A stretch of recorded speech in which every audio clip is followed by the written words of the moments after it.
Because we did stay silent for so long, hoping that the justice system would go in our favor. But unfortunately, that doesn't look like it was going to happen, so we had to speak out. A big day ahead as we wait to see if the squeegee kid charged with shooting and killing a Baltimore driver will be tried as a juvenile or an adult. Words from the victim's family as they fight for justice. And a big change coming to Baltimore County in the coming weeks, the reasoning behind the future departure of Police Chief Melissa Hyatt. Temperatures are cold once again this morning. We'll talk about what we can expect later today and for our weekend ahead. Live from WBFF in Baltimore, this is Fox 45 Early Edition. Good morning, everyone. Thank you for waking up with us on this Thursday, November 17th. I'm Megan Gilland. Let's check in with meteorologist Justin Chambers and see what's in store today. Still cold. Yeah. Not Meg. terrible, though. No. Yesterday, lower 50s, and, you know, we had some clouds and sun out there. And today, the wind is going to stay with us. However, our temperatures will actually be colder as we head later into the afternoon. Right now, we're looking out over downtown Baltimore. We're mainly clear, but little interesting when you take a look at the radar picture. We got 30s right now for Cockeysville, Towson, and Baltimore City. And what is that stuff? Oh, look at that. From southern Carroll County right into southern Baltimore County, Eldersburg over to Cockeysville. At least the radar picking up a few flakes that are flying right now. So if you are up early in these areas, you may be able to walk outside and see a little bit of that. Not going to be an issue today. Cold Thursday morning, breezy and cool afternoon, and even colder for the weekend. Probably not what you wanted to hear. Keeping our temperatures in the 30s, so make sure you get the heater going as you head out for your drive to work or school. We're back with that full forecast coming up in just a few minutes. How's it looking on the roads early, Meg? You know what? Really nice. This is the good time to get up and get out. We are in the green for your travel times. No major issues to report. Kind of feels like I'm dry drowning, like I'm not in the water, but I can't breathe. So it's very frustrating because this case is not about squeegees. And if you look at the facts, it has nothing to do with the case. In a city in crisis today, the 15-year-old squeegee kid charged with shooting and killing Timothy Reynolds will appear in court for his plea hearing. We're going to find out, and he's going to find out whether or not he'll be tried as a juvenile in this case. Ahead of this controversial plea deal, Fox 45 News has learned the city prosecutor handling the case has been removed. Rita Wistoff is being accused of giving sealed documents to the victim's family, including CCTV footage of the incident. This comes as Reynolds' family says they want justice, calling for murder charges in the July shooting. But defense attorneys for the teen accused of killing him say manslaughter is a fair punishment. Both sides will be in court today. A judge will either decide to approve the plea deal that will send the teen into the juvenile justice system or try the teen as an adult. We know the suspect picked up a backpack and the gun was inside. The lingering question is, where did he get it? Well, Dhruv Vignarajah is representing the Reynolds family as the case plays out in criminal court, saying the city should be demanding answers from the person who pulled the trigger. If there was an occasion for this defendant to take responsibility, to plead guilty to the crime, you would think that part of taking responsibility is allowing all of us to understand how on earth we got to that position. Questions to City State's Attorney Marilyn Mosby about if the suspect was required to give up any information about the gun when ignored Wednesday. Elsewhere in a city in crisis, Baltimore police is offering a $2,000 reward for information surrounding an assault along Mount Royal Avenue last month. In this video right here, take a look. You can see a man and a woman approach another woman. The man then shoves her to the ground. Police say the pair then robbed the woman and ran away. Anyone with information is asked to call Baltimore police. Counties under pressure. Baltimore County Police Chief Melissa Hyatt will be out of her post next month. Hyatt, who is the county's first female police chief, was the subject of a vote of no confidence by the police union earlier this year. The union is saying that she failed to adequately address the rise in crime. The county will conduct a national search to replace Hyatt after December 5th. There are 4 other Baltimore County Department leaders departing next month, and they are the Department of Corrections, the Office of Budget and Finance, the Recreation and Parks Department, and the Information Technology Department. All of those leaders are out. Fox 45 News will keep track of these key leadership positions for you. And this brings us to our question of the day. Do you think a change in Baltimore County police leadership will bring crime down? Right now, 68% of those who have responded say no. You can vote by going to foxbaltimore.com/vote. In Harford County, the Aberdeen Police Department is investigating a double shooting there. Police say this happened last night along Stevens Circle, right off of I-95. Both victims were rushed to shock trauma. No word on their condition here this morning. Anyone with information is asked to contact police.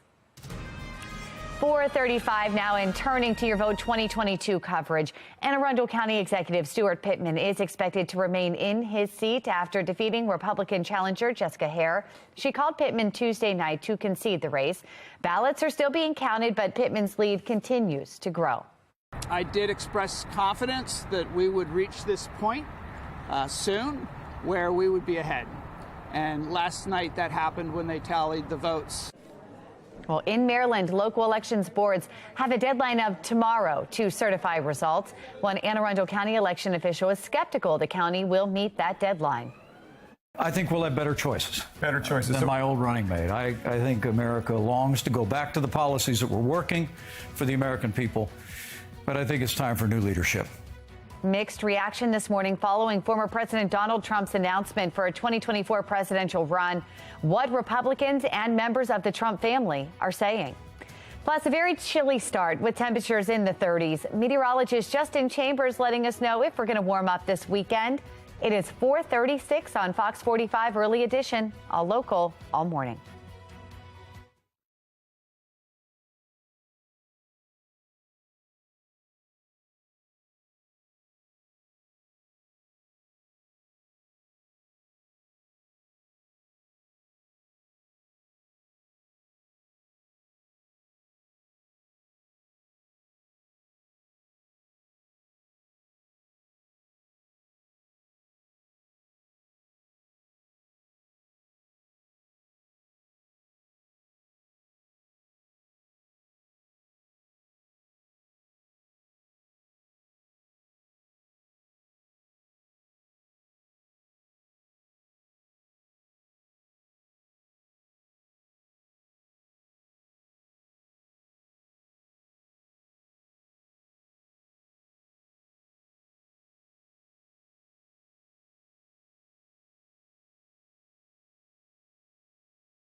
All right, welcome back, everybody. Our Weather Authority forecast as we look out. Our temperatures are cold this morning, no doubt about that. You can see those numbers in the 30s for Cumberland and Hagerstown, 36 in Frederick, 38 in Baltimore City right now. Out for a run or a jog. Yeah, definitely chilly as you get out this morning with numbers staying in the 30s for the next couple of hours. Back with your full forecast in just a few minutes.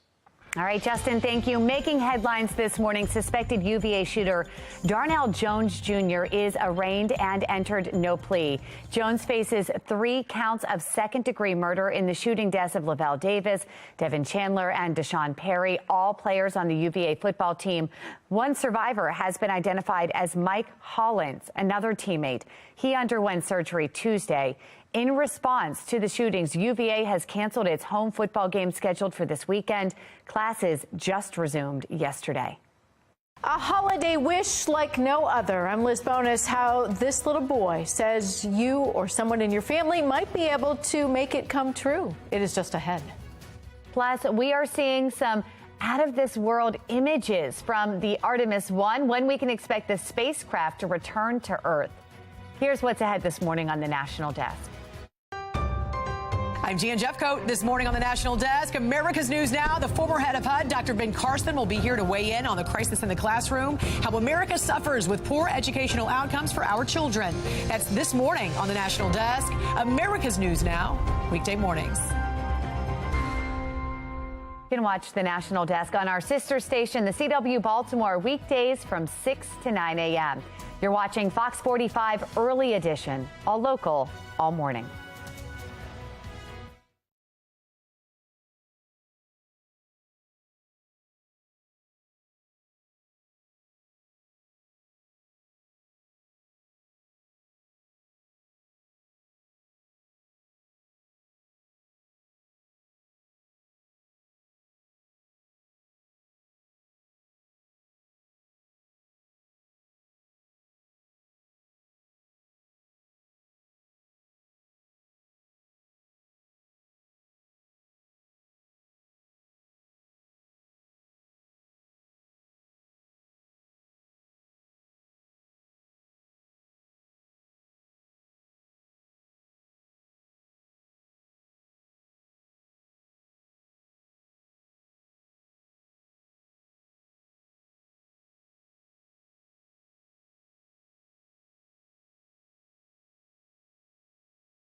.443 and in your health headlines, it is a gift like no other, and an 8-year-old boy has it topping his holiday wish this year. His family says that one of us may be able to make it come true. Medical reporter Liz Bonus explains how.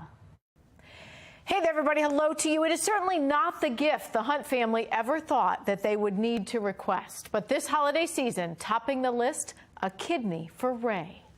He is 8 years old. He's the oldest of our 3 boys, and he's the joy in our life.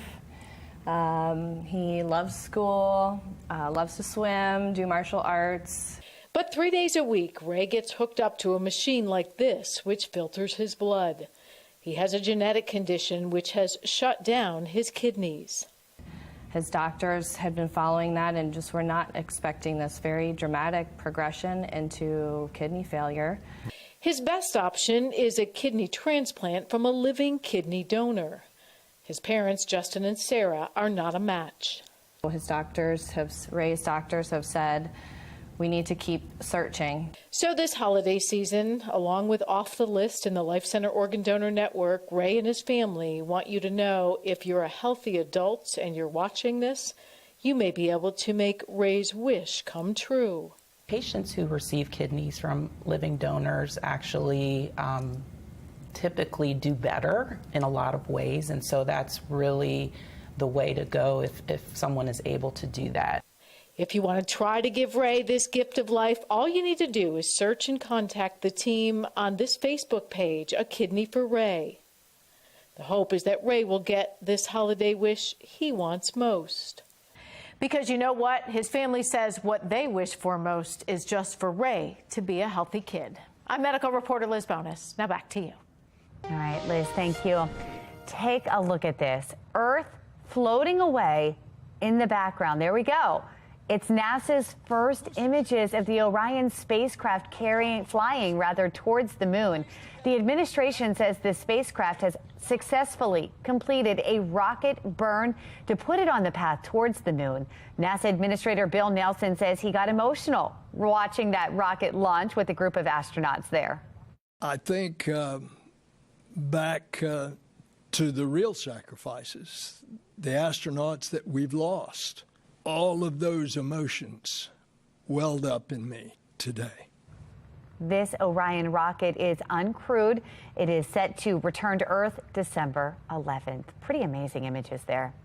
Let's check out how our forecast is shaping up. A little closer to our atmosphere. Meteorologist Justin Chambers with our forecast. It was good that they got the launch off, with that Artemis rocket carrying the Orion, and we were talking about that a couple months ago, Meg. We were like, when is this thing going to happen? They finally got it off, and it's so cool that it's up there and, setting us to the future so we're possibly going back to the moon with men and women on the moon. That'd be great. Again, all right, our Towson camera right now. Good morning to all of you. Not too bad at this moment. Notice that everything is nice and clear at this time. Temperatures are cold. There's no doubt about that, with temperatures right now in the upper 30s. That's the number in Towson.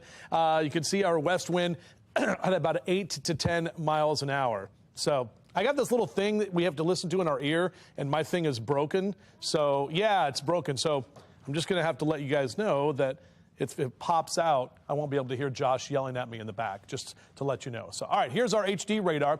Yeah, what is this? Some light blue that we're seeing here, Owings Mills over to Cockeysville. This is being picked up on the radar as some light snowfall at this time. Overall, not going to see anything in the way of accumulation. This is just a little upslope flow, some leftover moisture as that cold air is here, and we get some of that coming up over the mountains, some of that being picked up on our radar. But this is more of a January map than mid-November. But either way, our temperatures are going to stay cold. Here's our numbers here in the Rise and Shinecast, mid to upper 30s over the next couple of hours. That sun will come up a little bit later this morning. Lower 40s for Westminster and Cockeysville. These are your high temps today. 46 in Baltimore City, 44 in Annapolis. Typically 57 is where we are, so nowhere near those numbers. And 30s and 40s dominate most of the mid-Atlantic and the East Coast for this afternoon. On our temperature tracker, unfortunately, we got at least 3 or 4 more days of these well below average temperatures. You can see Sunday will be the coldest day of the next 5 or 6.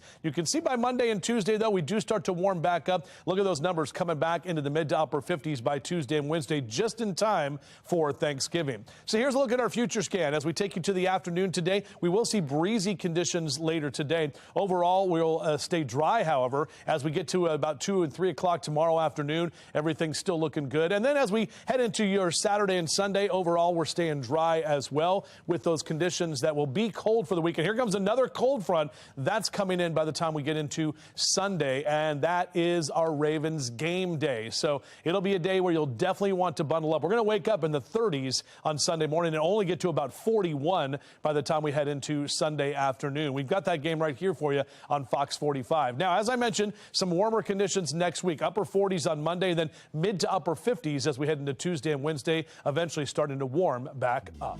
Back to you. Austin, thank you. Looking at our Len Stoller traffic network here this morning, it's been a pretty smooth commute out there right now. Looks like our top left camera might be frozen right there, but the other one certainly indicating a nice, clear, smooth ride here at this hour. Let's get a check now of mass transit. We have Mark Jones with the MTA joining us. Good morning, Mark. Well, good morning, Megan. Good morning, everyone. Out there on the MARC train system, you'll find a pretty good start. Just dealing with a minor delay on the MARC system 10 train 401 with the 5-minute delay. The other trains of MARC are on time for the start. Light rail link looking good from end to end. No delays or issue.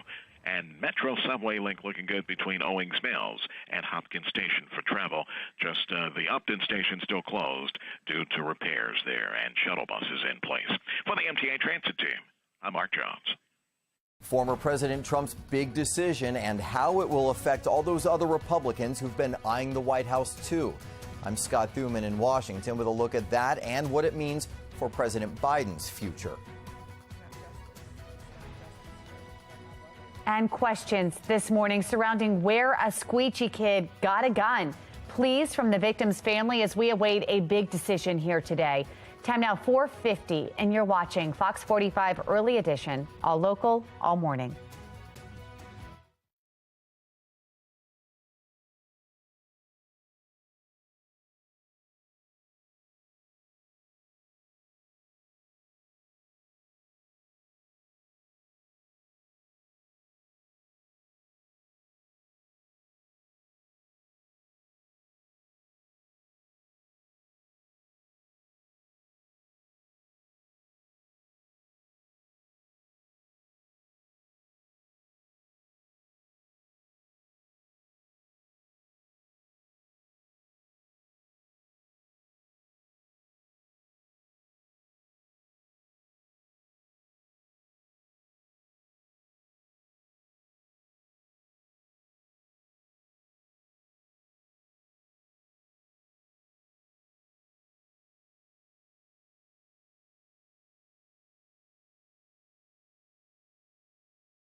.453, and turning now to your election 2022 coverage. Former President Donald Trump has launched another bid for the White House. So how does Trump jumping back into the ring affect the presidential race moving forward? Sinclair's chief political correspondent Scott Thuman shows us.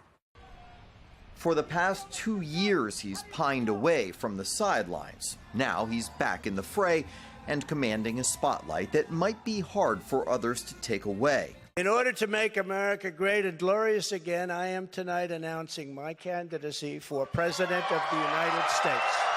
So what will Donald Trump's third shot at the White House mean for the 2024 landscape? Remember the packed debate stages of 2016. So many Republicans, in fact, they had to split them up into 2 sessions with a record-breaking 18 main candidates. If Donald Trump is in the race, it will be him and maybe 1 or 2 other candidates. Some of whom have been waiting for their shot and now will have to decide if they're determined enough to take on Trump.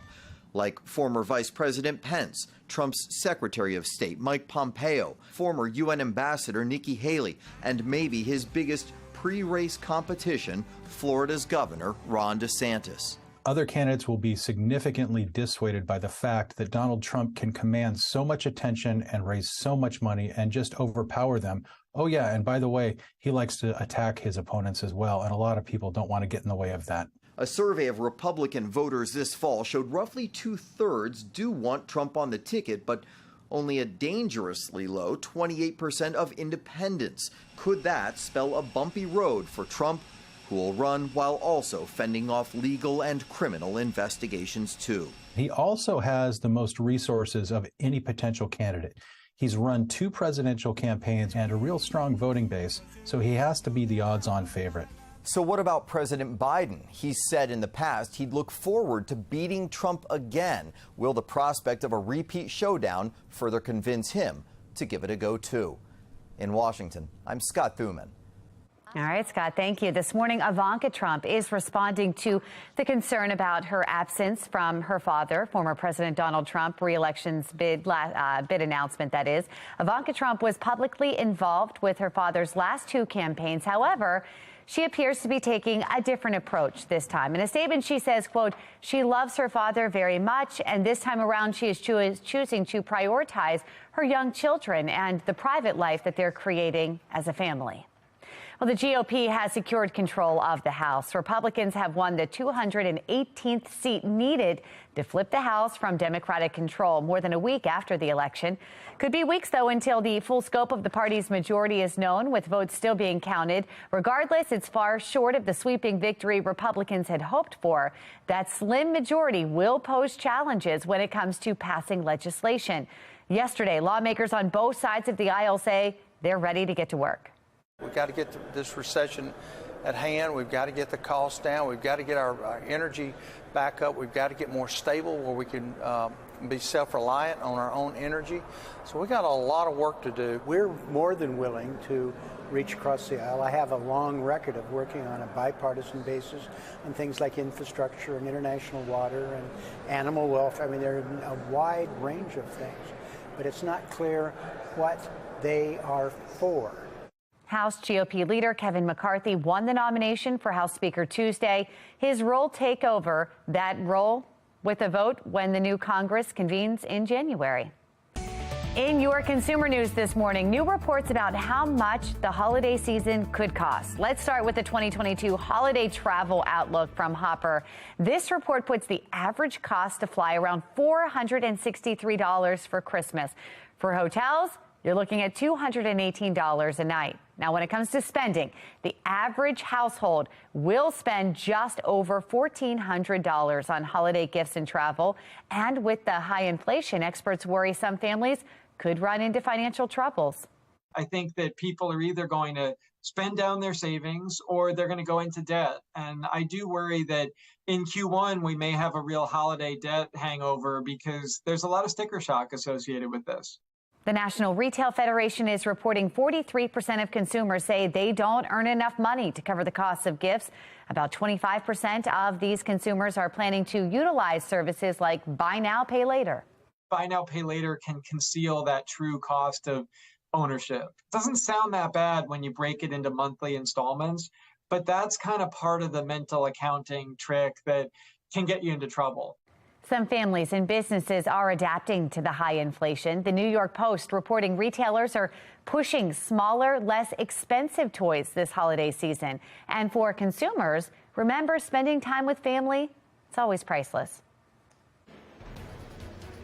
A judge will decide today whether the case against the squeegee kid accused of shooting and killing Timothy Reynolds will move to juvenile court. Coming up, we are live from the courthouse with a preview and the arguments for and against. Questions remain about where the squeegee kid accused of killing Timothy Reynolds got his gun. I'm Olivia Danson. Coming up next, we press city leaders for answers. Cold morning this morning, and temperatures that are going to stay cold later today as well. We'll break down what we can expect for our weekend and when we'll see some relief with these temperatures starting to eventually warm up. Live from WBFF in Baltimore, this is Fox 45 Early Edition. Good morning on this Thursday, November 17th. I'm Patrice Sanders. I'm Tom Rogers, and quick-moving flurries falling out. I don't think you have to get a shovel out or anything, but we saw some flying just outside of the studio in Really? West Towson. Yeah. Oh, I didn't see that on my right end. Let's get right over to meteorologist Justin Chambers. We need an explanation here. Yeah, that's exactly what we're talking about, guys. Quick burst here. Just a couple of flurries and some flakes that are flying out there right now being picked up on our radar. And Tom and I saw them on some of the traffic cams here just a moment ago. Right now, really nothing in Towson. You can see everything is nice and dry. Temperatures cold enough for any kind of snow. We can see some mid-30s here for Westminster and Cockeysville and Bel Air. Actually made it up to 40 in Baltimore City. But this is what we're showing you here, that little blue. It's right over Cockeysville, just north of Towson. And again, just a quick little burst is about all we're going to see. Nothing that's really going to accumulate, and no shovels required today. Upper 30s here the next couple of hours. Definitely get your morning glow, your heater flow, excuse me. As Mr. Bo says, we are good to go, but cold. Back with your full forecast in just a few. 5 o'clock now. We begin this morning in a city in crisis. Today is a big day for the family of Timothy Reynolds and the Baltimore teenager accused of shooting and killing him. A judge is set to decide if the case against the 15-year-old squeegee kid remains in adult court or moves to juvenile court. But the family of Tim Reynolds is fighting against the plea deal on the table, urging the court to try the teen as an adult. Now, ahead of the hearing, we have learned city prosecutor handling the case has been removed. She's accused of sharing surveillance images of the July incidents with the family of the Reynolds. We have live team coverage this morning. In just a few minutes, Olivia Dance will join us with a look into the evidence being used in the case and the questions surrounding where the gun came from. But we begin with Shannon Lilly. She is joining us live from Baltimore City Circuit Court with the factors going into today's decision. Shannon. Yeah, Tom, it has been 4 months since that teen allegedly shot and killed Timothy Reynolds after he confronted a group of squeegee kids. And since that time, prosecutors have done a 180, going from first offering this teen a 60-year prison sentence to now offering to move this case to juvenile court, where he could be released as early as the age of 21 years old. But all of this is coming to a head right here at the city circuit court today. In fact, defense attorneys representing the 15-year-old accused of killing driver Timothy Reynolds are expected to argue the public would be better served if the teen's case was moved to the juvenile court, since it's there they feel he will be healed and no longer a danger to the public. But for the family of Timothy Reynolds, justice cannot be found in the juvenile court. They want the teen to be held accountable for what he's done. Well, state law requires judges to base their decisions on these 5 factors right here: the age of the suspect, their physical and mental condition, their amenability to treatment in a juvenile program, and the nature of the offense and public safety. So this whole thing isn't set in stone. We spoke with Warren Alperstein, a former juvenile court prosecutor, who says even though prosecutors have agreed to move the case to juvenile court, the judge isn't bound to accept it. This is very different than most cases because we know we have a victim's family who has gone very much public to say, hey, this is the wrong result. We weren't consulted. We want this person who killed our family member to stay in the adult court.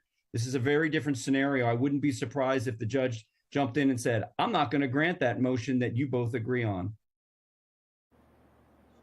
So we'll see what happens in court today. This hearing, though, is not open to the public. Reporting live from the City Circuit Court, I'm Shannon Lilly, Fox 45 News, Early Edition. Thank you, Shannon. Earlier this week, we saw the gun the prosecutors say the teen used in the shooting. Olivia Dance continues our live coverage this morning from the intersection of Light and Conway Streets with the trend of guns being seen on city streets and what our leaders are doing to make sure young people do not have access to them. Olivia. Well, Tom, guns on city streets is a very alarming trend. And in this case, images from surveillance video show the final moments before Timothy Reynolds was shot and killed right here on the corner of Light and Conway Streets back in July. Now, prosecutors say those images that you're looking at right now show the then 14-year-old squeegee kid grab a backpack as Reynolds parked his car and got out with a bat in his hand. Prosecutors say Reynolds swung the bat but didn't hit anyone, and as he was walking away from the group of squeegee kids, he was shot 5 times. Court documents showing a loaded polymer 80 was used in the shooting, but one of the big questions is where did a 14-year-old get that gun? I do not know personally where he got it from. He has not cooperated, as far as I know, with coming forward where he got the weapon from. That was Reynolds' sister, who says the suspect hasn't given up any details about where the gun came from. Through Vignaraja, who is representing the Reynolds family, says the city should be demanding answers from the person who pulled the trigger, especially during plea deal negotiations.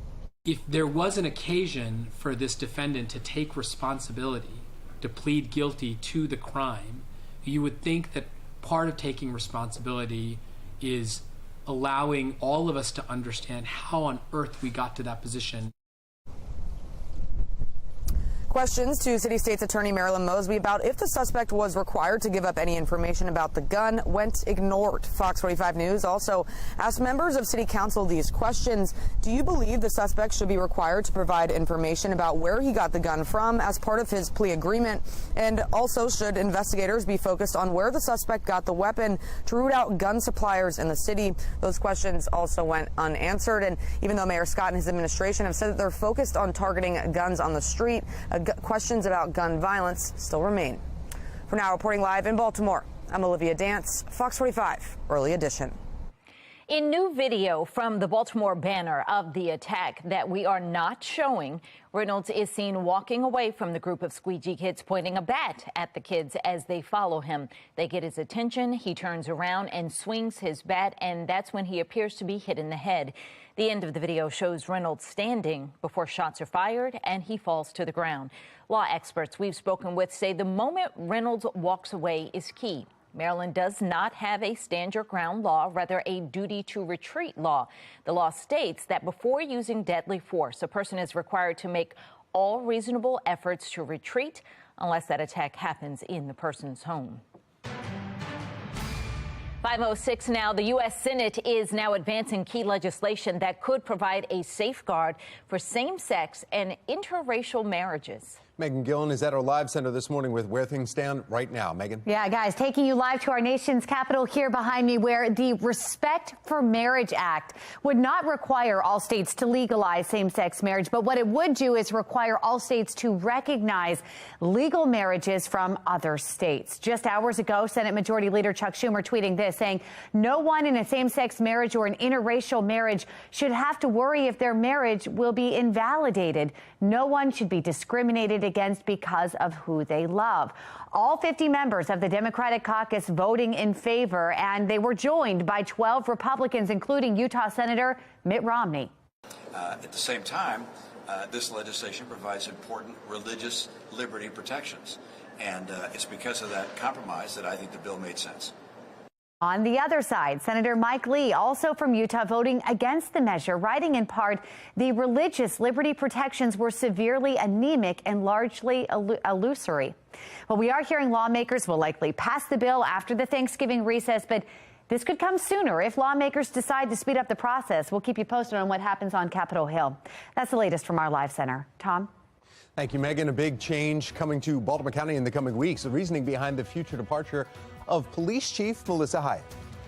And our temperatures are cold this morning. We will break down what we can expect later today and the weekend ahead on Fox 45 Early Edition.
5:11 is your time right now on our Weather Authority forecast. And yeah, you're seeing this on our HD radar. It's not much, but just a couple of flakes that are kind of flying around right now in northern Baltimore County, heading up toward Harford County at this time. Overall, our temperatures are staying cold statewide, mainly in the 30s, but a few of us into the lower 40s, even 40 in Baltimore City at this time. So if you're out for a run or a jog in the next couple of hours, just know you got to get those extra layers on. Enjoy it, but those temps will stay in the 30s. We'll talk about your weekend coming up in a few.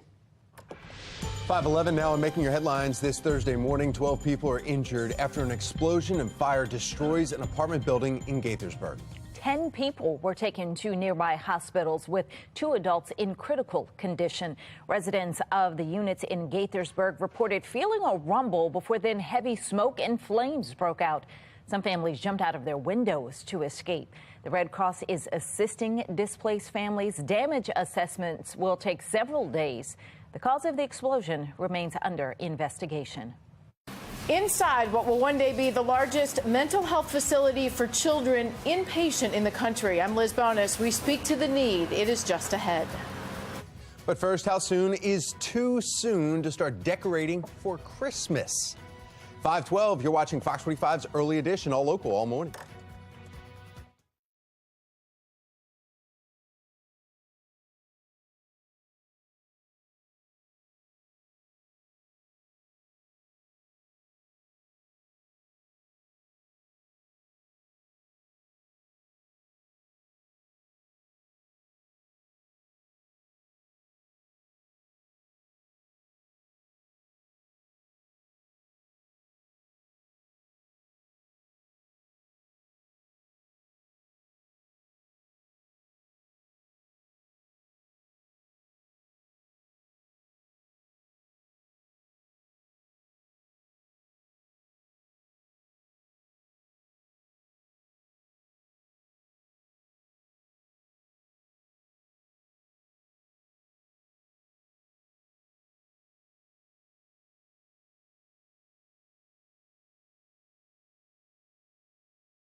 .15, the cold weather is starting to kick in, and that means looking ahead to the holiday season.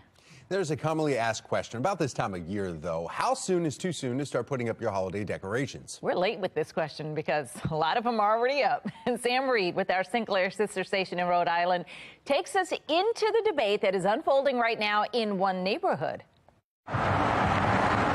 It's been an ongoing debate for decades when it comes to decorations. You gotta wait out the holiday and then go on to your next holiday. When does society say it's acceptable? Black Friday. To put up those Christmas lights. If it was up to me, I would go from October 1st, but my husband doesn't let me. Evelyn Rodriguez of North Providence settled this year for a decoration date of October 31st. Christmas is one of my favorite holidays. If it was up to me, I would celebrate it the whole entire year. But right next door lives Kat Lange. My husband's the Christmas lover, not me. and her 10-foot-tall turkey with a message for people passing by who forget about the Feathered Friend holiday. So I wanted to make other people laugh, so we made sure to make it happen. Her homemade holiday display showcases a turkey standing over Santa with a sign that reads, "Wait your turn, fat man." I thought that was hilarious. Inspired by something similar she saw last year, everyone has been gobbling it up. Well, there's always people stopping to like take pictures and everything, or like honking, and they're loving it. In fact, Lange says a picture of it posted on social media has been shared more than 5,000 times.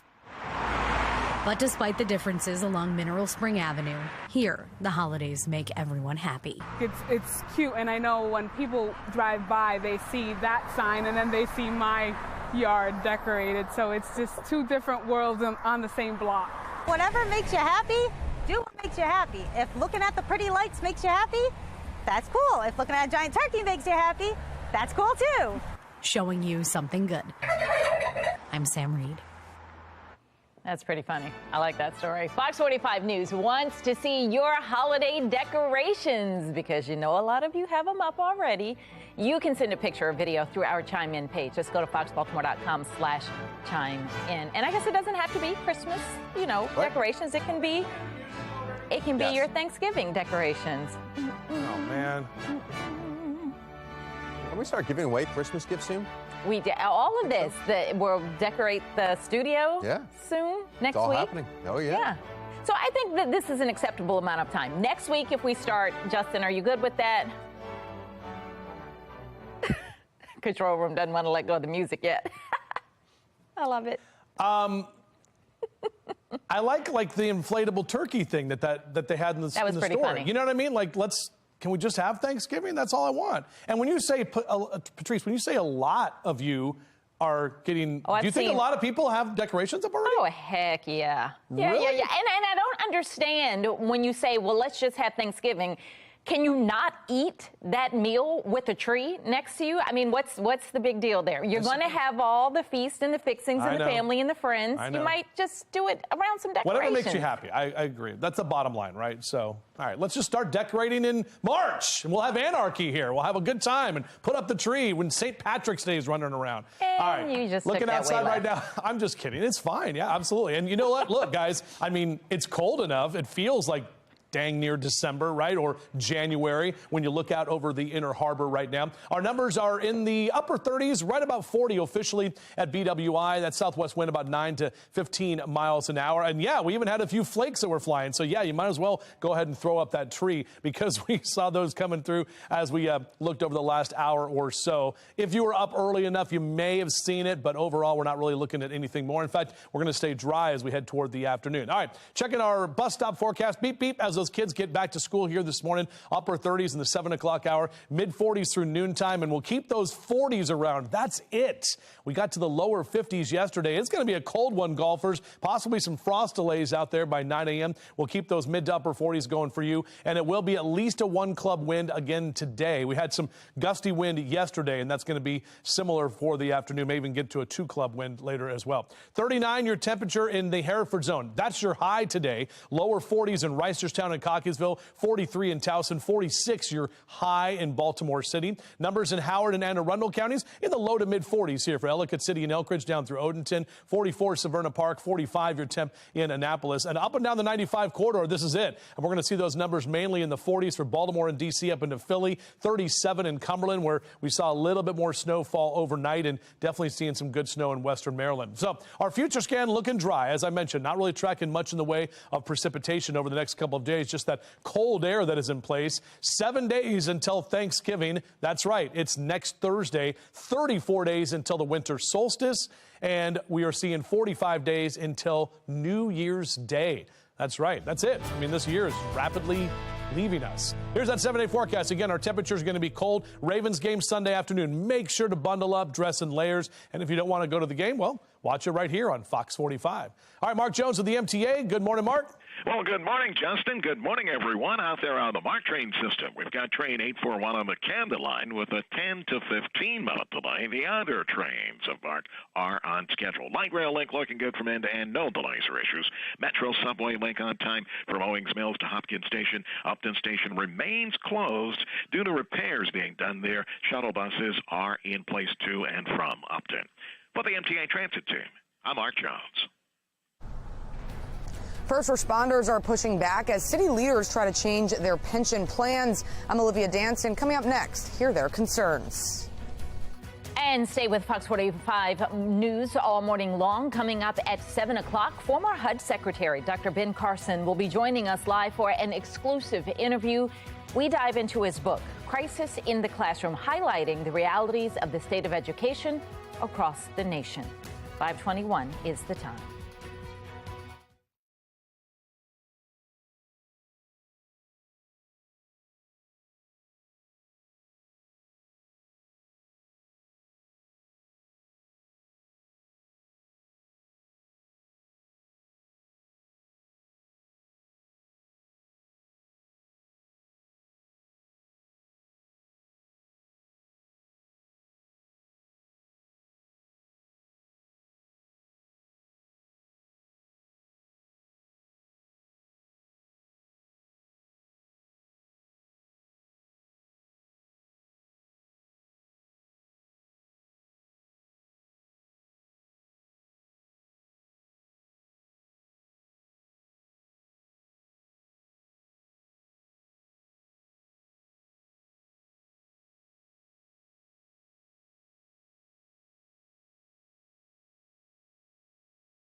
.24 in your health headlines this morning. The need for mental health help for kids continues to grow in these pandemic times. As medical reporter Liz Bonus explains, more children are needing care, and more of that care is for psychiatric problems that was not as common in kids. A medical crisis. That's how the American Psychological Association now classifies children's mental health. It wasn't like an active thought where I'm like, okay, well, I'm going to take my own life. But it always felt like if I wasn't here, maybe things would be better.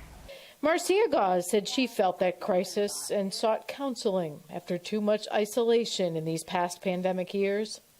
Even before the pandemic began, the CDC found 1 in 5 children had a mental health disorder, but only 1 in 5 of those children ever received care from a mental health provider.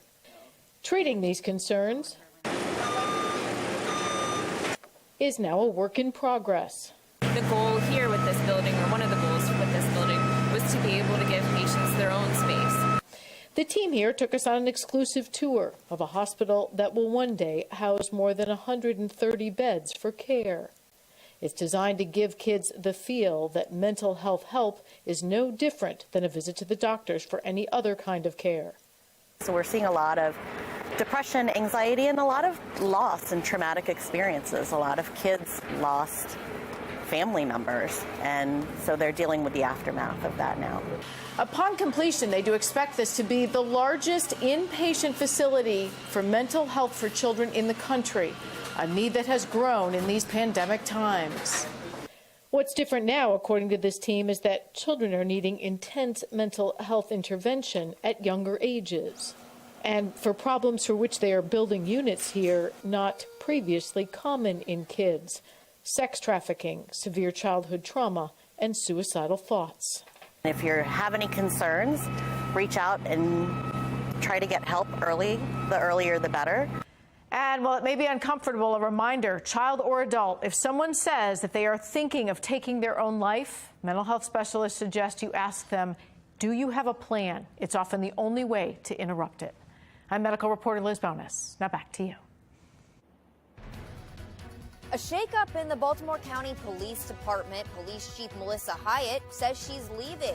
Coming up, the controversy that's led up to this point and what happens next. Plus, after more than a week after Election Day, the balance of power is finally decided in both chambers. Well, we are still waiting to find out in the weeks ahead. Time now, 5:27, and you're watching Fox 45's Early Edition.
Live from WBFF in Baltimore, this is Fox 45 Early Edition.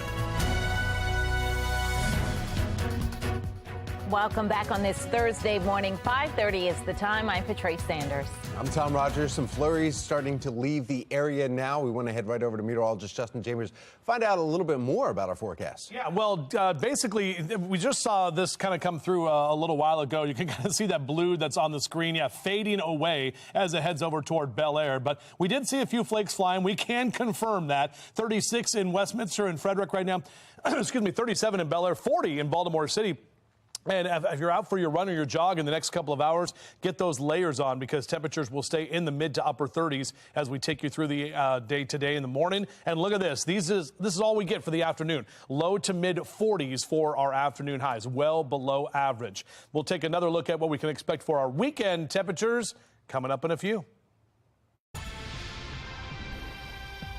But do you think it's right that elected leaders could serve 8 years regardless of their age and be eligible for their pension? No. I mean, I think it's wrong. Now to a city in crisis, we continue to follow the plan to reduce the amount of time elected leaders need in order to earn a pension. As we wait for City Hall to finalize the plan, retired first responders are pushing back on the idea. Olivia Dance joining us live this morning with the concerns from the president of the Baltimore Retired Police Association. Olivia. Well, Daryl Berman says first responders put their lives on the line every day for work and have to wait over 2 decades to qualify for a pension. He says elected leaders trying to change their pension plans is simply not fair. To me, that's butting in line. It's sad. I mean, you know, for a part-time job, them to get that, and I believe, I'm not quite sure, but I think they could get that pension as soon as they do their 8 years.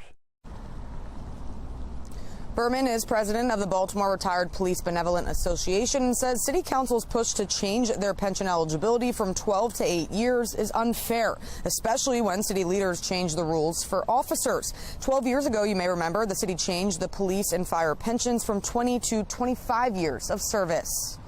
That's their attitude. Their attitude is me, I, and Phil, you on you. And it's a shame. A lot of retirees live paycheck to paycheck or pension check to pension check. City Council's push comes after voters passed Question K by more than 70%, which puts term limits on elected leaders. In response to Question K, Council President Mosby put the pension plan forward, which has been fast-tracked. The city's own retirement savings plan wrote in a memo, quote, while it may not be unconstitutional, it's highly unusual for elected officials to enhance their benefits while in term. The City Council has ignored those concerns, and they will decide on Monday about changing their pensions. For now, reporting live in Baltimore, I'm Olivia Dance, Fox 45, Early Edition. The Baltimore Sun editorial board has come out against the city council's swift action, directly rebutting Council President Nick Mosby's claim that a vote for Question K was a vote for swifter pension access. In an editorial, the Sun said, quote, it is far easier to make the case that Question K passed by a 2-to-1 margin, in part because of Council President Nick Mosby's legislation. It went on to say, we urge all parties to shelve this effort until the potential cost and benefits are clear. And that brings us to our other question of the day. Is it fair for first responders to wait 25 years for a city pension while council members wait just 8? So far, 98% of the people who have voted say no. We want to hear what you think. And go to foxbaltimore.com/vote to weigh in. Make sure you click on the Polls tab. Turning now to counties under pressure and a shakeup in Baltimore County. Yeah, Police Chief Melissa Hyatt is leaving her job in less than 3 weeks. It comes after the police union had called for her to step down earlier this year. Shannon Lilly joins us live this morning with the decision and what led up to it. Shannon. Well, this will be a big shift in the department, Patrice. Police Chief Melissa Hyatt is the first woman to ever lead the agency, but as you mentioned, she now says come next month when her contract ends, she's leaving.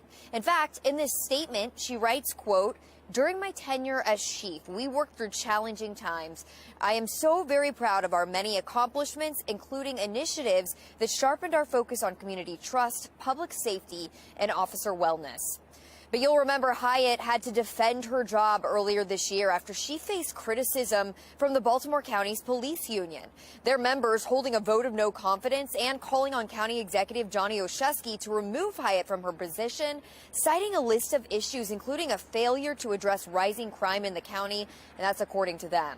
But at the time, she had the support of the county executive, and we sat down with him before the election to see if that's still the case. Take a listen. Faith in her at this moment? Like I said, we are continuing every day to work hand in glove to make sure that we are doing whatever we can to support the men and women of the department, to keep our neighborhood safe, and to make sure that we're moving forward on some key critical initiatives. I'm very proud of the work that we're doing together. Well, in a statement following Hyatt's announcement, Olszewski says that Hyatt is, quote, a world-class public safety professional who has led efforts to modernize the Baltimore County Police Department. Hyatt's last day is December 5th, and we do know that there's going to be a nationwide search to find her replacement. Reporting live, I'm Shannon Lilly, Fox 45 News, Early Edition. Well, there are 4 other Baltimore County Department leaders departing next month, and they're in the Department of Corrections, the Office of Budget and Finance, the Recreation and Parks Department, and the Information Technology Department. They are all out. Fox 45 News will keep track of these key leadership positions.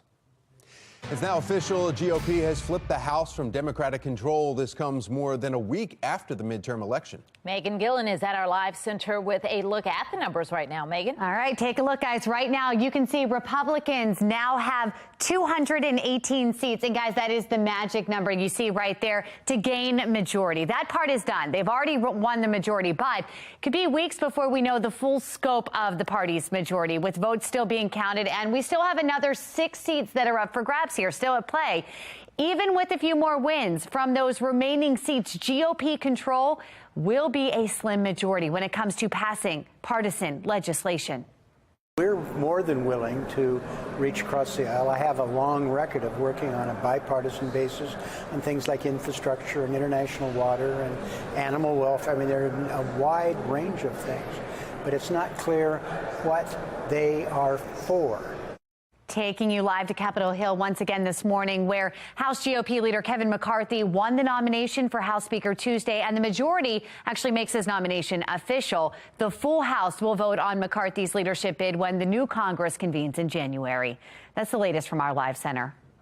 I think America longs to go back to the policies that were working for the American people. Well, mixed reaction this morning following former President Donald Trump's announcement for a 2024 presidential bid. We hear from other Republicans and members of the Trump family. Plus, we are waking up with winter-like conditions this morning. Meteorologist Justin Chambers letting us know if we're going to warm up at all this weekend. 5:37, you're watching Fox 45 Early Edition, all local all morning.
Welcome back, everybody. 5:40 is your time right now. Looking out over a cold start to your day. In Towson, everything is nice and calm at this time. That wind is blowing around a little bit, too, so it feels even colder than some of those numbers. Definitely grab the jacket. And you can have your sunglasses on later today. No need for the umbrella as you head out the door. Taking a look at your temperatures here, Mr. Bo says keep that heater going. Numbers in the upper 30s over the next couple of hours on your morning drive. Back to you. 5:41 now, and here's a look at today's headlines. As we've mentioned, the 15-year-old squeegee kid charged with murder will appear in court for his plea hearing. He'll find out whether he will be tried as a juvenile or an adult in the shooting death of Timothy Reynolds. There will be a ribbon cutting at Fort Meade following the renovation of an education center. The new center will focus on mental health for soldiers. Plus, Meals on Wheels will be hosting a soup tasting event at Atrium Village Senior Living. It's all to raise money for local area seniors. All of us in this community care for the victims' families. New updates this morning in the tragic shooting at UVA. Well, we're learning about the shooter and the university's response. Plus, a warning for drivers this morning still ahead when you could be hit with some hefty fees. 5:41, you're watching Fox 45 Early Edition, all local, all morning.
Fox 45 News, winner of 17 2022 Regional Emmy Awards, more than all other Baltimore news stations combined.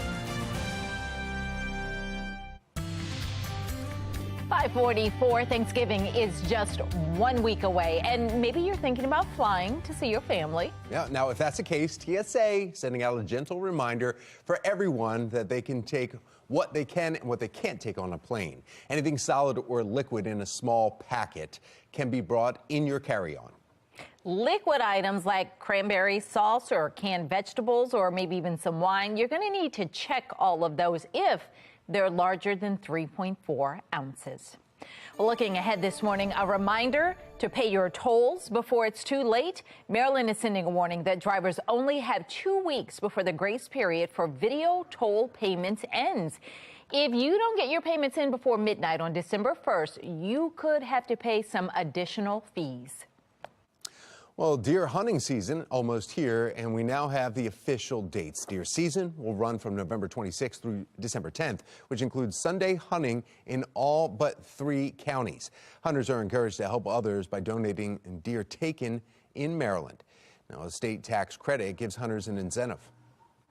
The U.S. men's soccer team will work to bring awareness to human rights issues during this month's World Cup in Qatar, a nation that currently criminalizes same-sex relationships and sexual activity. The team will feature a pride flag-inspired crest during its matches. It replaces the traditional red stripes with rainbow stripes. Now, you can watch more than half of the World Cup right here on Fox 45. Tournament kicks off this Sunday afternoon as Qatar is taking on Ecuador. The first U.S. match against Wales set for Monday afternoon at 2 o'clock. Well, it's 5:46 now, and we need to get some answers about this cold weather we're feeling. Meteorologist Justin Chambers, we've got football and football Sunday. Oh, that's exactly right. That's a good way to put that, Tom. Patrice, good morning to both of you. By the way, today is National Homemade Bread Day. That'll make you feel warmer, right? That would. It's also National Butter Day, which I figure like the National Day people are like, just put butter with the homemade bread and we'll make it one day and it'll be good. That works. Yeah, I like that a lot. So either way, whatever you're enjoying here this morning, we appreciate you being here with us live and local all the way until 10 o'clock. You can see out over the Inner Harbor, calm conditions right now and temperatures that are definitely cold. You can see all of this snow, all of that light blue that is over the Midwest and even into parts of western PA, central PA, down even to the mountains in parts of West Virginia and Virginia. We even had a few flakes that were flying right over the top of us here just a little while ago, but all of that is all done. Just some kind of leftover moisture. It's cold enough for sure, at least in some levels of the atmosphere. Overall, we're going to stay in the upper 30s here as you get your toast buttered this morning with those temperatures in the rise and shine cast, eventually getting to the 40s. But look at this. These are your high temperatures today. 57 is typically where we are this time of year for highs. Lower 40s for Westminster, Cockeysville, and Bel Air today. 45 in Chestertown. Lower 40s in Columbia. Annapolis at 44 and only 46 in Baltimore City. Same thing, D.C., Philly, New York, all in the mid 40s today. And down the ocean, yeah, you're not really warming up at the beach with a high of 46, 37 in Cumberland. Unfortunately, guys, we got to keep the colder temperatures around at least for the next 3 or 4 days. Notice on our temperature tracker, the red line is our average. We stay well below that number into the weekend. But there is good news on the way for next week. Those numbers steadily rising and should see some nice mild afternoons just in time for getting together with the fam and getting all that turkey eaten next Thursday. All right, here's a look at our future scan. Again, we'll see a few clouds around later today. Breezy conditions as well. As we take you into Friday, more of the same. Here comes another cold front. That's going to be that blast of colder air that gets us a little bit colder on Saturday. And guess what happens on Sunday? Another cold front. Yeah, a dry cold front that'll drop our temps even more. That means it is going to be a layer up type day for the Ravens game Sunday afternoon. Yeah, Turkey Day, exactly 1 week from today. 32 days until Hanukkah. We're now 34 days until the winter solstice, and Christmas coming up in just 38 days from right now. Can you believe it? 2023 is 45 days away. That's our New Year's Day on our holiday countdown. So here's a look at your pet picks. We love our shout out here from Violet Herrera, Louie, Kimura, Milo, and Billy, and they are big Ravens fans. You can see they all are watching Lamar right there. So we love those pet picks, and I'll start asking for those holiday pet picks right now. Go ahead and send them in. JC Chambers at foxbaltimore.com. We'll put those pets on TV. Whoa, it's a 10-day forecast again in the 5 o'clock hour. So 40s, as I mentioned, through the weekend, upper 40s on Monday. But the reason why I bring this in, because there's Terrence right there. He's dancing around. And yeah, temperatures in the mid 50s next Thursday for Thanksgiving. Back to you. That's a great forecast for Thanksgiving. Yep. All right, looking now at our Lynn Solar traffic network and our drive times, we are good. We're in the green across the board. Your longest commute, just 9 minutes. Let's get a check of mass transit. Here's Mark Jones with MTA. Good morning, Mark. Well, good morning, Patrice. Good morning, everyone out there on the MARC train system. We've got train 841 on the Canada line with a 15-minute delay. 10 train 511, 10 train 407, and Camden 843, all running about 5 minutes late. Light rail link on time from end to end. No delays or problems. Metro subway link looking good as far as delays are concerned. There are none. But the Upton station remains closed due to repairs there. Shuttle buses are in place. For the MTA Transit team, I'm Mark Jones. very mixed reaction in the Republican Party to former President Trump's third run for office. I'm Autral Nashar in West Palm Beach with who's behind him and who's not. It's not justice. It's not justice for my brother. It's not justice. It's not justice for that child. Questions this morning surrounding where a squeegee kid got a gun. The pleas coming from the victim's family as we await a big decision today. 5:50, you're watching Fox 45 Early Edition, all local, all morning.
.553 and developing this morning, the suspected UVA shooter, Darnell Jones Jr., is denied bond.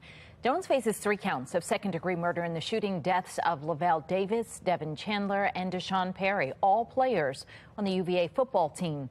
One survivor has been identified as Mike Hollins, their teammate. He underwent surgery Tuesday. In response to the shootings, UVA has canceled its home football game scheduled for this weekend. Classes just resumed yesterday. Also making your headlines this morning, 12 people are injured after an explosion and fire destroys an apartment building in northwest of Washington, D.C. 10 people were taken to nearby hospitals with 2 adults in critical condition. Look at the aftermath there. Residents of these units in Gaithersburg reported feeling a rumble before heavy smoke and flames broke out. Some families jumped out of their windows to escape. The Red Cross is assisting displaced families. Damage assessments will take several days. The cause of the explosion remains under investigation. 5:55 right now, and now in your Vote 2022 coverage, Anne Arundel County Executive Stuart Pittman is expected to retain his seat after defeating Republican challenger Jessica Hare. She called Pittman Tuesday night to concede the race. Ballots, though, are still being counted, but Pittman's lead continues to grow. I did express confidence that we would reach this point soon where we would be ahead. And last night that happened when they tallied the votes. Well, in Maryland, local election boards have until tomorrow to certify the results. However, one Anne Arundel County election official is skeptical that county will meet the deadline. Nationally, the GOP has secured control of the House. Republicans have won the 218th seat needed to flip the House from Democratic control more than a week after the election. Now, it could be weeks until the full scope of the party's majority is known, with votes still being counted. The slim majority will pose challenges when it comes to passing legislation. Lawmakers on both sides of the aisle say they're ready to get to work. We've got to get this recession at hand. We've got to get the costs down. We've got to get our energy back up. We've got to get more stable where we can be self-reliant on our own energy. So we got a lot of work to do. We're more than willing to reach across the aisle. I have a long record of working on a bipartisan basis on things like infrastructure and international water and animal welfare. I mean, there are a wide range of things, but it's not clear what they are for. House GOP leader Kevin McCarthy won the nomination for House Speaker on Tuesday. He could take over that role with the vote when the new Congress convenes in January. Well, looking ahead to your Vote 2024 coverage, former President Donald Trump's campaign to the 2024 presidential election is now underway. But not everyone in the Republican Party is ready to endorse him, especially after the party's disappointment in the midterm results. National correspondent Atra Al-Nashar explains. Former President Trump looking to take charge of the GOP. We always have known that this was not the end. It was only the beginning of our fight to rescue the American dream. As he looks to hang on to his role as party leader, explaining why he thinks Republicans fell short of a red wave in the midterms. But the citizens of our country have not yet realized the full extent and gravity of the pain our nation is going through. And the total effect of the suffering is just starting to take hold. They don't quite feel it yet, but they will very soon. Those quick to endorse Trump before others join the race include Representatives Marjorie Taylor Greene, Andy Biggs, Troy Nehls.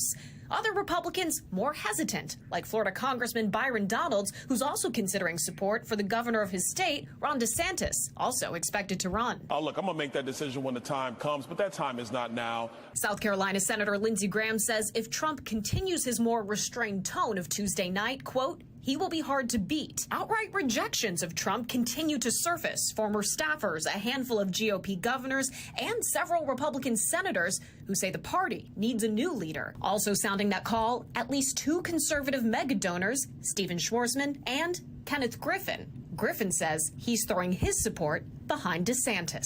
Democrats also reacting to Trump's announcement. Rhode Island Congressman David Cicilline circulating a letter to his colleagues explaining that he's drafting legislation to try to prevent Trump from holding office again, citing his role in the January 6th attack on the Capitol. In West Palm Beach, I'm Atra Al-Nashar. A judge will decide today whether the case against the squeegee kid accused of shooting and killing Timothy Reynolds will be moved to juvenile court. Coming up, we are live from the courthouse with a preview and the arguments for and against. She's definitely in a tough position, but she was hired to do a tough job, so she's got to do it. Ahead this morning, the debate continues on why Baltimore City School CEO Dr. Sonia Santelises is the highest paid school district leader in the state, despite her struggling school system. Definitely want to bundle up as you step out here this morning as those cold temperatures remain. We'll talk about how much colder we get for the weekend. It's all ahead on Fox 45 Morning News. Let's do this thing. Live from WBFF in Baltimore, this is Fox 45 Morning News.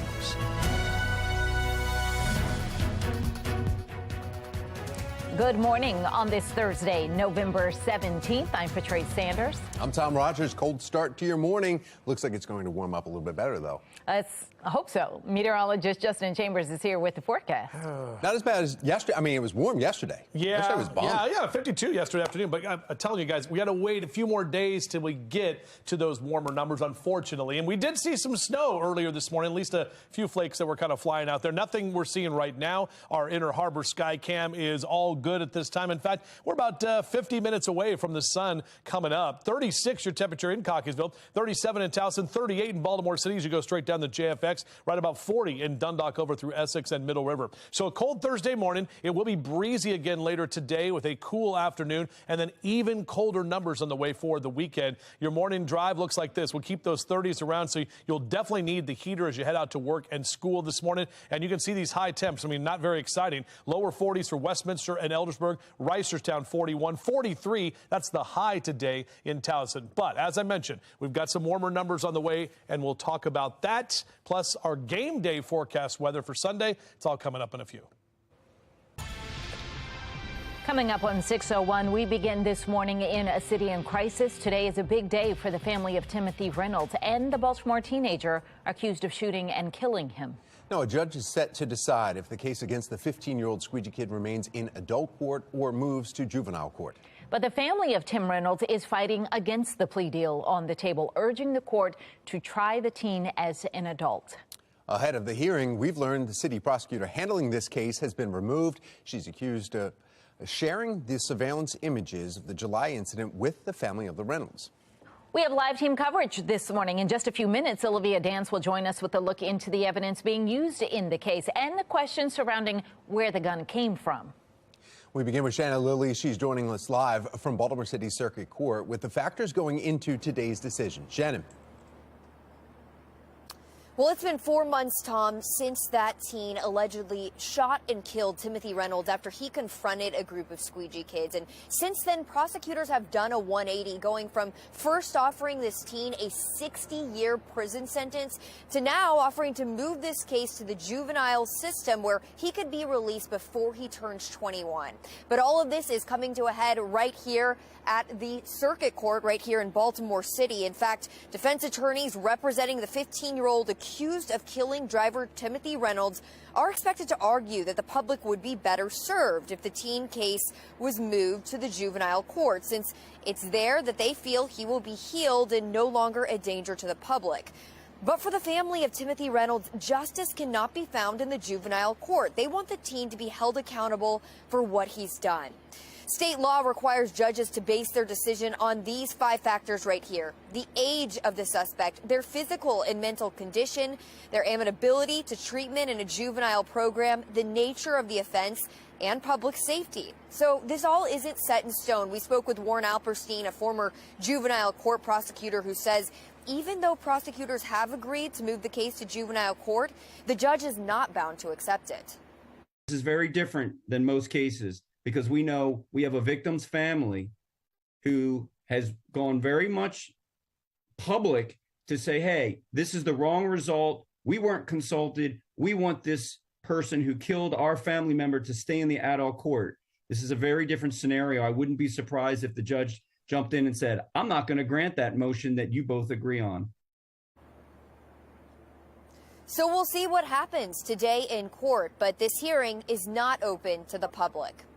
Reporting live from the City Circuit Court, I'm Shannon Lilly, Fox 45 Morning News. All right, thank you, Shannon. Earlier this week, we saw the gun that prosecutors say the teen used in the shooting. Olivia Dance continues our live coverage this morning from the intersection of Light and Conway Streets with the trend of guns being seen on city streets and what our leaders are doing to make sure young people do not have access to them. Olivia. Well, Tom, guns on city streets is a very alarming situation. And in this case, images from surveillance footage showed the final moments before Timothy Reynolds was shot and killed right here on the corner of Light and Conway Streets. That was back in July. And prosecutors say those images that you're looking at right now show the then 14-year-old squeegee kid grab a backpack as Reynolds parked his car and got out with a bat in his hand. Prosecutors say Reynolds swung the bat but didn't hit anyone. And as he was walking away from the group of squeegee kids, he was shot 5 times. Court documents showing a loaded polymer 80 was used in the shooting.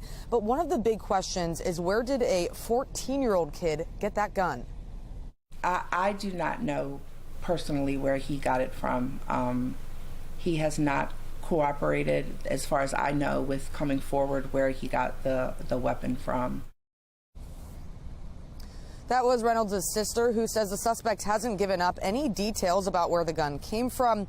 Dhruv Vignaraja, who is representing the Reynolds family, says the city should be demanding answers from the person who pulled the trigger, especially during plea deal negotiations. If there was an occasion for this defendant to take responsibility, to plead guilty to the crime, You would think that part of taking responsibility is allowing all of us to understand how on earth we got to that position. Questions to City State's Attorney Marilyn Mosby about if the suspect was required to give up any information about the gun went ignored. Fox 45 News also asked members of City Council these questions. Do you believe the suspect should be required to provide information about where he got the gun from as part of his plea agreement?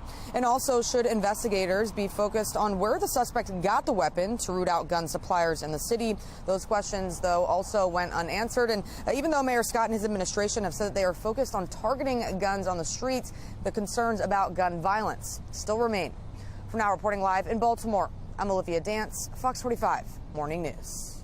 Thank you, Olivia. Still this morning, the debate for fair pensions continues. Why first responders now pushing back on city leaders for reducing the time to earn one. And Baltimore County Police Chief Melissa Hyatt leaving her job. How the police union calling for her to step down may have played a part. Plus, the Respect for Marriage Act advances in the Senate. What happens now and what this legislation would mean for same-sex and interracial marriages. Grab your coat as you make your way out the door. It is cold again, and unfortunately, we keep those cold temps in play for the weekend. We'll take another look at that and give you an update coming up in just a few minutes from right now on Fox 45 Morning News. All local, all morning.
All right, welcome back, everybody. Time right now, 6:09. That's a kind of a pretty shot there from our Towson camera this morning. A few clouds kind of hanging around as that morning glow moves in, or the sun gets a little bit closer to rising.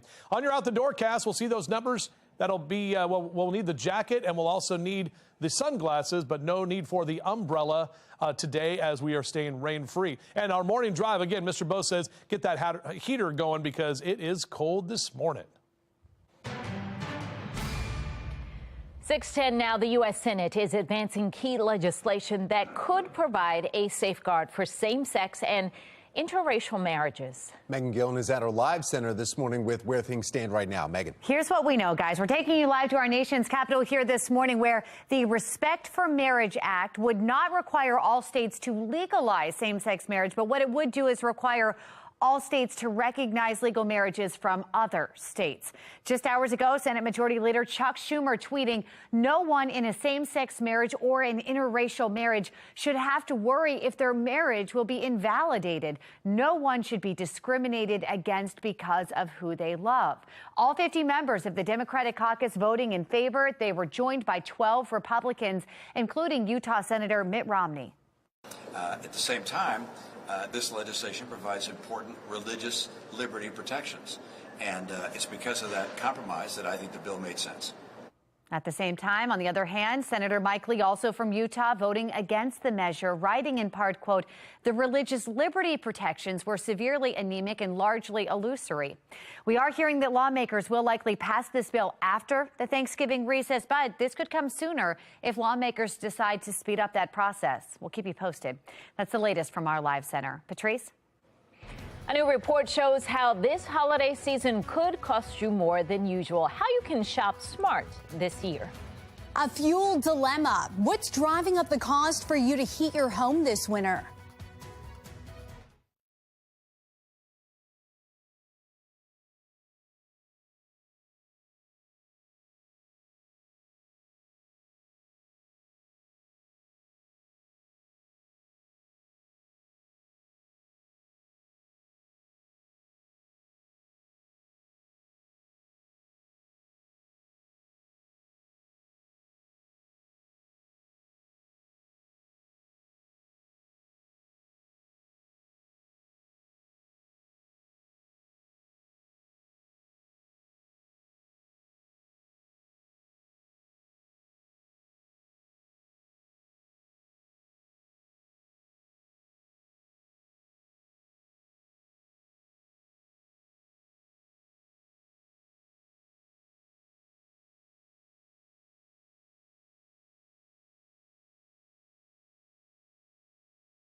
.614 on this Thursday morning in your consumer news. New reports showcase how much the holiday season could end up costing you. All right, let's start with the 2022 holiday travel outlook from Hopper. The report puts the average cost to fly around $463 for Christmas. And then for hotels, you're looking at about $218 per night on average. When it comes to spending, well, they found out that the average household will spend just over $1,400 on holiday gifts and travel. And with the high inflation, experts worry some families could run into some financial troubles. I think that people are either going to spend down their savings or they're going to go into debt. And I do worry that in Q1, we may have a real holiday debt hangover because there's a lot of sticker shock associated with this. The National Retail Federation is reporting 43% of consumers say they don't earn enough money to cover the cost of gifts. But some families and businesses are adapting to the high inflation. The New York Post reporting that retailers are pushing smaller, less expensive toys this holiday season. And for consumers, remember, spending time with family, that's priceless. Well, keeping warm this winter is going to cost you more. A shortage of diesel and heating oil is driving costs up, and that is leading to sticker shock. Experts are warning this could translate to higher heating bills and higher prices for other goods. Dee Dee Gatton is here with a look at what's causing this and how it could impact your wallet. The threat of an even colder winter, a global supply crunch, and rising tensions overseas. It's created a perfect storm for anxiety that's causing some to reevaluate their budget. I feel terrible. It's hard enough right now just putting food on the table. And now new numbers show bills for homes that use heating oil will jump by 45% this winter season. Across the U.S., more than 5 million homes use it as their main space heating fuel. And about 82% of these households were in the Northeast, according to recent data. So now we are going to have to choose up here in the Northeast. Do we want food, medications, or heating oil? It's a question many are asking nationwide. Inventory is down for both heating oil and diesel, with prices hitting record levels. In addition to powering trucks and trains and equipment used across industries, diesel-based home heating oil can keep your home warm. Experts say demand for these products has increased.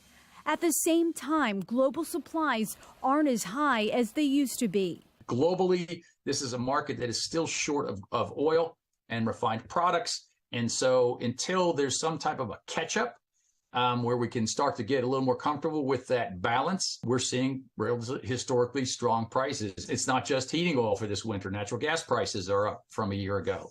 Experts say a shortage of fuels like diesel and heating oil could mean higher prices for you through early next year. You're urged to try to use less if you can to see a collective impact. Reporting for the National Desk, I'm Dee Dee Gatton. Oh, that just it makes you cold thinking about that, and then it makes you hot thinking about the price to not be cold. A lot going on there. Let's get over to meteorologist Justin Chambers and see what we're dealing with these temperatures. Well, and a lot of us have already had to fire up the heaters, right, guys? Not only in the cars, but at the home as well, at home, because we've had some cold temperatures, and these are more, December, kind of January-like numbers than what we're seeing in mid-November, typically in the upper 50s. Remember, just a little while ago, we were in the 70s and even lower 80s. So we had a nice little kind of, I don't know, it was a lingering fall, and now it's like, boom, we're winter. But don't worry, we do have some warmer numbers as early as next week. We just have to get through the next couple of days. Here's a look at our live cam over downtown Baltimore. Seeing some clouds out there, but overall a very pretty shot, kind of a crisp morning. And the wind is still with us out of the southwest, about 9 to 15 miles an hour. So that is making it feel even colder than the upper 30s right now. 38 your official temperature at BWI. Overall on our HD radar, a few snow showers in southern parts of West Virginia and also in the Appalachians there. We saw kind of that little brief snow shower that rolled through earlier this morning, but it didn't do much, just gave us a few flakes, and more of that snow over the upper Midwest there and parts of northern Pennsylvania. So here's a look at our bus stop forecast. Honk, honk, as the kids get out to the bus stop this morning. Upper 30s next hour. Make sure they are bundled up and ready to go. We're looking at mid-40s by noontime, and into the 2 and 3 o'clock hour. That's it. Mid-40s, yeah. About 6 degrees cooler than where we were yesterday afternoon. Hank the bird and he and his feathered friends trying to find some place to stay warm. Thanks, Hank. 40 by 9 a.m. on your Bird is the Word cast. And our numbers this afternoon are just kind of, I don't want to say paltry, but I don't know, maybe some descriptive word that you can think of for colder than average by some 10 degrees. 57 typically where we are. 45 Dundalk today. That's it. 43 Perry Hall and White Marsh, over the lower 40s for Eldersburg and Reisterstown. Numbers here for the eastern shore, a little warmer. Mid-40s for Rock Hall over to Centerville out through Chestertown, and 47 in Chester for you this afternoon. afternoon. Here's a look at your rakecast. Now that the leaves are kind of dried out, we have a breezy afternoon today. Thursday, Friday, and Saturday, green lights across the board if you want to get the yard cleaned up and ready for the family maybe coming into town this weekend for Thanksgiving next week. Our future scan looks like this. Staying dry, a couple of clouds here and there. It's a couple of passing cold fronts that will be mainly dry cold fronts. That's what we're going to see over the next few days and as we head into the weekend. But those numbers, unfortunately, just keep going down. 7 days from today, so next Thursday, it's Thanksgiving on our holiday countdown. Got Hanukkah coming up in just over a month. Winter solstice is less than 5 weeks from right now, so that's the shortest day of the year. These daylight hours will keep shrinking here for at least the next 34, 35 days, and then we start getting longer days. It's incremental, but trying to be positive here. We got the Ravens game right here on Fox 45 Sunday afternoon at 1. But if you are going to the game, it is going to be cold. Layers, layers, layers. Those heat warmers, the pocket warmers, whatever you got, with temperatures in the lower 40s and then upper 40s Monday. Look at that. Mid to upper 50s for Tuesday and Wednesday next week. Yeah, but there's still a 26 Monday night. All right. Yeah. Now to your Len Stoller Traffic Network, taking a look right here at 895-95. Traffic's moving along just fine. The only incident that we have to report is a fender bender on the ramp from the outer loop going on to 70. It's on the shoulder. There's police working on it right now, and it's not really causing much delay. Now we want to get a check of your mass transit. Hopefully the good news keeps going. We've got Mark Jones with the MTA. Good morning, Mark. Well, good morning, Tom. Good morning, everyone. The good news keeps going on Light Rail Link. It's operating on time. No delays from end to end there. But Metro Subway Link, of course, dealing with the Upton Station closure, remains closed due to repair. Shuttle buses are in place there, too. And from the Upton Station, no delays out there, but dealing with that station closure. On the MARC train system, Penn train 511 and Camden train 845, both running about 5 minutes late. Brunswick train 872 with a 5 to 10 minute delay on MARC. For the MTA Transit Team, I'm Mark Jones. Thank you, Mark. One California educator is speaking out about her teaching style, why the debate about gender identity and sexual attraction continues. And still to come this morning, Project Baltimore investigates the connection between city school CEO, large pay last year, and their failing student test scores. 6:22, you're watching Fox 45 Morning News, all local, all morning. Fox 45 News, winner of 17 2022 Regional Emmy Awards, more than all other Baltimore news stations combined.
6:24 now and making headlines this morning. One California teacher says if parents don't like her teachings, they can find a new classroom.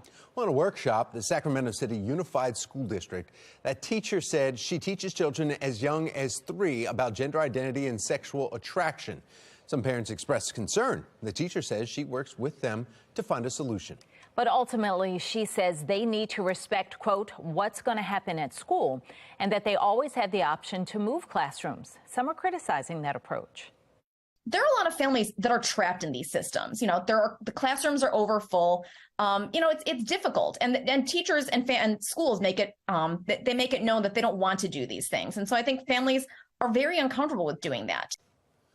Well, the district tells Sinclair Broadcast Group one of its policy asks teachers to, quote, avoid assuming the role of gatekeeper when accepting a student's gender identity, and is looking in to see if her comments align with the district's policies.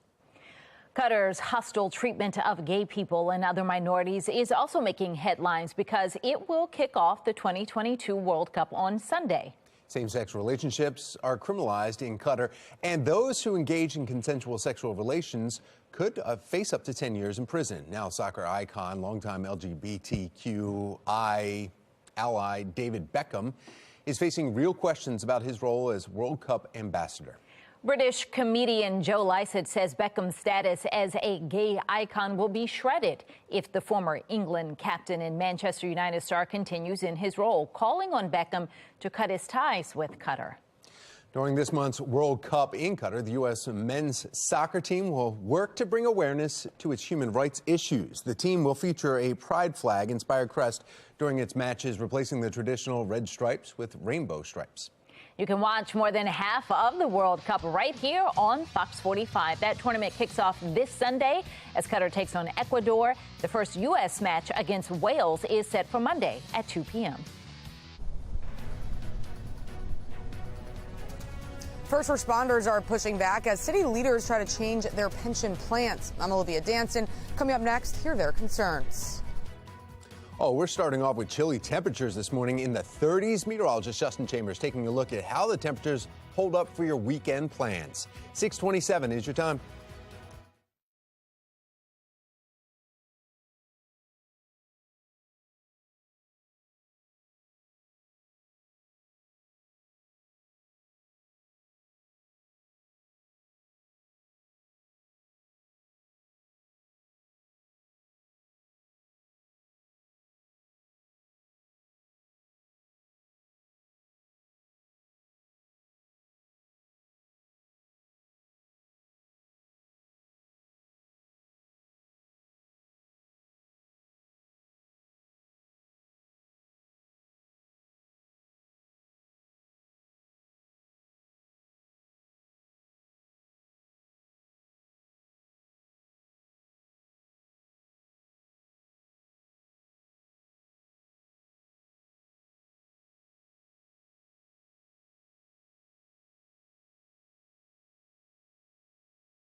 Live from WBFF in Baltimore, this is Fox 45 Morning News.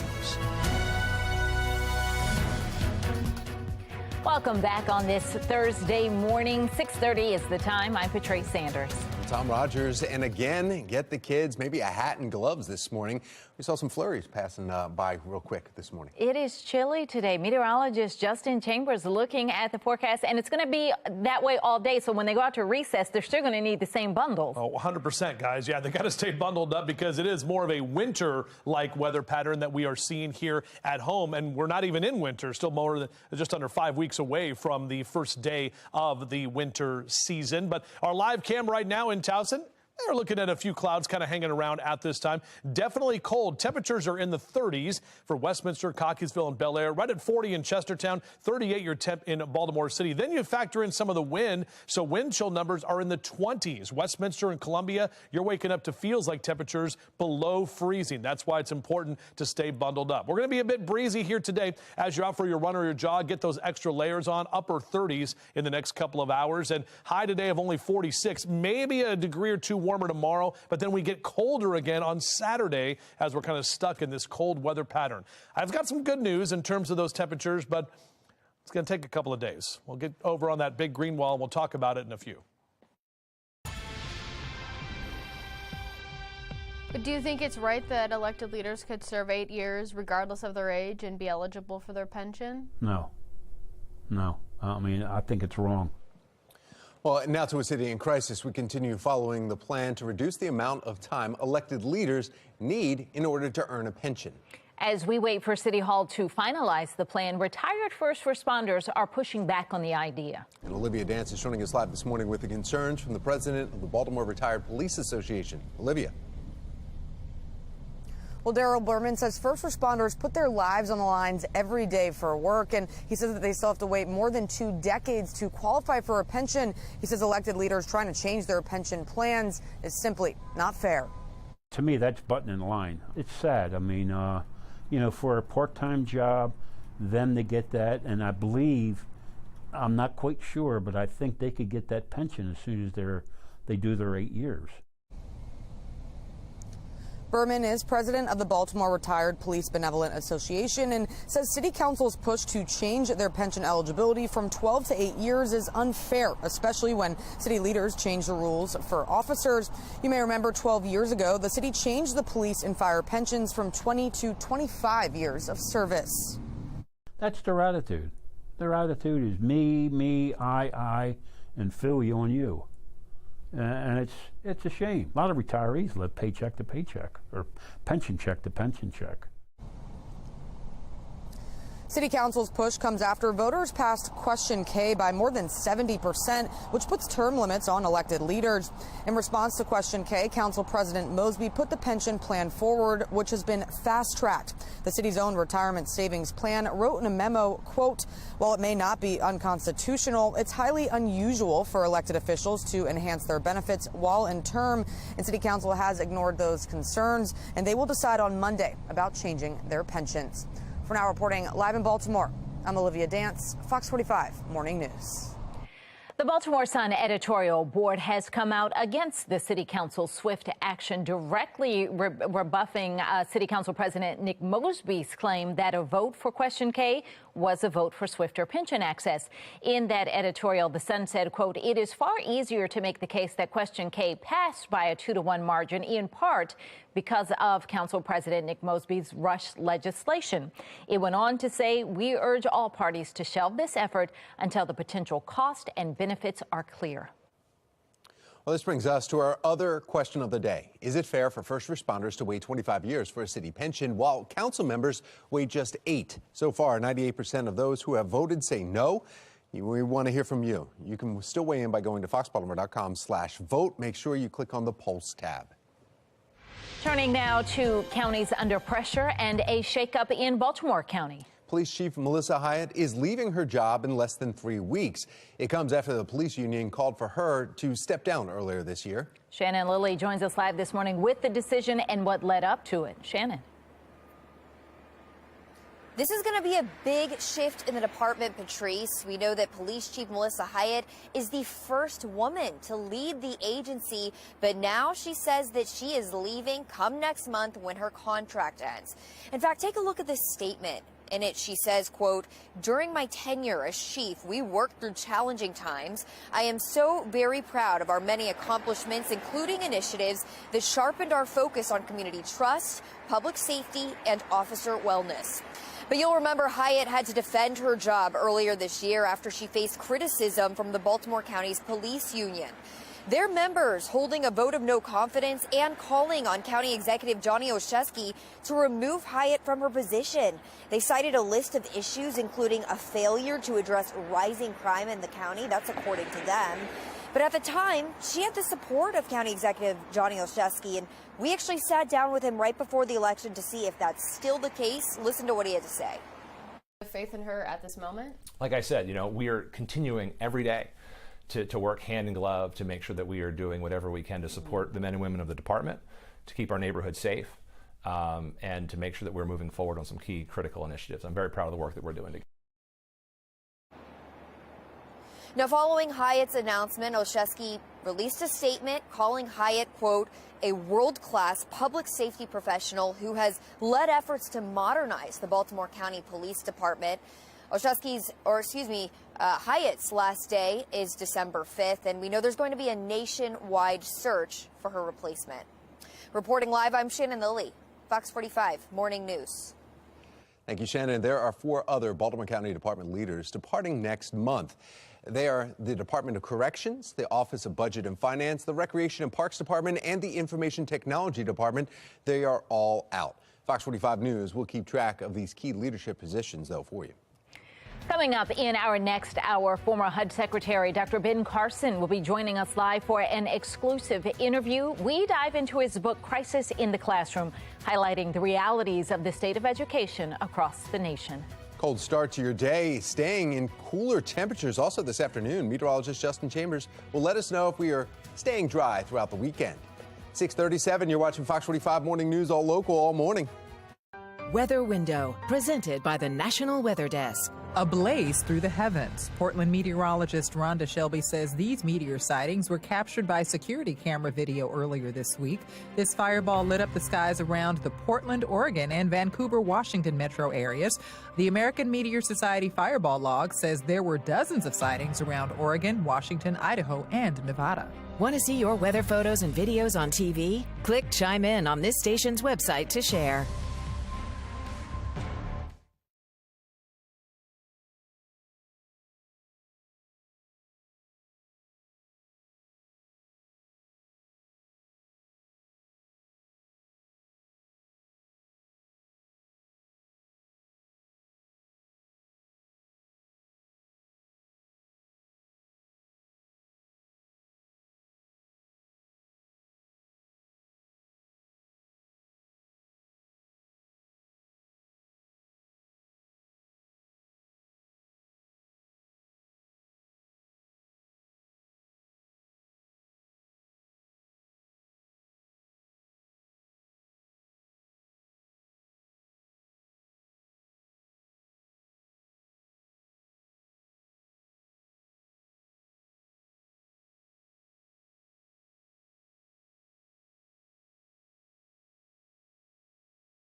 640, it is now official. The GOP has flipped the House from Democratic control. This comes more than a week after the midterm election. Megan Gillen at our live center now with a look at the numbers. Megan. Yeah, take a look, guys. Right now, Republicans, you can see right here, have control. We've got 218 seats right here. That is their magic number to gain majority. And that part is done right now. But it could be weeks before we know the full scale of that party's majority there, with votes still to be counted. We've got another 6 seats still in play here. Even with a few more wins from those remaining seats, GOP control will be a slim majority when it comes to passing partisan legislation. We're more than willing to reach across the aisle. I have a long record of working on a bipartisan basis on things like infrastructure and international water and animal welfare. I mean, there are a wide range of things, but it's not clear what they are for. Taking you live to Capitol Hill once again, where we know House GOP leader Kevin McCarthy won the nomination for House Speaker on Tuesday. The majority makes his nomination official. The full House will vote on McCarthy's leadership bid when that new Congress convenes in January. That's the latest from our live center in Capitol Hill. Back to you. We are seeing some out-of-this-world images from the Artemis 1. When we can expect the spacecraft to return to Earth. And coming up, Thanksgiving's just a week away, but the prices are sky high. We'll talk about that coming up.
Through.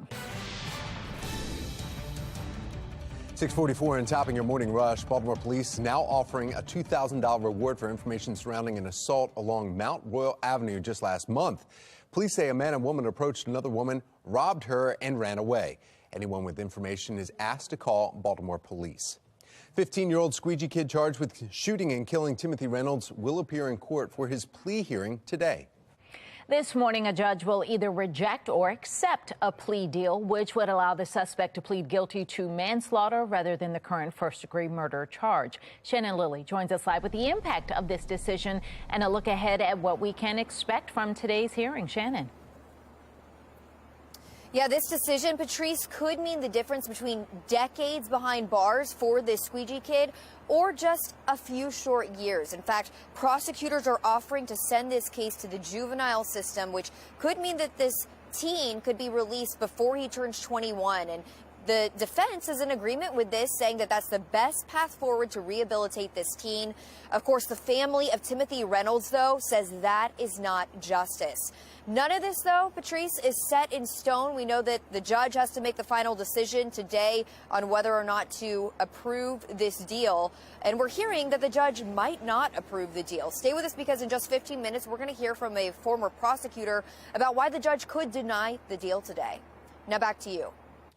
Thank you, Shannon. Now, with the plea deal on the table, prosecutors are demanding the boy answer more questions, including where he was able to get the gun that he used to shoot Reynolds. Olivia Dance is joining us live now. Olivia, have guns on city streets, though, become a trend? That's the big question. Yeah, Tom, guns on city streets is a very alarming trend. And in this case, images from surveillance video show the final moments before Timothy Reynolds was shot and killed right here on the corner of Light and Conway streets back in July. Now, prosecutors say the images show the then 14-year-old squeegee kid grab a backpack as Reynolds parked his car and got out with a bat in his hand. Prosecutors say Reynolds swung the bat but didn't hit anyone. And as he was walking away from the group of squeegee kids, he was shot 5 times. Court documents showing a loaded polymer 80 was used in the shooting. But one of the big questions is, how did a 14-year-old kid get that gun? I'm Olivia Dance, and coming up in about 15 minutes, we question city leaders on this issue. It is 6:47, and we are switching gears now to talk about weather, cold weather. Meteorologist Justin Chambers here with the forecast, even though my 15-year-old keeps showing up with shorts and T-shirts. You know what we need to find out if our director Curtis is wearing shorts, because he says until below freezing he wears his shorts. See, we need a little image of Curtis right here, like a Curtis meter. That's what we need to find out whether or not it's that cold. Or a Curtis cast. That's even better. There you go. That's why the executive producer makes all the money, and she yells in my ear. Here's a look right now at our Towson camera. A few clouds kind of hanging around right now as we get into the morning time. Our temperatures staying near that freezing mark. Most of us are above freezing. Officially, we're at 38 in Towson, but the southwest wind about 9 to 15 miles an hour, making it feel colder than those numbers as well. And you can see our HD radar. We did have a few flakes that were flying early this morning, but not too much that we're seeing right now. We're going to stay dry over the next couple of days. Boy, Daryl the Dragonfly, he's bummed because these numbers are staying only in the 40s for the next 12 hours when we typically are in the mid to upper 50s. Golfers bundle up today, probably still at least a 1-club wind, possibly even a 2-club wind this afternoon as that west-northwesterly wind stays with us, and it'll be blustery for today. 46, that's it for our high in Baltimore City. Mid-40s for Stevensville down through Easton and the Eastern Shore at 45 in Chestertown. 43, your high in Columbia, and barely getting to the 40-degree mark in Carroll County, parts of Westminster there. 37 in Cumberland this afternoon. Up and down the 95 corridor, our numbers are staying in the mid-40s, and you can see your car wash cast Thursday, Friday, and Saturday. I've got green lights as we stay dry and cold, but it's one of those things where a lot of those car washes are closed when our temperatures are just too cold, especially in the morning time, those automatic ones at least. Here's our future scan, looking as we head into the afternoon on Thursday, staying mainly dry. A few clouds here and there, but overall, we're not tracking any precipitation, just those cold temperatures here. 40s here over the next couple of hours and next couple of days, as we get into the weekend. 41 for our high on Sunday. Ravens game, you will definitely have to layer up, or you can watch it right here on Fox 45, but at least we're a bit warmer as we head toward Thanksgiving next week. Well, speaking of Thanksgiving, we're just 1 week away from Thanksgiving, and prices continue to rise, unfortunately, this holiday season. And that may be changing holiday traditions for some. Be More Lifestyle host Mark Clark is here to explain. Guys, I don't want to be the harbinger of bad news. Is that the right word? I don't know if that... Anyway, so we're going to start with the good news, okay? The prices are up by like 20%, okay? The good news is, all my cranberry fans, the prices for cranberries are down. Let's celebrate. We'll take that. Woo. Okay, now, the star of the show, the turkey, up by 21% this year, guys. And the average cost of the meal looks like it's going to be $10 more than last year's. Let's chat, everybody. So how do we feel about this? Are we happy about cranberries? Are we sad about turkey? Yeah, we do. We use the canned cranberries. Oh, see, I make cranberries. I do, and I know that's the better one, but I like the canned and the little lines. Oh, yeah. I'm with you. I think that in terms of how it's changed us, fortunately for us, it's just going to be the three of us. And so last year we had my entire family. We had 20-something people to cook for. So I'm glad we aren't doing that this year. But I think we'll still have the turkey and the 3 or 4 sides and call it a day. He's kind of scaled it down. We may not have turkey this year. Oh, really? Wow. We're going to college to see. Got 2 of them in Virginia. Right. We're doing a bed and breakfast and maybe turkey, maybe not. Oh, well, that sounds actually really nice, though. Yeah. Main thing is family. Chinese food. Exactly. That's what you should do. Well, they say the cost of eating out has gone up less than the cost of cooking at home. So a lot of people are opting for Thanksgiving I'm kind of surprised out. it's only $10 more, though. I thought it would be a lot more for all of the fixings. So once again, Megan shining the light on the positivity. See, My house, you're getting cranberry. You're getting cranberry. You're getting Everyone's cranberry. getting cranberry. And that's it. That's it. Thanks, Mark. Thanks, guys. Spending time with family is priceless, but the cost to get you there is coming with a huge price tag. I'm Angela Brown in Washington, D.C. We're moving past Thanksgiving and breaking down Christmas costs. Still to come, Maryland Live Casino and Hotel will be donating over 300 turkeys to the Anne Arundel County Food Bank. How you can make an impact helping others this holiday season. Oh, one way you can help your local news anchors and meteorologists. Bring us some hot coffee. You know what? I'm going to share mine with you. Oh, that's nice. It's time for a coffee break. No, I shared mine with you yesterday. I got it yesterday.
Now, if you're waiting to book a flight for Christmas, the best deals may have already passed. Angela Brown with the National Desk joins us now with a new report on how much Christmas could cost.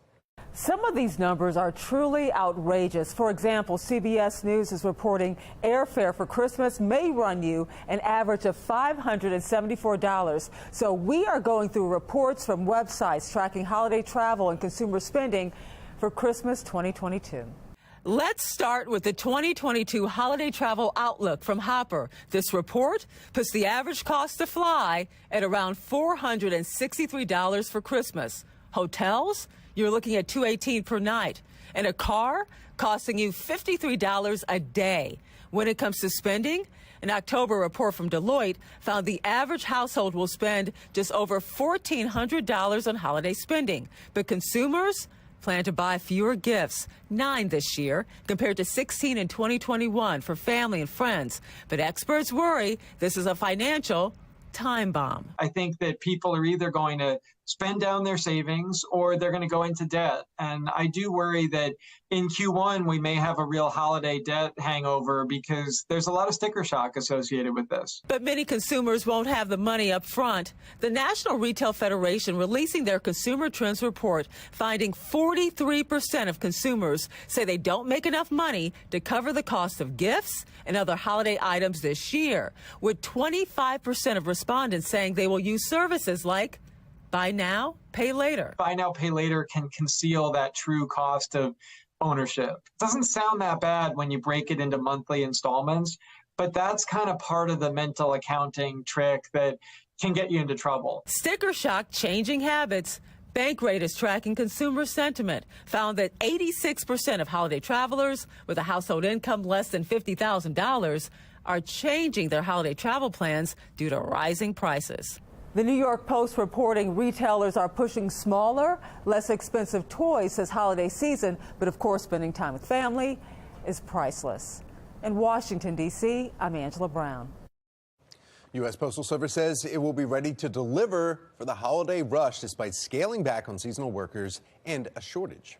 I don't know. I don't trust that. Postmaster General Louis DeJoy plans to hire 30% fewer workers through this year's peak season. That amounts to 20,000 seasonal workers, down from 45,000 last year. Now, officials say it won't have an impact on service because they've stabilized their workforce by hiring more full-time staff. The Postal Service says its average delivery time is currently 2.5 days, and improvements over 2020 and 2021. Well, if you want to buy a friend or a loved one a type of iPhone for Christmas, you might want to make some other plans. A report says shipping times for the Apple iPhone 14 Pro and the iPhone 14 Pro Max could run way past Christmas. Now, Apple's website showed December 27th as a shipping date for some 14 Pro and 14 Pro Max models. So just go with the Samsung. Another thing gift givers need to be on the lookout for this holiday season: porch pirates. A recent survey found 84% of Americans plan to have at least one package delivered over this holiday season. Matthew Stanton from global security firm Garter World recommends having doorbell cameras to see who comes to your door. He also says you should give delivery companies details about where you want the package dropped off. Stanton also says it is better to pick up the package in person, depending on the value of the product that you're getting. A judge will decide today whether the case against the teen accused of shooting and killing Timothy Reynolds will be moved to juvenile court. And coming up, we are live from the courthouse where this decision will be made today with the arguments for and against. Former HUD Secretary Dr. Ben Carson joins us live for an exclusive interview. We're going to dive into his book, Crisis in the Classroom, highlighting the realities of the state of education across our nation. Definitely feeling more like winter as you make your way out once again this morning. And as we head toward the weekend, got to make sure to bundle up. We do have some warmer temps. We'll talk about it on Fox 45 Morning News. Let's go. Live from WBFF in Baltimore, this is Fox 45 Morning News. We begin this morning in a city in crisis. Today is a big day for the family of Timothy Reynolds and the Baltimore teenager accused of shooting and killing him. A judge is set to decide if the case against the 15-year-old squeegee kid remains in adult court or moves to juvenile court.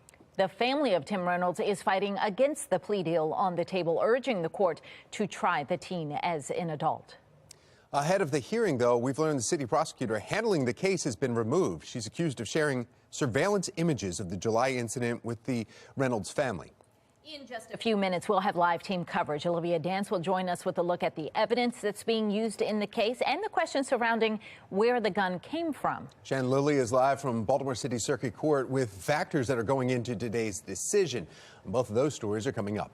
Well, good morning to all of you on this Thursday, November 17th. I'm Patrice Sanders. I'm Tom Rogers. We want to get right over to meteorologist Justin Chambers. He's got the forecast. Already been busy this morning. Flurries, now sun. I know. It's great, guys. Good morning to both of you, and good morning, everyone. We're just a week away from Thanksgiving now, and it is definitely feeling more like the middle of winter as you make your way outside. But a really pretty shot. Yeah, look at that sunrise right there. Just a few clouds over the inner harbor at this time, and we are looking good to kick off your Thursday. It's Friday Eve, by the way, and we're almost to our Purple Friday. 36 your number in Westminster, 35 currently in Cockeysville and Hunt Valley, almost 40 degrees there in Bel Air, and if you're waking up in Baltimore City, we're in the upper 30s. But look at this temperature map. This is the feels like temperature, so it feels like a lot of upper 20s out there. There's not a lot of wind, but enough to make those feels like temperatures cold. Breezy and cool for the afternoon with that wind staying with us, and even colder numbers for the weekend. So yeah, definitely extra layers out for a run or a jog in the next few hours. We're back with your full forecast coming up in just a few minutes from right now. How are we looking on the roads, Tom?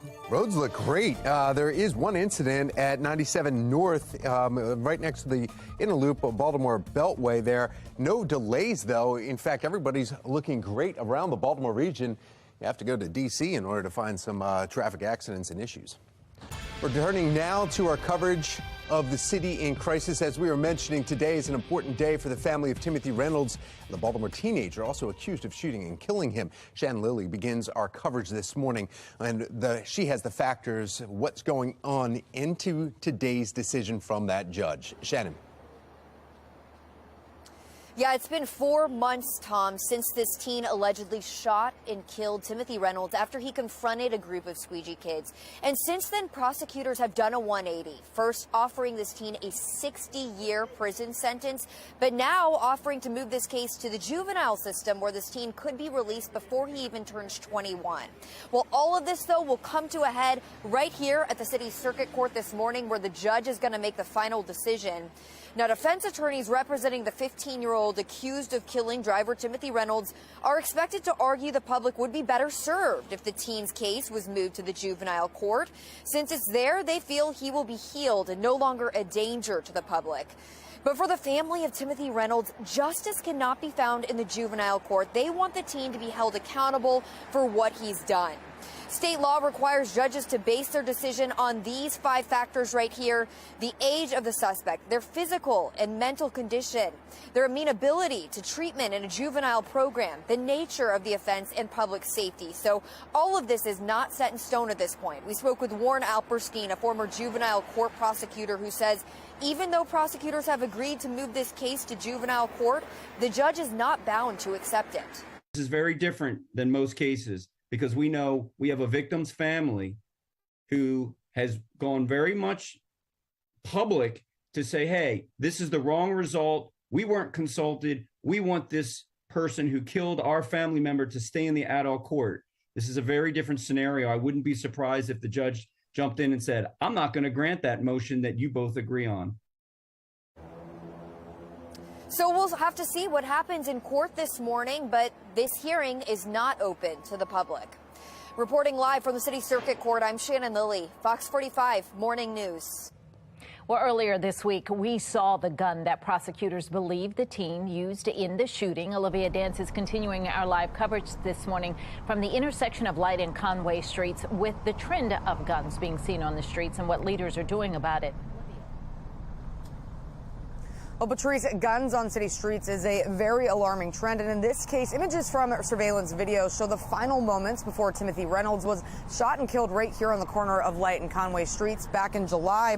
Now, prosecutors say those images that you're looking at right now show the then 14-year-old squeegee kid grab a backpack as Reynolds parked his car and got out with a bat in his hand. Prosecutors say Reynolds swung the bat but didn't hit anyone, and as he was walking away from the group of squeegee kids, he was shot 5 times. Now, court documents showing a loaded polymer 80 was used in the shooting, but one of the big questions is, where did a 14-year-old kid get that gun? I do not know personally where he got it from. He has not cooperated, as far as I know, with coming forward where he got the weapon from.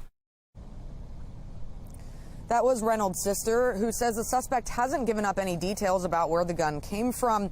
Through Vignaraja, who is representing the Reynolds family, says the city should be demanding answers from the person who pulled the trigger, especially during a plea deal negotiation. If there was an occasion for this defendant to take responsibility, to plead guilty to the crime, you would think that part of taking responsibility is allowing all of us to understand how on earth we got to that position. Questions to City State's Attorney Marilyn Mosby about if the suspect was required to give up any information about the gun went ignored. Fox 45 News also asked members of City Council these questions. Do you believe the suspect should be required to provide information about where he got the gun from as part of his plea agreement? And also, should investigators be focused on where the suspect got the weapon to root out gun suppliers in the city? Those questions also went unanswered. And even though Mayor Scott and his administration have said that they're focused on tackling guns on streets, the concerns about gun violence still remain. For now, reporting live in Baltimore, I'm Olivia Dance, Fox 45 Morning News. Thank you, Olivia. 7:06 now, a new video from the Baltimore Banner of the attack. We are not showing, but Reynolds is seen walking away from a group of squeegee kids, pointing a bat at the kids as they were following him. They get his attention. He turns around and swings his bat. That's when it appears that he is hit in the head with some sort of rock or object. The end of the video showing Reynolds standing before shots are fired and he falls to the ground. Law experts that we've spoken with say that the moment Reynolds walks away is key. Maryland does not have a stand your ground law, rather a duty to retreat. The law states before using deadly force, a person is required to make, quote, all reasonable efforts to retreat, unless the attack happens in the person's home.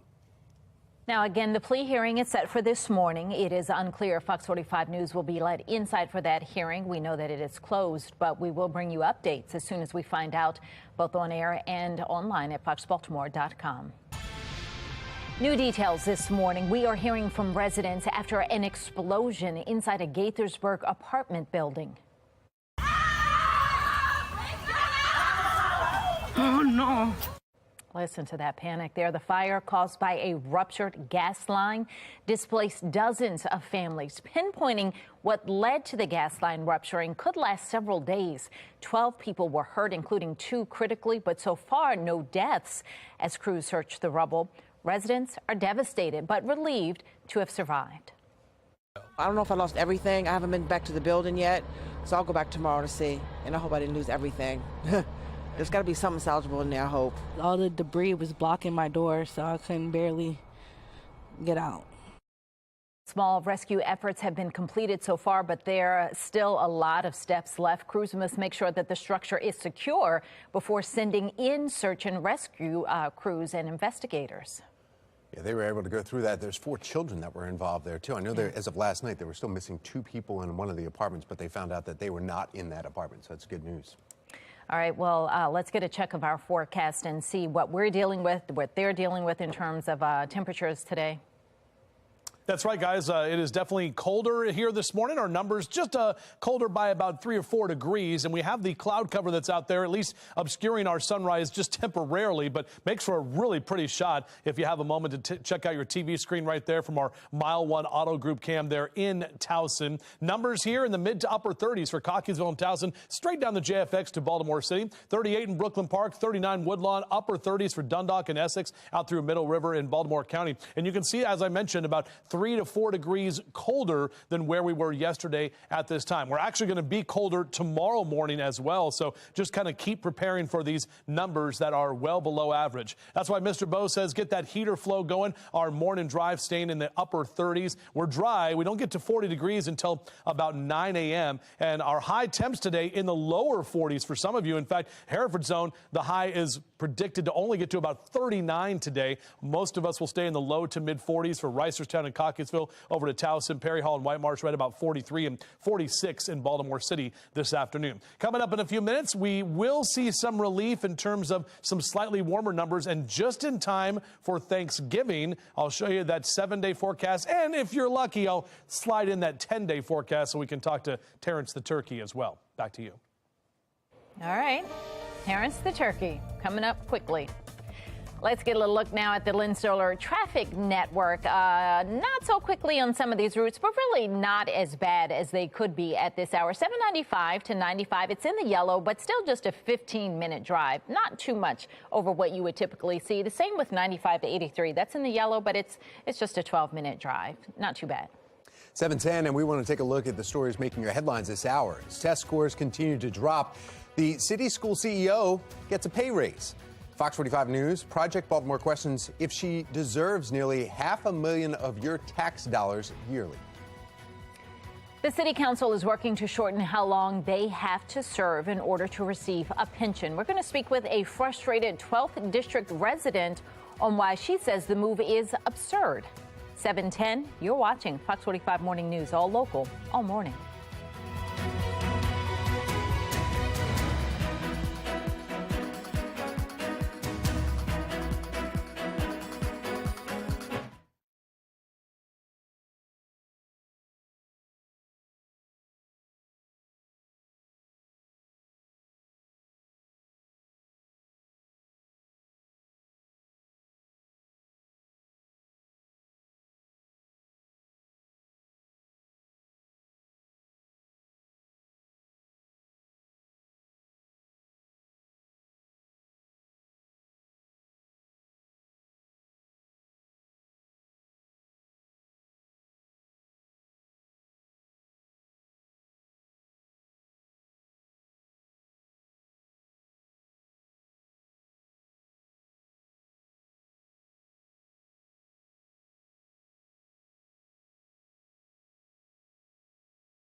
Fox 45 News, winner of 17 2022 Regional Emmy Awards, more than all other Baltimore news stations combined.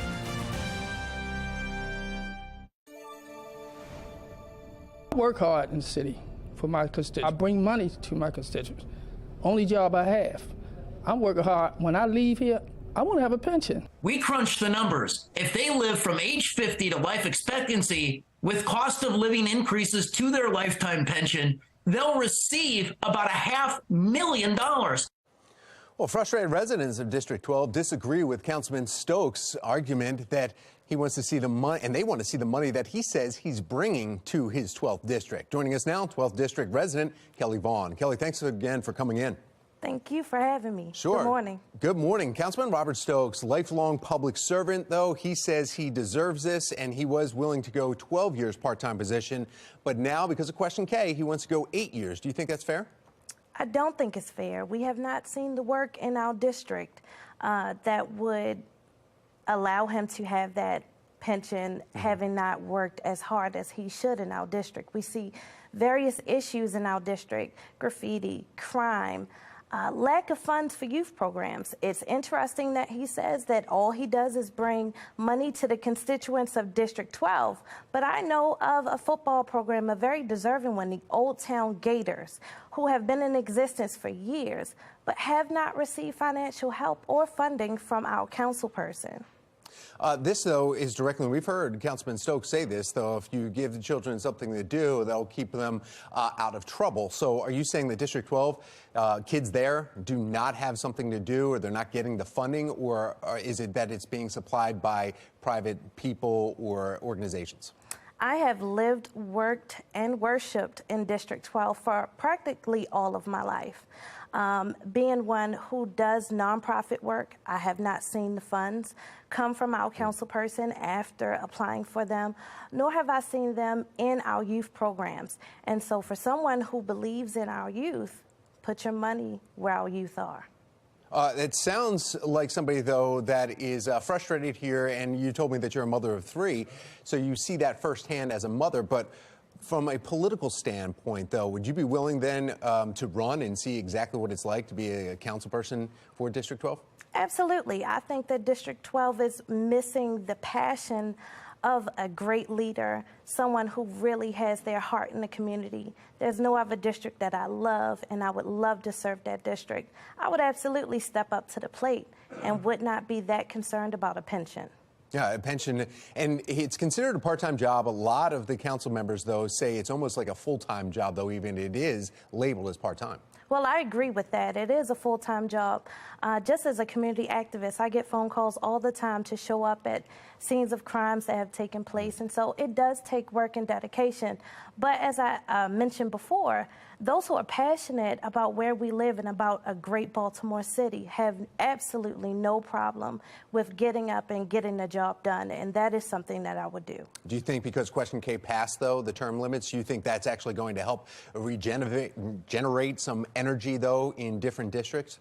I believe that it should boost those who are not on their job and not getting the work done. I believe that it will rejuvenate the districts and call for candidates who are willing to work without that much of a care of financial stability afterwards. If I do a good job in office, 9 times out of 10, I'll be asked to serve in another capacity. And so term limits shouldn't be an issue, and pension should not be the focus of anyone in office. Kelly Vaughn right there. We look forward to hearing about your campaign as you appear to be running then for District 12. Yes, sir, I am, and thank you for having me. Thank you.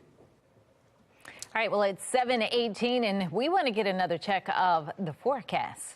Yeah, in fact, we have meteorologist Justin Chambers here. He's been talking about the flurries, and now it looks like it's going to warm up a little bit today. And wait a minute. When speaking of flurries, I missed the part about snow after Thanksgiving. Snow after Thanksgiving. Some of the models want to try to do that. I'm not buying into that yet. We're definitely going to get wet next Friday for Black Friday as the system comes in, but I think our temperatures are going to be too warm for that. And Tom, I'd love to say we're going to be warming up today, but it's just not going to happen. We're going to see the sun that is right now out over the Inner Harbor, but our temperatures are going to be colder this afternoon with highs only into the 40s. So right now our temperatures are in the 30s. And yeah, we did see a few flakes flying earlier this morning around this city. 38 your temperature right now in Baltimore. Notice that wind out of the west at about 16 to 20 miles an hour. So we're definitely feeling the colder and drier air. Look at that dew point, 18 degrees. So when you have that 20-degree temperature spread between the air temp and the dew point temperature, that means we've got dry air in place. Definitely some lotion on the hands and on the body as well. Here's a look at our HD radar. Not really seeing much in the way of snow. A few snow showers in parts of southern West Virginia. As we get the kids out to the bus stop, beep, beep, make sure they are bundled up with temperatures here this morning in the 30s. Only mid-40s for noontime and recess, and keeping those 40s around as we head into a cool and breezy afternoon. 57 typically where we are this time of year. We're going to see the low to mid-40s. That's it for our high temps today. Not only here, but up and down the 95 corridor, keeping those temps in the 40s and 30s out in western Maryland. Maryland. Good day to fly, pilots, but it is going to be breezy, especially with that westerly wind. So just be aware of that crosswind takeoff and landing. You can practice that today, but again, just watch for some of the gusty conditions. We're looking to the skies today. Granddad Hagel, we definitely miss you. We lost Granddad Hagel earlier this week. He's up there with Jimmy right now. There's a picture when Jimmy got to go over there and hang out with Grandma and Grandpa in Dundalk, the Hagels, and there he is blowing out some birthday cake. So served in the Navy, and he was a veteran, of course, a lifetime Baltimore and Dundalk resident. So Grandpa Joe will definitely gonna miss you for sure. Our 7-day forecast, mid to upper 40s here for the next couple of days. We'll keep the temps about 45 on Saturday. We're going to wake up to 30 degrees on Sunday morning for game day for the Ravens. And then our high temps only to about 41. But we have some improving numbers, mid to upper 50s into Tuesday and Wednesday. And as promised, there's Terrence the Turkey right there on now your 10-day forecast. Looking ahead to Turkey Day, we'll see those temperatures in the mid 50s before that rain rolls in on Friday. Tom, Patrice? Thank you, Justin. Looking at the Lynn Stoller traffic network, we are hearing about a crash on 95 northbound. It's after White Marsh Boulevard, and we know that you can see some shots of it there. Because of it, you see that 1, 2, 3. 3 left lanes are blocked, just that one single lane getting by, so that's going to be a slow go. Job of the Day is sponsored by Antwerpen Auto Group. 7:21 and Fox 45 is getting Maryland back to work. It's time for a job of the day. The Maryland State Department of Education looking to hire a director of comprehensive arts education. If you'd like some more information about this position, just head to our website, foxbaltimore.com. If you're an employer with jobs that need to be filled, please send your information to news@foxbaltimore.com. Another loaded handgun found in a Baltimore City school. In today's Fox Undercover, we're looking at whether or not school resource officers should be armed to keep students safe.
.24 and 'tis the season for giving. Live Casino and Hotel donating turkeys to the Anne Arundel County Food Bank. It has been a working partnership for over a decade, committed to giving back to the community. For this morning's Hometown Hotspot, Amy Aronson is live in Anne Arundel County with more. Amy. That's right. The turkeys are here this morning at the Anne Arundel County Food Bank. I'm joined by Leah Paley, who's here to tell us more about the need, especially during this time of year. Of course, the need is always great in Anne Arundel County, but this time of year is especially important. Why is that? Absolutely. So we all know that our county, Anne Arundel County, is one of the wealthiest counties in the state of Maryland, which is one of the wealthiest states in our nation.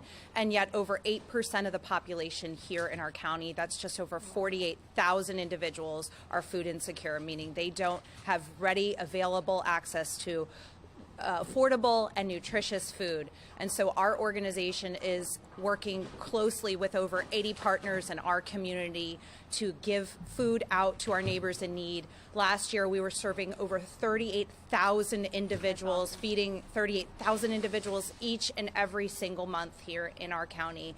And we all know with inflation at a 40-year high that it is so important that we get the food to our neighbors in need. And this holiday season, we're teaming up with Live Casino and many other community partners in order to meet the demand. It's up 100% from where we were last year. 4,000 requests. That is crazy. And we see people here this morning from Live Casino helping you guys out, bringing in the turkeys. If people are watching and saying, I want to come help out this holiday season, can people do that? Absolutely. So there are many ways to support the Anne Arundel County Food Bank. Number one is to make a monetary gift online, which you can do at aafoodbank.org/donate. We are glad to accept donations of turkeys, chickens, and hams right here in Crownsville at our site any day of the week. And then also people are welcome to volunteer. You can go onto our website. We have a volunteer page and you can sign up to volunteer here with us. And really quickly, because Candace is with us early this morning, Candace Davis Griffin with us this morning from Live Casino. What's it like to volunteer, come out early this morning and help out here? It's such an honor being a board member on the food bank and working with Leah. It just is part of what we are committed to our community. Live enjoys doing this every year. This year we're donating 350 turkeys to the community, and we know how much of an impact. We want everyone to be able to enjoy the holiday season with their family. That's great. Cool. Well, we look forward to learning more and seeing more as the morning continues. But if you want more information right now on how you can help out, head over to our website, foxbaltimore.com/newslinks. All right, Amy, thank you. Thank you. Well, it is beginning to feel a lot like winter with highs reaching the 40s this afternoon. But can we expect a warm up anytime soon? Meteorologist Justin Chambers breaking it all down in his full Weather Authority forecast. Also coming up in our next half hour, Project Baltimore investigates the connection between cities' CEOs' large pay for last year for schools versus the failing student test scores. 7:27 is your time.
Project Baltimore is sponsored by the Snyder Law Group. Call 410 the Firm. Live from WBFF in Baltimore, this is Fox 45 Morning News.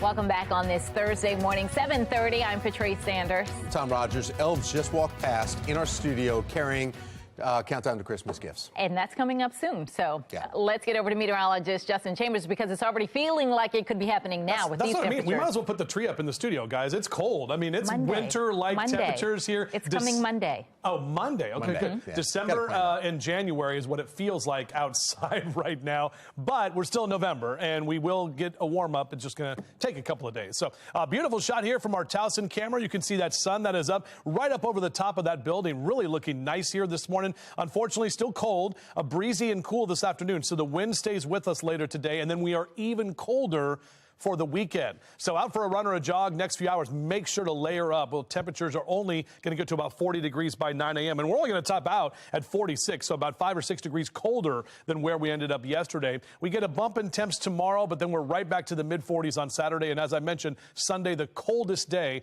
of the next 7. We'll talk about just how cold it will get in just a few minutes from right now. Back to you. She's the highest paid school district leader in our state, and her school system is among the lowest performing in our country. Baltimore City School CEO Dr. Sonia Santelises received nearly $450,000 in compensation last year. Project Baltimore's Chris Papps is asking whether taxpayers should be paying such a hefty price tag for a struggling school system. Mayor, can we get a quick word with you? Go ahead. Mayor Brandon Scott has been a strong supporter of Baltimore City Schools CEO. He has celebrated Dr. Sonia Santelises, praised her for the job she's done. I want to salute you, really, for being a beacon of light. But Project Baltimore recently found taxpayers are paying her a lot more than they may realize. Over $100,000 more, even as student test scores drop to some of the lowest in the country. During her last contract year, Dr. Santelises earned a base salary of more than $333,000. She makes $150,000 more than the governor and $130,000 more than Mayor Scott.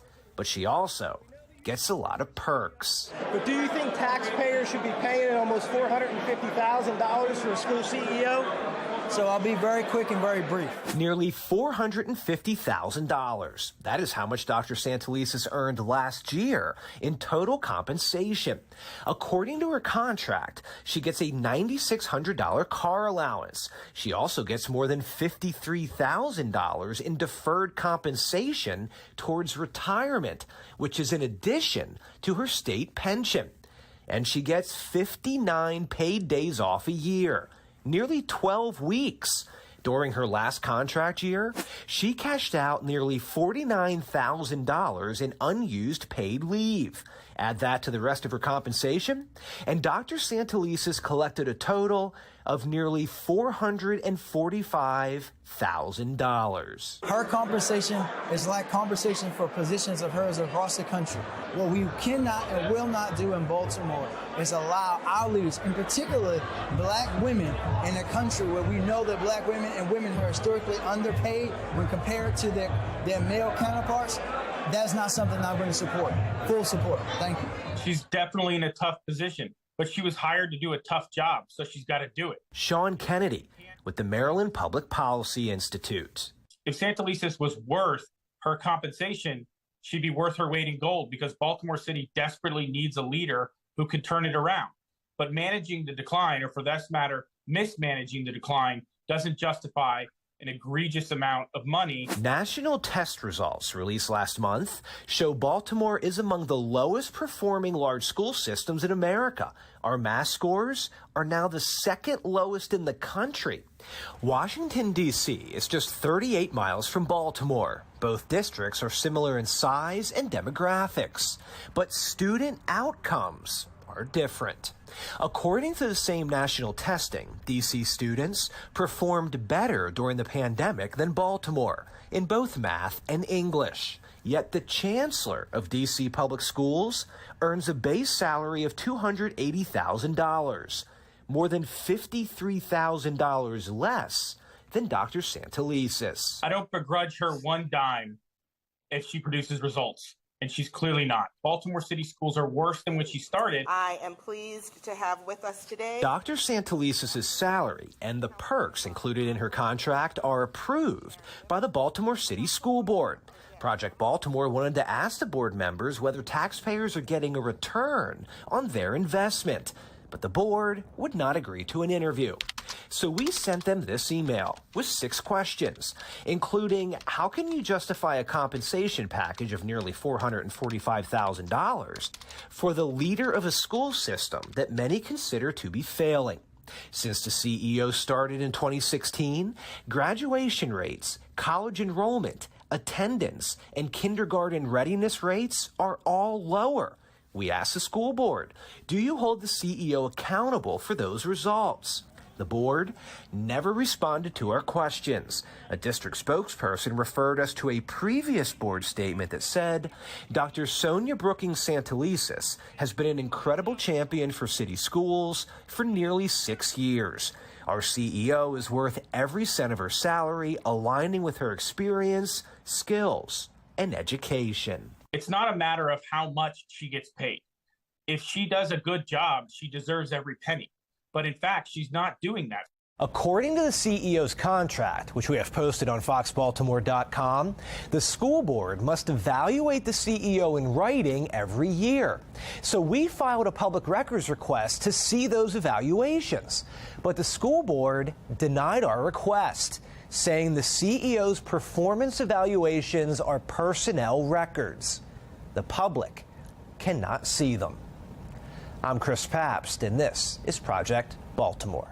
Because we did stay silent for so long, hoping that the justice system would go in our favor.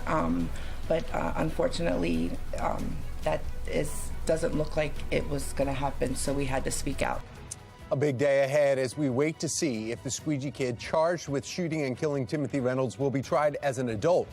Words from the victim's family as they continue fighting for justice.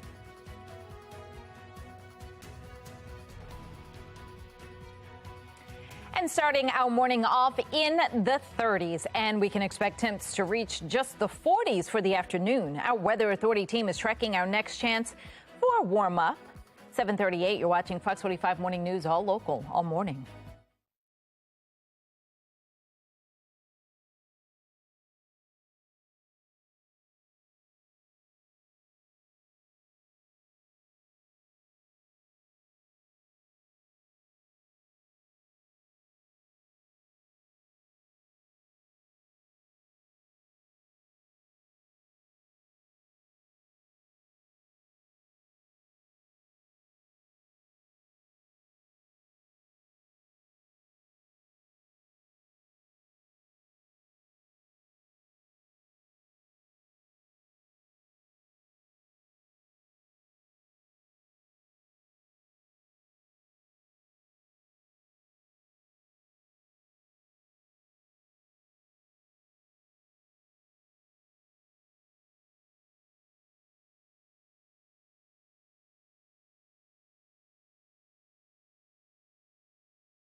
7:40 is your time right now, 20 minutes in front of 8 o'clock on your Friday eve.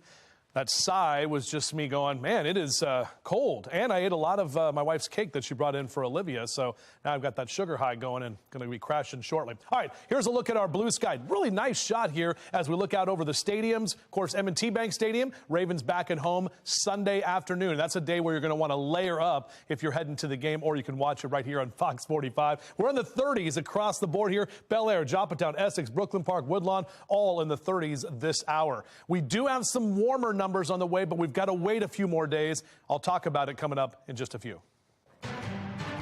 7:41 now. The U.S. Senate is advancing key legislation that could provide a safeguard for same-sex and interracial marriages. Megan Gillen is at our live center this morning with where things stand right now. Megan. Guys, we're taking you live to our nation's capital here behind me, where the Respect for Marriage Act would not require all states to legalize same-sex marriage, but what it would do is require all states to recognize legal marriages from other states. Just hours ago, Senate Majority Leader Chuck Schumer tweeting this, saying no one in a same-sex marriage or an interracial marriage should have to worry if their marriage will be invalidated.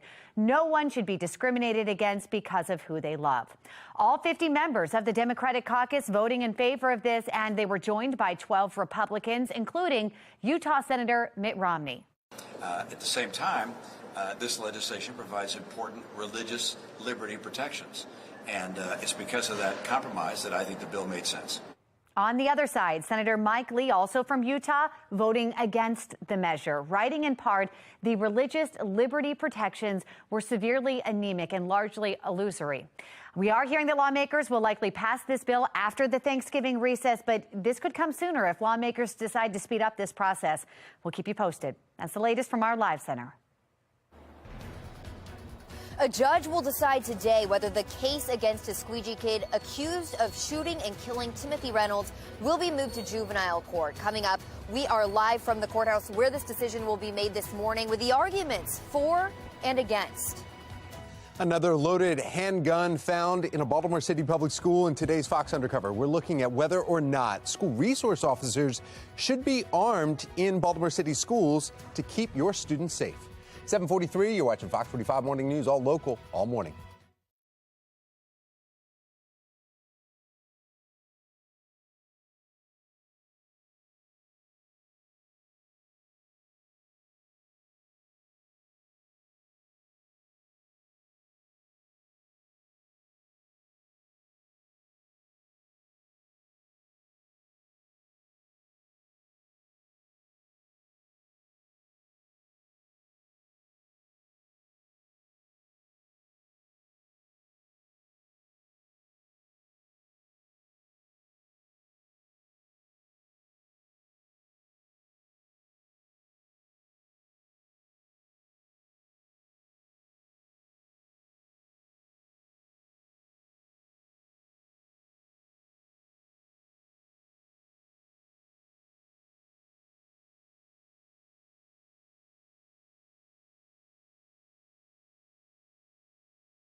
Another loaded handgun found in a Baltimore City public school, as some argue this is an alarming trend, while others argue it's due to increased security measures. Joining us now for this week's Fox Undercover, former police commissioner, current talk show host Ed Norris.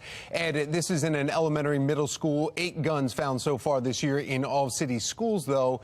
They're following more than a dozen recovered in city schools last year. Still, school police are not allowed to be armed while they're in the buildings. It's ridiculous. I mean, that is one of the dumbest policies I've ever heard. The school police, they ride to work armed. They're allowed to carry their weapons. They get to the school and they have to secure the weapon. They lock their guns up while they're actually working. And I don't understand for the life of me why they do this, because it's one thing that, people are so concerned about them having a gun around students that they're going to be disarmed somehow. I think it's ridiculous. Secondly, if there is a school shooting, you have someone coming from the outside to harm the kids. What are they supposed to do? Run back to the locker across and go get the gun to defend the place? Apparently, that's exactly what happens when there are scares. They do. They have to run back to the principal's office or wherever the lockbox is, retrieve their gun, and then go back to wherever the call came from. It's so stupid. And as far as the number, I don't know if it's better security or better reporting, because one of the biggest problems I had when I was police commissioner was the fact the schools would confiscate guns from kids and wouldn't call the police. So we had no idea. They didn't want to stigmatize the kids or whatever, get them in trouble. They just held them. I mean, it was holding illegal weapons. It was a ridiculous situation that never got resolved. Well, and police officers, we're talking about Jason Johnson, former deputy police commissioner. You also hear from Police Commissioner Harrison here in Baltimore City. You hear from FOP leaders. They all say police need to be armed, allowed it, because they have the training. However, when you go to Annapolis and you hear from the delegates, they're saying no. The Baltimore City does not need that. Baltimore City Council, nope, they do not need to be armed, because that is putting guns in front of kids that are already traumatized, possibly by gun violence. Well, if you can't trust police officers to be armed, then we have a big problem. Honestly, I mean, they say the most preposterous things in the city delegation. Do you want to protect the kids or not? I mean, if you do, you do. If you don't, you don't. But I mean, to vilify the police and make it a problem to see an armed police officer in the school, I don't know why, or how they can justify this. Well, Ed, they're also talking about there's a tragedy, right? Well, they're also talking about metal detectors. There's some city council members that say we should not have metal detectors for kids to go into school. That makes them feel bad. The kids feel like they're walking into a prison. Yet, if you want to go see your council member at their office, you have to go through a metal detector. Yeah, all right. And, the people that run the council, if you're the council president or, you're the mayor, you have armed security 24/7. You have armed people with you. It's a different standard for these folks. It really makes no sense at all to me. And it's been a pet peeve of mine for years. I feel the school police are mistreated. I think they're vitally important look around the country. I mean, I don't know if people realize we've had 600 mass shootings. That's 4 more people shot so far this year. Many of them in schools or around schools. Not all of them, because it's just 4 more people anywhere. It's like, Tuesday in Baltimore. But I mean, they're happening all over the country, and they need to have armed police, unfortunately. All right, we have to leave it right there. Ed Norris, you could always hear Ed every morning, Monday through Friday on Sports Radio 105.7 The Fan from 6 to 10 a.m. 7:49 right now, and another cold start to your morning as the kids are heading out to the bus stop. That's right. We've got meteorologist Justin Chambers with the forecast and the need to bundle up today. That's right. The need to make some homemade bread. Get it? Need the dough. It is National Homemade Bread Day. Also some butter as well, because it's National Butter Day. So stay indoors. Enjoy the warm temperatures of your home or your car, because we got the sun that is shining and looking very nice, but just not doing much to our temperatures. And we still have to deal with that wind. So the wind chill numbers are still in the 20s for a lot of us. We're not tracking any snow. Got to go to the areas in the Midwest as well as just to the north of us, still seeing a few snow showers. And over the next couple of days, we'll still get what we call some upslope snow showers in the Alleghenies right there along the spine of the mountains there. Upper 30s next hour if you're hanging out there at Fed Hill. We'll see those temps in the mid-40s. Not the best day for lunch outdoors, only because we're still definitely chilly. And we're only going to get to about 46 for our high this afternoon, so about 6 or 7 degrees colder than yesterday. Some of us barely getting to the upper 30s and lower 40s for Westminster and Eldersburg and Carroll County. Over to the Hereford zone, 42 Cockeysville and Hunt Valley, White Marsh and Perry Hall in the lower 40s. And we'll keep the low to mid 40s for you in Hartford and Cecil counties for later this afternoon. Typically 57 is where we are this time of year. Notice we stay below average all the way through the weekend. Finally, by Monday and Tuesday, you see a gradual improvement with those numbers coming back closer to average. But Sunday will be the coldest day of the next 7. And again, that's Ravens game day as they are back here in town, M&T Bank Stadium. I heard Baker Mayfield starting for the Panthers this Sunday. You can go watch that game. Just make sure you are bundled up because it will be cold. 7:51 now, and a big change coming to Baltimore County in the coming weeks. The reasoning behind the departure of Police Chief Melissa Hyatt. All right, well, temperatures are cold this morning, in the 30s, actually. If you can stay in bed, perfect time to just stay under the covers. That's right. But if you can't, then you do the next best thing to warm up and wake up if you have to get up. It's time for a coffee break.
We are just 1 week away from Thanksgiving, and prices are continuing to rise this holiday season. And that may be changing holiday traditions, though, for some. Be More lifestyle host Mark Clark is here to explain. Good morning, Mark. You know, as you hit the stores today, or this, week out from Thanksgiving, didn't want you to be surprised. So the bad news is turkey's up by 21%. Okay, the star of the show, the turkey, is up there, 21%. So be ready. Cranberries, on the other hand, though, are down. Now, sadly, when I was talking to the young people, it seems like they're not eating cranberries like we used to eat cranberries, right? That used to be a big part of our thing, but I don't know. They're missing out. I got to tell you, my wife loves to have cranberries every year, and she loves doing Thanksgiving. It's her favorite thing. She doesn't make it because so many people don't want it. So she does this thing with brie and something with the. Right. She's like, I'm having my cranberries and I'm making the stuff, so I'm putting it in there. You got to have it for the after Thanksgiving sandwiches. Yes. I agree. And I like mixing it all together. I like it with the mashed potatoes and with the stuffing. I like It's it just with a little. vodka. Man, are we seeing cranberries being pushed off the menu? This is painful. No. No. Why is everything else going up and cranberries not though? Like what's happening in the farming Well, world? Like nobody's eating them. What would be contributing to that environmentally? Probably the zombie effect. I don't know about the cranberries. I was just glad I went into the grocery store yesterday to get macaroni noodles because they sell out. Yeah. And they were there. My brand wasn't there. I always make mac and cheese. Yeah. Come over. That's a Thanksgiving staple. Yeah, sure. All right, good. Thanks, guys. She's definitely in a tough position, but she was hired to do a tough job, so she's got to do it. And the debate continues over why City School CEO Dr. Sonia Santelises is the highest paid school district in the state, despite the struggling school system.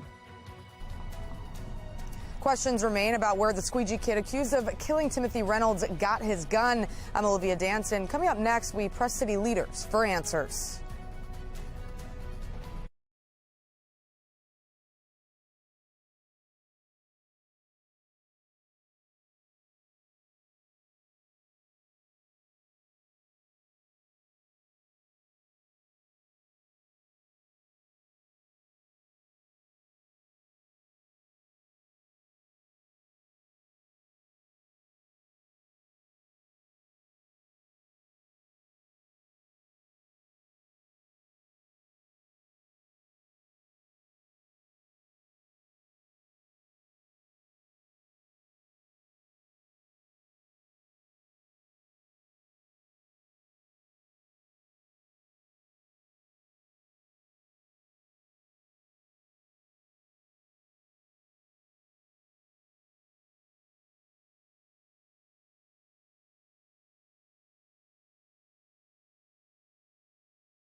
Live from WBFF in Baltimore, this is Fox 45 Morning News.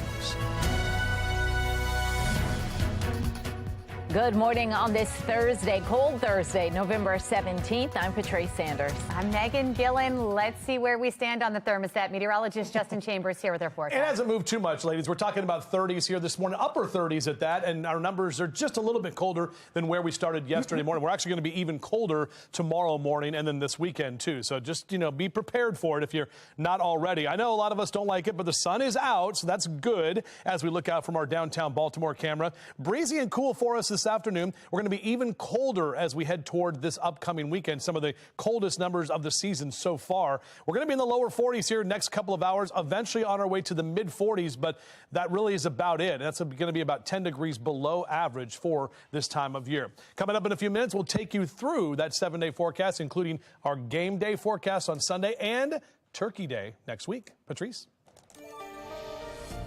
All right, let's see what's happening on the roads in our Lynn Sterler traffic network. Wow, we took a turn here.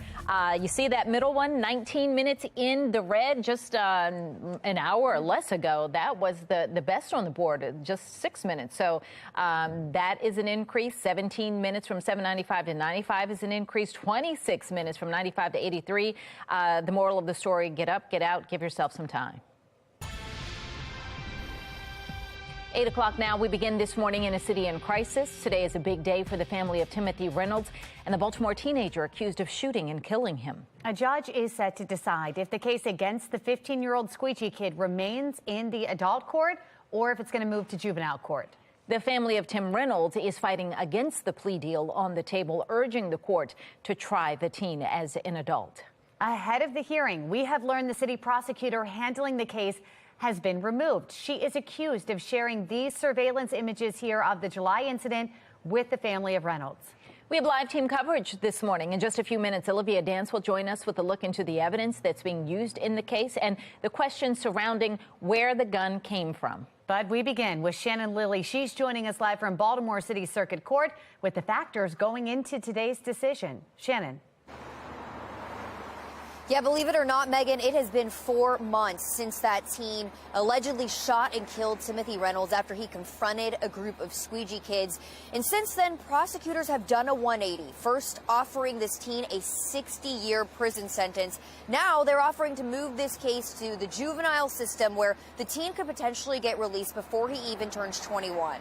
Well, all of this, though, coming to a head right here at the city's circuit court this morning where the judge is going to have the final say. Defense attorneys, though, representing the 15-year-old accused of killing driver Timothy Reynolds, well, they're expected to argue that the public would be better served if the teen's case was moved to the juvenile court, since it's there they feel that he will be healed and no longer a danger to the public. But for the family of Timothy Reynolds, justice cannot be found in the juvenile court, and they want the teen to be held accountable for what he's done. State law requires judges to base their decisions on these 5 factors right here: the age of the suspect, their physical and mental condition, their amenability to treatment in a juvenile program, the nature of the offense, and public safety. So none of this is set in stone. We spoke with Warren Alperstein. He's a former juvenile court prosecutor who says even though prosecutors have agreed to move this case to juvenile court, the judge is not bound to accept this. This is very different than most cases because we know we have a victim's family who has gone very much public to say, hey, this is the wrong result. We weren't consulted. We want this person who killed our family member to stay in the adult court. This is a very different scenario. I wouldn't be surprised if the judge jumped in and said, I'm not going to grant that motion that you both agree on. So we'll see what happens today in court. This hearing, though, is not open to the public. Reporting live from the City Circuit Court, I'm Shannon Lilly, Fox 45 Morning News. Thank you, Shannon. Earlier this week, we saw the gun that prosecutors believe the teenager used in the shooting. Olivia Dance continuing our live team coverage here this morning from the intersection of Light and Conway Streets with the trend of guns being seen on city streets and what our leaders are doing to make sure that young people don't have access to them. Olivia. Well, Megan, guns on city streets is a very alarming trend. And in this case, images from surveillance video show the final moments before Timothy Reynolds was shot and killed right here on the corner of Light and Conway Streets back in July. Prosecutors say those images that you're looking at now show the then 14-year-old squeegee kid grab a backpack as Reynolds parked his car and got out with a bat in his hand. Prosecutors say Reynolds swung the bat but didn't hit anyone. And as he was walking away from the group of squeegee kids, he was shot 5 times. Court documents showing a loaded polymer 80 was used in the shooting. But one of the big questions is, where did a 14-year-old kid get that gun? I do not know personally where he got it from. He has not cooperated, as far as I know, with coming forward where he got the weapon from. That was Reynolds' sister, who says the suspect hasn't given up any details about where the gun came from. Through Vic Naraja, who is representing the Reynolds family, says the city should be demanding answers from the person who pulled the trigger, especially during plea deal negotiations. If there was an occasion for this defendant to take responsibility, to plead guilty to the crime, you would think that part of taking responsibility is allowing all of us to understand how on earth we got to that position. Questions to City State's Attorney Marilyn Mosby about if the suspect was required to give up any information about the gun went ignored. Fox 45 News also asked members of City Council these questions. Do you believe the suspect should be required to provide information about where he got the gun from as part of his plea agreement? And also, should investigators be focused on where the suspect got the weapon to root out gun suppliers in the city? Those questions also went unanswered. And even though Mayor Scott and his administration have said they're focused on targeting guns on the street, concerns about gun violence still remain. For now, reporting live in Baltimore, I'm Olivia Dance, Fox 45 Morning News. Thank you, Olivia. The marriage bill moving through the Senate, causing religious sects to divide. Likelihood, though, of it passing, that's coming up.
Welcome back, everybody. 8:09 is your time right now. It is Friday Eve, Thursday morning, looking out over Towson. Not a lot of leaves left, especially with this wind that we've seen the last couple of days. And we're still going to have a breezy afternoon, even with those temperatures that are going to stay chilly. Statewide numbers mainly in the 30s right now. Can't even find a 40-degree temperature until you go to Denton or Cambridge out on the eastern shore. So as you head out the door, again, grab the jacket, but definitely need the sunglasses with no umbrella required for your out-the-door cast. Back with your full forecast coming up in just a few minutes from right now.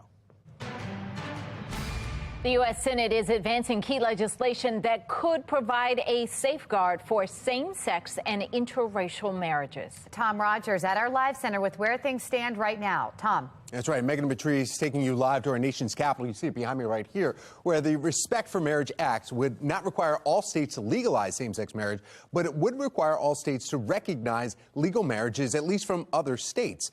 These arguments against only for same-sex marriage. There's no arguments really against the interracial marriage. But just hours ago, Senate Majority Leader Chuck Schumer tweeting, no one in a same-sex marriage or an interracial marriage should have to worry if their marriage will be invalidated. No one should be discriminated against because of who they love. All 50 members of the Democratic caucus voting in favor, and they were joined by 12 Republicans, including Utah Senator Mitt Romney. At the same time, this legislation provides important religious liberty protections, and it's because of that compromise that I think the bill made sense.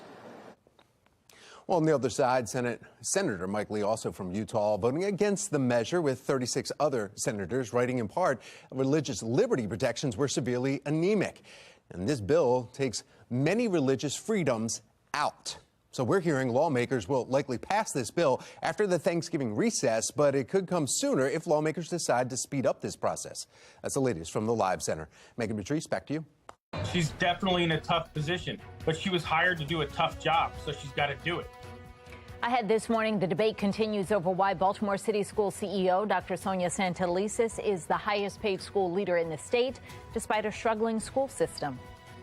And after the break, how Dr. Santelises' compensation compares to other cities in Maryland. 8:11, and you're watching Fox 45 Morning News, all local, all morning. Fox 45 News, winner of 17 2022 Regional Emmy Awards, more than all other Baltimore news stations combined.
(8:14), a Project Baltimore investigation reveals that Baltimore City School CEO Dr. Sonia Santelises earns nearly $445,000 a year thanks to perks buried in her contract.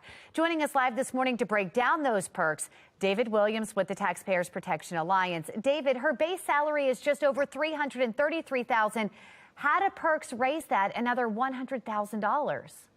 Good morning, Megan. And this is outrageous, isn't it? $445,000 a year. And when you break it down, you break down the perks, it's really crazy because we're talking about $50,000 a year in deferred compensation. Now, what this means is she doesn't have to pay taxes on that $50,000 a year. She'll get that later.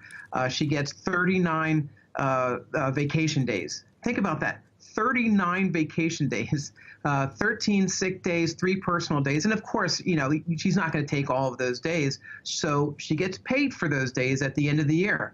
The last contract she had, that amounted to about $40,000 that she got paid of unused sick time.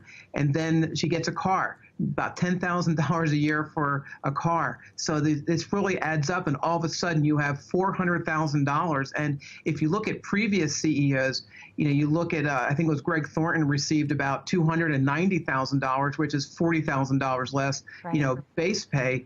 But these are just, and the school system is failing. Megan, the school system is failing. Graduation rates are down, attendance is down, college enrollment is down. So yeah, it's a problem. David, I want to ask you this, and how this would compare to other school districts in Maryland and across the country. How does this stand? So let's look at Howard County, one of the best performing school districts in Maryland. The superintendent, the CEO, doesn't get paid as much, $290,000. Now, granted, $290,000 is still a lot of money, but it is a school system that is working. Baltimore City is a school system that isn't working. And around the country, San Jose, California, 900,000 people, that school district, that superintendent makes $270,000, and that is the #1 school district in the country. So it is working in San Jose, and they don't get paid as much as Santa Lisa's. David, has there been any indication what the governor-elect may or may not do? Well, this is fascinating because he's talked about the Kerwin Commission, he's talked about education, but in 2014, he started a small business that was helping high school students prepare for college. This small business said that high school students in Baltimore City weren't ready for college. So if anyone is aware of the problem, it is the governor-elect, it is Wes Moore. So what is going to be done? And every contract gets more and more expensive for these CEOs. This has to stop, and there has to be some sort of performance, tied to these contracts. You can't just keep on giving these CEOs more money and the schools keep on failing. And that's the frustration, is that it's a lot of money and you don't see the success coming out of the school district. All right, David, thanks for shining light on this. Thank you. It is 8:17 now. Winter is coming. Look at these pictures from Abingdon. Fox 45 viewer Adam sent these in through Chime In, and you can see the frost on the grass there. Warnings like this are ahead for us as our temperatures continue to drop ahead of winter. Oh, here we go. And Justin, we were looking at Western Maryland. There's snow on the ground there here this morning. Yeah, absolutely, guys. I mean, that's what we saw with that storm system that brought the snow. And some areas got a good 2 to 3 inches in Western Maryland with that snow that will continue to fall off and on over the next couple of afternoons. Not for us here, even though early this morning we did see a few flurries kind of passing us right by, like the far side here over Baltimore City. That's what we looked at here as we started your Thursday morning, right into the Friday Eve portion of our week. 38-year temperature right now at BWI, but that westerly wind at 16 to 20 miles an hour makes it feel even colder than what it actually is. In fact, look at these wind chill numbers. All of us are near or below freezing. Feels like 28 in Westminster, feels like 29 in Baltimore City with that wind that's kind of cutting through you. So you'll definitely want to get those layers on as you are heading out. No snow for us right now. Most of that snow continues over the Great Lakes region, the upper Midwest. I mean, Buffalo getting pounded with snow right off of Lake Erie. That snow machine is cranking. And again, it's only November. Obviously, we know we can see snow in November, as we already have, but this is more December, January-like weather. Golfers today, probably at least a 1, if not a 2 club win this afternoon, and we're only going to see temperatures in the 40s. These are great numbers, at least for the front 9, right? But as you get into the later part of the afternoon or your back 9, only mid-40s. Baltimore, Chestertown, Stevensville, Annapolis, all in the mid-40s, with lower 40s for Westminster, Bel Air, and Cockeysville. And we're only going to be in the upper 30s in Cumberland. Notice that cold air stays throughout the mid-Atlantic, and most of the country is below average. So it's not just here at home, but across the USA. all of us are dealing with these temperatures below average. Now, on your rake cast, leaves are definitely drier, but the wind going to be blowing the leaves into your neighbor's yard or into your yard. Friday and Saturday, green lights as well if you do want to get that yard work done. And overall, our future scan stays dry, not only today, but into the next couple of days. Really not tracking any snow or any precipitation at all. Shout out to Jen Perry in Millersville. I love this picture. She said, Finster loves watching our show, and Finster just kind of hanging out. That's kind of how a lot of us feel right now, right, guys? I mean, Finster is showing us that not liking the cold in that box. So thanks, Jen. Always get your pet pics to me at jcchambers@foxbaltimore.com. All right, here we go. Here's the 7-day forecast. As we roll right into our Ravens game day Sunday, we're going to wake up in the 30s. Tailgating will be cold. It's going to be breezy to windy, so even a high of 41 is going to feel even colder than that. But right side of your screen, next week, we're right back to the mid to upper 50s just in time for Turkey Day. A shakeup in the Baltimore County Police Department. Police Chief Melissa Hyatt says she's leaving. Coming up, the controversy that's led up to this moment and what happens next. And we're at Anne Arundel County Food Bank this morning, and I'm not alone. Live Casino is here and a ton of turkeys. We'll let you know exactly how you can help out this holiday season in just a couple of minutes. You're watching Fox 45 Morning News, all local all morning.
It is 8:23, and it is the season of giving. The Live Casino and Hotel are continuing its tradition of giving back. For over a decade, the organization has donated turkeys to the Anne Arundel County Food Bank. And this morning, for our hometown hotspot, Amy Aronson is live there, and they're doing it again, Amy. Look at the turkeys.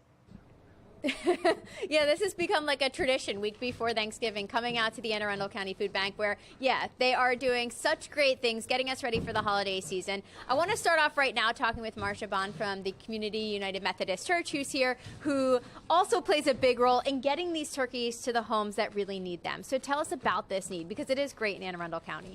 Well, we help provide food for about 52 families every week. Different families come in, and the numbers have went up since COVID is actually since the COVID restrictions have lifted. We're seeing more people. And it's not only turkeys that they need, donations are welcome and needed. Yes, donations are always welcome and needed. All kinds of canned goods, any kind of canned meat like tuna fish or even peanut butter would be very welcome to the church. We'd be able to get that food back out to people. Okay, great. And Ryan Eller's also with us from Live Casino. We're seeing your employees helping out this morning, volunteering. What does it mean to be involved with the Anne Arundel County Food Bank, especially this time of year? Well, for us, this time of year, it's a time to actually give back to a community. When you think about how many employees we have 2,500 employees that live and work in this community. We have countless others between the subcontractors and the people that work and service the hotel and casino, that we have thousands of people that depend and thrive as a result of the casino, and we need to give back. This time of year especially, it's important that we recognize the value that everyone has in contributing to our enterprise. Our team members want to give back to the community. It's giving back to where they live, where they work, right? We have to share some of that, I think, success with everyone and celebrate this time of year. So we're just thankful to be here. We're thankful to, give back. And this is really where it counts. It's where people work and live, and it's to their family members, friends, and that we really like to focus our efforts and our energy. So we couldn't be more thrilled. And how many turkeys are you giving back this year? A lot. This is 350 this year, and they're pretty heavy. So that's why we have so many team members here. I know, warming up on this very chilly morning. Awesome. Well, if you all want more information on how you can help out here at the Anne Arundel County Food Bank, head over to our website, foxbaltimore.com/newslinks. And Megan, Patrice, coming up at 9:08, we're actually going to talk about cooking some of these turkeys. So if you need some advice on how to do that, we're going to head inside and get some good tips. And then I can give some advice on eating them. That's there you that's go. where I come in. We're ready. All right, thanks, Amy. Me too. You see Amy with the jacket on. We're starting chilly out there this morning. We've got temps hitting the 40s today. Better? No, it's not. Coming up, meteorologist Justin Chambers looking at just how these temperatures are going to hold up as we head into the weekend. First responders are pushing back as city leaders try to change their pension plans. I'm Olivia Danson. Coming up next, hear their concerns. You're watching Fox 45 Morning News, all local, all morning.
Project Baltimore is sponsored by the Snyder Law Group. Call 410 the Firm.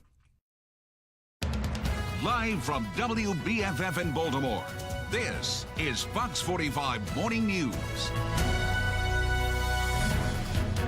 Good morning, everyone. Welcome back to Fox 45 Morning News. It's Thursday, November 17th. I'm Megan Gillen.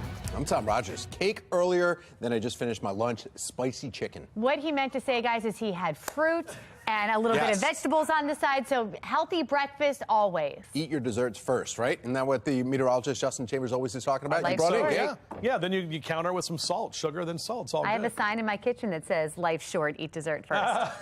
I like that. Let's take a look outside right now. It definitely is cold. If whatever you're eating, it doesn't matter. It should be warm to try to warm the cockles of your heart and also to warm you up just a little bit. But we have a lot of sunshine that's out there, and our temperatures are mainly in the 30s. You can see 36 Cockeysville and 39 in Towson, 38 in Baltimore City. But with the wind, it actually feels colder than that, and the wind is going to be blowing around those leaves throughout the day today. Unfortunately, our highs just not that exciting. Mid-40s into that 1 and 2 o'clock hour. So if you are out getting some yard work done, that's what you're going to be ending up facing later today. Now, we're actually colder tomorrow morning. We're going to be below freezing when we wake up, and then only 47 for tomorrow's high. So just a smidge warmer. Coming back in a few minutes, we'll take a look at the weekend forecast, including that Ravens game day forecast and how you're going to need to dress. All right, Justin, thank you. Baltimore City School CEO Dr. Sonia Santelises is the highest paid school district leader in the state, and her school system is among the lowest performing in the country. She received nearly $450,000 in compensation just last year. Project Baltimore's Chris Papps joining us live with whether taxpayers should be paying such a hefty price tag for a struggling school system. Chris. Yeah, good morning, guys. So the school board approves the contract for the school CEO. As of right now, the new elected members of the school board haven't taken their seats yet. But as of now, all the school board members are appointed by the mayor. So we went to the mayor and we asked him if he thought that Dr. Santelises deserves almost $450,000 in total compensation to run the school system.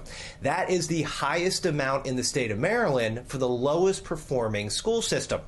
And what Mayor Scott said to us was, yeah, he's in full support of Dr. Santelises and Dr. Santelises getting that much money. And he said the reason that he is in support is because as a African-American female, African-American females are generally underpaid compared to their male counterparts. So that was his reasoning for why he thinks that she deserves that much money, and he is in full support of it. But if you look back over her tenure since 2016, when Dr. Santelises came into office, attendance, graduation rates, college enrollment, kindergarten readiness are all lower now, 6 years later, than they were 6 years ago when she took over. And if you adjust for COVID and look at those numbers up until 2019, they were all stagnant or going down before COVID, and now they're worse after COVID. You know, it's interesting. I'm actually looking at what the school board actually sent, their response and why they think she should be in the job. You talked to the mayor. Any word from the governor-elect? We just talked with David Williams a few minutes ago, thinking that maybe if anyone would step up, it might be the governor-elect, because he looked into city school students not being prepared a few years back. Sure. So we have reached out to Westmore, and we are kind of emailing back and forth, trying to figure out a time that we can sit down. We have emailed him asking for an interview. They have written us back saying, why don't you send us some questions and we can answer them in a statement. We don't really want to do that. So we said to Westmore's people that, listen, we're willing to wait a couple weeks here. All we need is 20 minutes. If he can find 20 minutes in the next 2, 3, 4 weeks that we could sit down and speak with him, we would like to talk to him about education, about not just Baltimore City, but the state of Maryland education, the violence, the decrease in test scores, the Kerwin plan, the amount of money that's going into it, guns in Baltimore City and Baltimore County. We know that those are on the rise. We are trying to get an interview with him before he takes office, and we think within the next 3 or 4 weeks, we're being, pretty accommodating that he can find 20 minutes for us. So to answer your question, Megan, we are trying to get Mr. Moore, and hopefully he will agree to sit down and do an interview with us. Thanks, Chris. Yep. But do you think it's right that elected leaders could serve 8 years regardless of their age and be eligible for their pension? No. I mean, I think it's wrong. Now to a city in crisis, we continue following the plan to reduce the amount of time elected leaders need in order to earn a pension. As we wait for City Hall to finalize the plan, retired first responders are pushing back on the idea. Olivia Dance is joining us live this morning with the concerns from the president of the Baltimore Retired Police Association. Olivia. Well, Daryl Berman says first responders put their lives on the line every day for work, and they have to wait more than 2 decades to qualify for a pension. He says elected leaders trying to change their pension plans is simply not fair. To me, that's button in line. It's sad. I mean, you know, for a part-time job, them to get that, and I believe, I'm not quite sure, but I think they could get that pension as soon as they do their 8 years. Berman is president of the Baltimore Retired Police Benevolent Association and says city council's push to change their pension eligibility from 12 to 8 years is unfair, especially when city leaders change the rules for officers. You may remember 12 years ago, the city changed the police and fire pensions from 20 to 25 years of service. That's their attitude. Their attitude is me, I, and Phil, you on you. And it's a shame. A lot of retirees live paycheck to paycheck or pension check to pension check. City Council's push comes after voters passed Question K by more than 70%, which puts term limits on elected leaders. In response to Question K, Council President Mosby put the pension plan forward, which has been fast-tracked. The city's own retirement savings plan wrote in a memo, quote, "While it may not be unconstitutional, it's highly unusual for elected officials to enhance their benefits while in term." And City Council has ignored those concerns, though, and they will decide on Monday about changing their pensions. For now, reporting live in Baltimore, I'm Olivia Dance, Fox 45 Morning News. Thank you, Olivia. Baltimore County Police Chief Melissa Hyatt leaving her job when her contract ends. How the police union calling for her to step down may have played a part. And a cold start to your day. Staying cooler this afternoon. Our Weather Authority team is going to let us know if we're staying dry through the weekend. You're watching Fox 45 Morning News, all local, all morning.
It is 8:39, and we want to turn now to counties under pressure and a shakeup in Baltimore County. Now, Police Chief Melissa Hyatt is leaving her job in less than 3 weeks as her contract ends. It comes after the police union called for her to step down earlier this year. We have Shannon Lilly joining us live this morning with the decision and what led up to it. Shannon. Well, this is going to be a big shift in the department, Megan. We know that Police Chief Melissa Hyatt is the first woman to lead the agency, but now she's announcing come next month when her contract ends, she is leaving. Take a look at this statement. In it, she says, quote, "During my tenure as chief, we worked through challenging times. I am so very proud of our many accomplishments, including initiatives that sharpened our focus on community trust, public safety, and officer wellness." But you'll remember Hyatt had to defend her job earlier this year after she faced criticism from the Baltimore County's police union. Their members holding a vote of no confidence and calling on County Executive Johnny Olszewski to remove Hyatt from her position. They cited a list of issues, including a failure to address rising crime in the county. That's according to them. But at the time, she had the support of the county executive. We sat down with him recently, though, before the election to see if that's still the case. Listen. Faith in her at this moment? Like I said, we are continuing every day to work hand in glove to make sure that we are doing whatever we can to support the men and women of the department, to keep our neighborhood safe, and to make sure that we're moving forward on some key critical initiatives. I'm very proud of the work that we're doing together. Now, in a statement following Hyatt's announcement, Olszewski released a statement, and he says, quote, "She is a world-class public safety professional who has led efforts to modernize the Baltimore County Police Department." Well, now we know that Hyatt's last day is December 5th, and there will be a nationwide search to find her replacement. Reporting live, I'm Shannon Lilly, Fox 45 Morning News. Thank you, Shannon. Well, temperatures getting colder, your energy bill is increasing. The local help you can receive to help with your bills this winter. And your meals for Thanksgiving, the prices are up. We'll talk about that coming up next right here on Fox 45 Morning News, all local, all morning long.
8:44, and as the weather gets colder, energy prices are soaring. Many vulnerable Marylanders are struggling just to keep up with their utilities. The Fuel Fund of Maryland, though, is assisting residents with maintaining their well-being.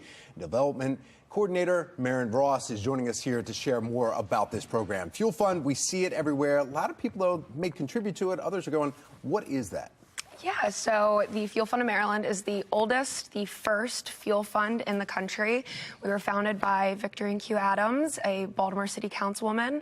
Unfortunately, she started the fuel fund after tragedy struck 2 members of her council district.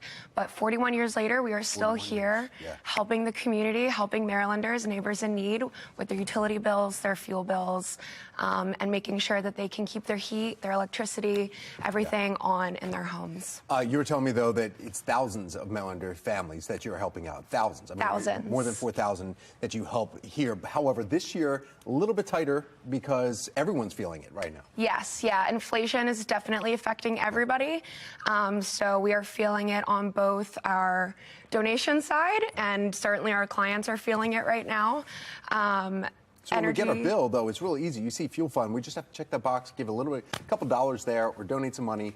Done, and you're helping even more of your neighbors. Exactly. So when you get your BGE bill, you should have an envelope in there where you can check off to donate any amount. You can also just come to our website and donate there. We have 3 different programs now that you can designate your donations to. So Silver Lights, which you and I talked about last year, helping seniors 60 plus. Yeah, that started last year. It did. Great program right there, helping. But you also have other programs that are specialized for other groups, too. Yes. So this year we started our Power of One program, which is to help single parents. And we also started Stars and Stripes, which is to help veterans, active military and first responders. How do you do this, though? I mean, do you have to send in an application, or do you find, and do you have to prove how much money you make or hardship? Right. So we say that necessity knows no season, it knows no face, it knows no demographic. We do tell everybody to go to OHEP first.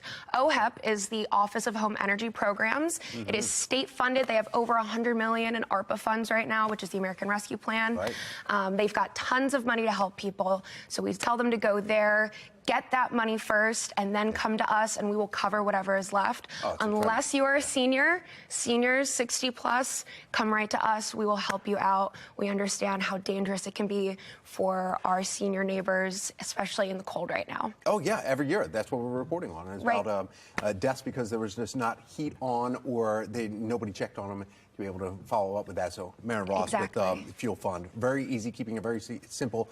And thank you so much for helping. Yeah, thank you very much. And veterans, veterans, single parents, and seniors. There you go. You have it right there. Now let's find out exactly how cold it's going to get this weekend. We have meteorologist Justin Chambers looking at the forecast for us. Yeah, and unfortunately, guys, we're talking about numbers that are going to keep going down. In fact, the coldest day of the next 7 will be on Sunday, where we'll struggle to get even into the lower 40s. And that is game day as the Ravens are back home, taking on the Panthers at M&T Bank Stadium. Talking about some weather and how it could impact games around the league. They're talking to the Bills and the Browns because they may not play that game in Buffalo on Sunday because they're saying 3 to 6 feet of snow. The lake effect snow that is over Buffalo. Nothing like that here. We had a few flurries earlier this morning, but everything is looking nice right now. It's still cold. Upper 30s for our temperature. Notice the wind at 16 miles an hour, so the wind chill at 29 degrees. That's what it feels like. Also, notice the dew point temperature at 18 degrees. This is dry air, so you're definitely getting that lotion, that cracked skin out there as we're feeling that dry air continue to move in. Now, the snow showers we're seeing some of that lake effect snow there in parts of western New York and Pennsylvania back into the Great Lakes region, but really no snow for us here. There's Hank the Bird. Good morning, Hank.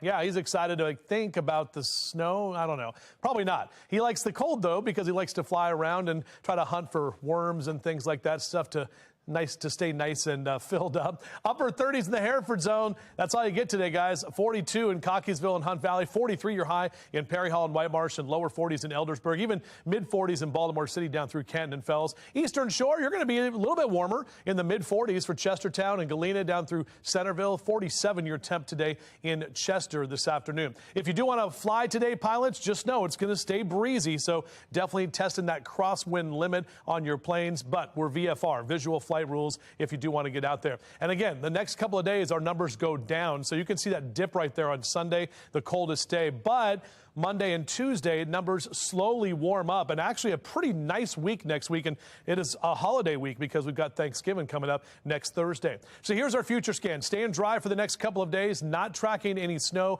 May get some upslope snow showers as we head in the mountains over the next couple of days. Marjorie Williams sent this picture of Xander, and Xander is just hanging out and kind of chilling right there. Xander has reading glasses on too, so you know he's very studious. So thank you for that, Marjorie. I appreciate it. Here we go. What was that? Oh, you want the 10-day forecast? You want Terrence? Okay, all right. Here you go. We got 40s through the weekend, mid to upper 50s Tuesday and Wednesday. There's Terrence the turkey. We got our Thanksgiving Day right there. We're talking about mid 50s. We are tracking some rain, however, for Black Friday. All right, time to take a look at a view through your window. Another cold doggy right there. That is Joseph, who sent this picture in of his dog, Blue. Blue is all ready for the cold air. So thank you for that shot, Joseph. We'd love to see the view through your window. Go to our website, foxbaltimore.com/chime in, or take a picture of that QR code right there on your screen. All right, Justin, thank you. Let's go ahead and take a look at the roads. Got your Len Stoller traffic network pulled up, and this is some improvement. We've got some trouble spots out there, obviously in the yellow, slowdowns in most areas. We're looking at the inner loop, though, 695 to 795 to 83, 18 minutes in the red there. Some stop and go traffic. No major incidents to report, just a lot of volume and some slowdowns. Give yourself some extra time.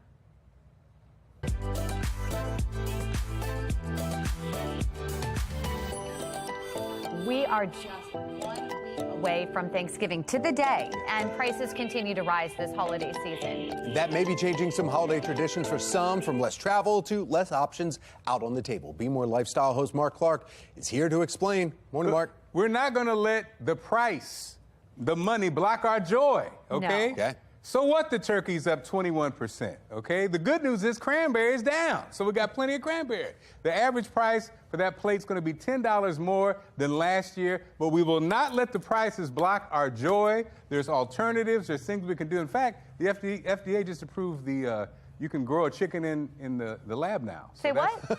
That's out. So look at God. See? Lab chicken versus with some cranberries. I mean, you put enough cranberries on it, you won't know where it came from. Keep the prices low. You know, we get caught up, though, in our traditional foods, but I think you said it best. It's about being with your family and your loved ones. Whatever you eat is just gravy. Yeah. Well, see that? Yeah. And let's be honest. Is the turkey really the star anymore, really, if we're honest about this? It's all the sides. It is. It's the sides. We make a big deal out of it, but yeah, the sides. What is the star, though, Megan? What is the star, really? My mom/grandma's baked carrots for me. Ooh, nice. Yeah, really good. That was a surprise. I didn't bake carrots? I know, and I think it's nostalgia. They're okay, but I just have been so used to having your them. whole life, right? Yeah. I'm not going to diss that, but baked carrots? Tom, what about you? It's your I'm being told to go. We need to get going. Oh, we got to go. We're being told We'll we're out of never time, but know. Yeah, we'll never know. All right, fine. We'll never know. All of it. Yeah. Just 1 week, Joy Baltimore will host its 6th annual dinner for homeless, displaced, and runaway youth and families. Coming up, how you can be involved in this local event. And it's a busy morning here at the Anne Arundel County Food Bank, where Live Casino is volunteering their time getting ready for the holiday season. Coming up at 9:08, we're going to talk about how to prepare some of the Thanksgiving food. We're going to talk all about how to make that perfect turkey. First thing you need to do Thanksgiving morning when you're ready to start preparing all that food is grab this. Definitely time for a coffee break. Stuffing, right? Ooh, that's one of them. Yeah. Brussels sprouts is in there. Brussels sprouts? Yeah, Brussels sprouts. Green bean casserole? That's another one. That's another one. Yeah. Mashed potatoes, but the chunks Corn. still. Oh, definitely. Come on now. Hold on. And coffee.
It is 8:56. Topping your morning business report, Elon Musk pushing the rollout date for Twitter's upgraded subscription service to the end of the month now. He tweeted, look at this, that he's punting the relaunch to the new date to, quote, to make sure that it is rock solid. We'll see how that happens. At the same time, Musk is hitting Twitter employees with an ultimatum to commit to new working conditions or leave. In a late-night email, he gave workers until 5 p.m. tonight to commit to, quote, extremely hardcore work or to leave the company. What would that mean? Extremely hardcore work. Musk goes on to say only exceptional performance will constitute a passing grade. The email directs employees to click yes if they want to continue working there. My goodness, anyone who does not respond will be let go and given 3 months severance pay. Very interesting. Well, Sam's Club is trying to give Costco a run for its money, offering a deep discount on its hot dog and drink combo. Sam's is offering the meal for just $1.38. We heard about this. That's 12 cents cheaper than Costco's $1.50 deal. Don't expect Costco to lower the price on its combo, though. The company has repeatedly said it is sticking to the $1.50 price point forever. Well, the Red Cup Day is finally here. To celebrate 25 years of holiday cups, Starbucks is giving away a limited edition reusable cup. Today, Starbucks customers who order any size handcrafted holiday or fall beverage in stores or online will receive that 2022 collectible red cup. Supplies are limited. Just in time for the holiday, Spam is out with a new flavor. I'm sure you were waiting for it. It is Figgy Pudding Spam. What is Figgy Pudding Spam, you ask? Well, it is a traditional British Christmas dessert. Figgy pudding is made with seasonal spices, beef fat, and dried fruit. Did not know that part. So think Spam with notes of cinnamon, nutmeg, orange, and fig. A lot going on. It's the time of year where we are all spending more time inside as it gets colder. Genevieve Gorder is here with a new product to freshen the air in your home, your office, or anywhere in today's America's Deals and Deals. The following segment is sponsored by Knocking. The space we live in is so important to all of us, and that really starts with the base of a healthy, clean home, including the air that we breathe. And there are so many pollutants that can affect the air inside of our homes, from our pets, dust, allergens. What's the solution? Here's one. This is the Clean Light Air. It's super compact, easy to use. It even fits in the cup holder of your car. It's an air filter that can remove up to 99.9% of particles you don't want in your house, like smoke, odors, pet dander, air pollution.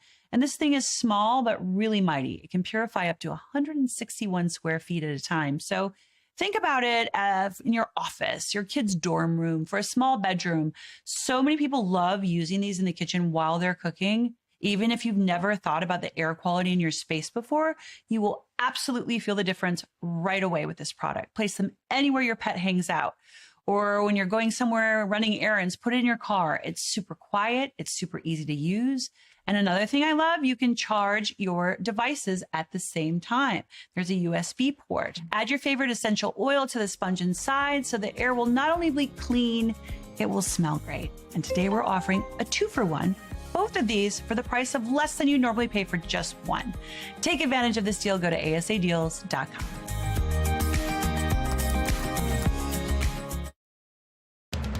Live from WBFF in Baltimore, this is Fox 45 Good Day Baltimore.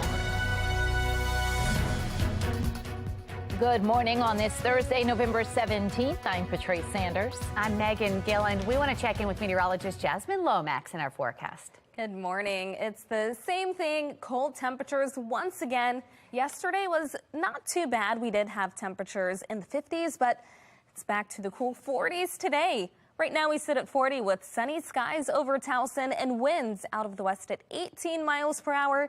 Notice how it feels. That wind chill is at 31 degrees, so it still feels like it's below freezing outside. We're seeing temperatures in the 30s and the 40s across much of the state. As we take a look around the region, it's a little more active to our north. Lots of areas in blue dealing with snow, but around Maryland, we are nice and dry right now. We've got plenty of sunshine, and that's going to stick around throughout the day. We'll have mostly sunny skies, but it will be breezy. Then as we head into the day tomorrow, a little warmer, but it's back to the cooler pattern over the weekend. I'll let you know just how low temperatures get coming up in my Weather Authority forecast. Back to you. All right, Jasmine, thank you. Looking at our Len Stoller traffic network here this morning.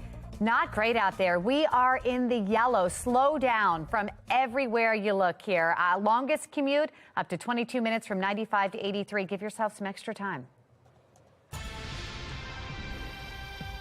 We begin this morning in a city in crisis. Today is a big day for the family of Timothy Reynolds and the Baltimore teenager accused of shooting and killing him. A judge is set to decide if the case against the 15-year-old squeegee kid remains in the adult court or if this will move to juvenile court.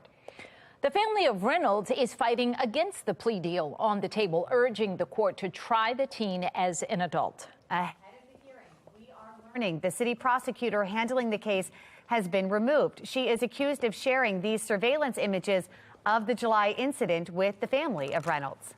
We have live team coverage this morning. Olivia Dance will join us with a look at the evidence being used in the case and the questions surrounding where the gun came from. But we begin with Shannon Lilly. She is joining us live from the Baltimore City Circuit Court with the factors going into today's decision. Shannon. Yeah, believe it or not, Megan, it has been 4 months now since that squeegee kid allegedly shot and killed Timothy Reynolds after he confronted a group of squeegee kids. Since then, prosecutors have done a 180, first offering this teen a 60-year prison sentence. Now they're offering to move the case to the juvenile court system where that teen could be released before he turns 21 years old. All of this, though, coming to head right here at the city circuit court where this judge will make the final decision in just about an hour this morning. Defense attorneys representing the 15-year-old accused of killing driver Timothy Reynolds, well, they're expected to argue that the public would be better served if the teen's case is moved to the juvenile court, since it's there that they feel he will be healed and no longer a danger to the public. But for the family of Timothy Reynolds, justice cannot be found in the juvenile court, and they want the teen to be held accountable for what he's done. State law requires judges to base their decision on these 5 factors right here: the age of the suspect, their physical and mental condition, their amenability to treatment in a juvenile program, the nature of the offense, and public safety. So all of this is not set in stone at this point. In fact, we spoke with Warren Alperstein, who's a former juvenile court prosecutor, who says even though prosecutors have agreed to move the case to juvenile court, the judge isn't bound to accept it. This is very different than most cases, because we know we have a victim's family who has gone very much public to say, hey, this is the wrong result. We weren't consulted. We want this person who killed our family member to stay in the adult court. This is a very different scenario. I wouldn't be surprised if the judge jumped in and said, I'm not going to grant that motion that you both agree on. So we'll have to see what happens in court today. That hearing, again, starting in about an hour. It is not open to the public. Reporting live from City Circuit Court, I'm Shannon Lilly, Fox 45 Morning News. Thank you, Shannon. Earlier this week, we saw the gun that prosecutors say the teenager used in the shooting. Olivia Dance continuing our live morning from the intersection of Light and Conway streets with the trend of guns being seen on city streets and what our leaders are doing to make sure young people don't have access to them. Olivia. Well, Megan, guns on city streets is a very alarming trend, and in this case, images from surveillance video show the final moments before Timothy Reynolds was shot and killed right here on the corner of Light and Conway streets back in July. Prosecutors say those images that you're looking at now show the then 14-year-old squeegee kid grab a backpack as Reynolds parked his car and got out with a bat in his hand. Prosecutors say Reynolds swung the bat but didn't hit anyone, and as he was walking away from the group of squeegee kid, he was shot 5 times. Court documents showing a loaded polymer 80 was used in the shooting, but one of the big questions is, where did a 14-year-old kid get that gun? I do not know personally where he got it from. He has not cooperated, as far as I know, with coming forward where he got the weapon from. That was Reynolds' sister, who says the suspect hasn't given up any details about where the gun came from. Dhruv Vignaraja, who is representing the Reynolds family, says the city should be demanding answers from the person who pulled the trigger, especially during plea deal negotiations. If there was an occasion for this defendant to take responsibility to plead guilty to the crime, you would think that part of taking responsibility is allowing all of us to understand how on earth we got to that position. Questions to City State's Attorney Marilyn Mosby about if the suspect was required to give up any information about the gun went ignored. Fox 45 News also asked members of City Council these questions. Do you believe the suspect should be required to provide information about where he got the gun from as part of his plea agreement? And also, should investigators be focused on where the suspect got the weapon to root out gun suppliers in the city? Those questions also went unanswered. And even though Mayor Scott and his administration have said that they are focused on targeting guns in the street, concerns about gun violence still remain. For now, reporting live in Baltimore, I'm Olivia Dance, Fox 45. Good day, Baltimore. In new video from the Baltimore banner of the attack that we are not showing, Reynolds is seen walking away from the group of squeegee kids, pointing a bat at the kids as they follow him. They get his attention. He turns around, swings his bat, and that's when it appears that he is hit in the head. The end of the video shows Reynolds standing before shots are fired and he falls to the ground. Law experts we've spoken with say the moment that Reynolds walks away is key. Maryland does not have a stand your ground law, rather a duty to retreat law. And that law states that before using deadly force, a person is required to make all reasonable efforts to retreat unless the attack happens in the person's home. Again, the plea hearing is set for this morning. It's unclear if Fox 45 News will be let inside for the hearing, but we will bring you updates as soon as we find out on air and online at foxbaltimore.com. Developing now, the GOP officially flipped the House from the Democratic control, and this comes as more than a week after the midterm election. National correspondent Kayla Gaskins is joining us live from the National Desk Newsroom this morning. And Kayla, so we don't actually know yet the full scope of the party's majority. Waiting on that still. Yeah, we're still waiting on votes to be counted, but Republicans have clinched the 218 seats. That's the magic number that they needed to win control. Now, the big question is, how big will their majority be? And that answer could take a few more weeks. 6 seats are still in play as of this morning. So even with a few more wins from remaining seats, GOP control will be a pretty slim majority when it comes to passing partisan legislation. This can be a little difficult. Now, House GOP leader Kevin McCarthy did win the nomination for House Speaker on Tuesday, and the majority makes his nomination official. Biden congratulated McCarthy, saying he's ready to work with Republicans to deliver results for working families. The full House will vote on McCarthy's leadership bid when the new Congress convenes in January. Kayla, the economy was a hot topic during the midterms, still very much on Americans' minds. Now, we might see a shift in the Federal Reserve's approach to trying to tame inflation. What are you hearing about that? Well, more and more Fed officials are now coming out saying that they agree it's time to slow down rate hikes. We saw 4 straight months of Fed raising rates by an aggressive 0.75%. Support now growing to slow those hikes to 0.5 point in December. Christopher Waller is a key member of the Federal Reserve, and he says he's now open to this smaller increase as we see some signs of inflation cooling. So that's some good news. The interest rate hikes have made things like car loans, mortgages, credit cards, borrowing money all very expensive. But these rates also do raise the risk of a recession. Waller also stressing that inflation has not gone away and it remains painfully high. So 0.5 percentage point hike, while lower than, say, 0.75%, is still pretty significant action by the Fed. National correspondent Kayla Gaskins joining us live this morning. Thank you. Well, today's number of the day is all about what should and should not be allowed when it comes to betting. 65% of voters think it should be legal to bet on professional sporting events. A Scott Rasmussen national survey finds about half think betting on college sports should also be allowed. However, survey results show most voters think betting on election results and economic reports shouldn't be allowed. You can become a volunteer for animals in need. Join us live here this morning. Joining us will be the president of Fairy Tales Rescue to tell us how you can become a volunteer of the nonprofit organization.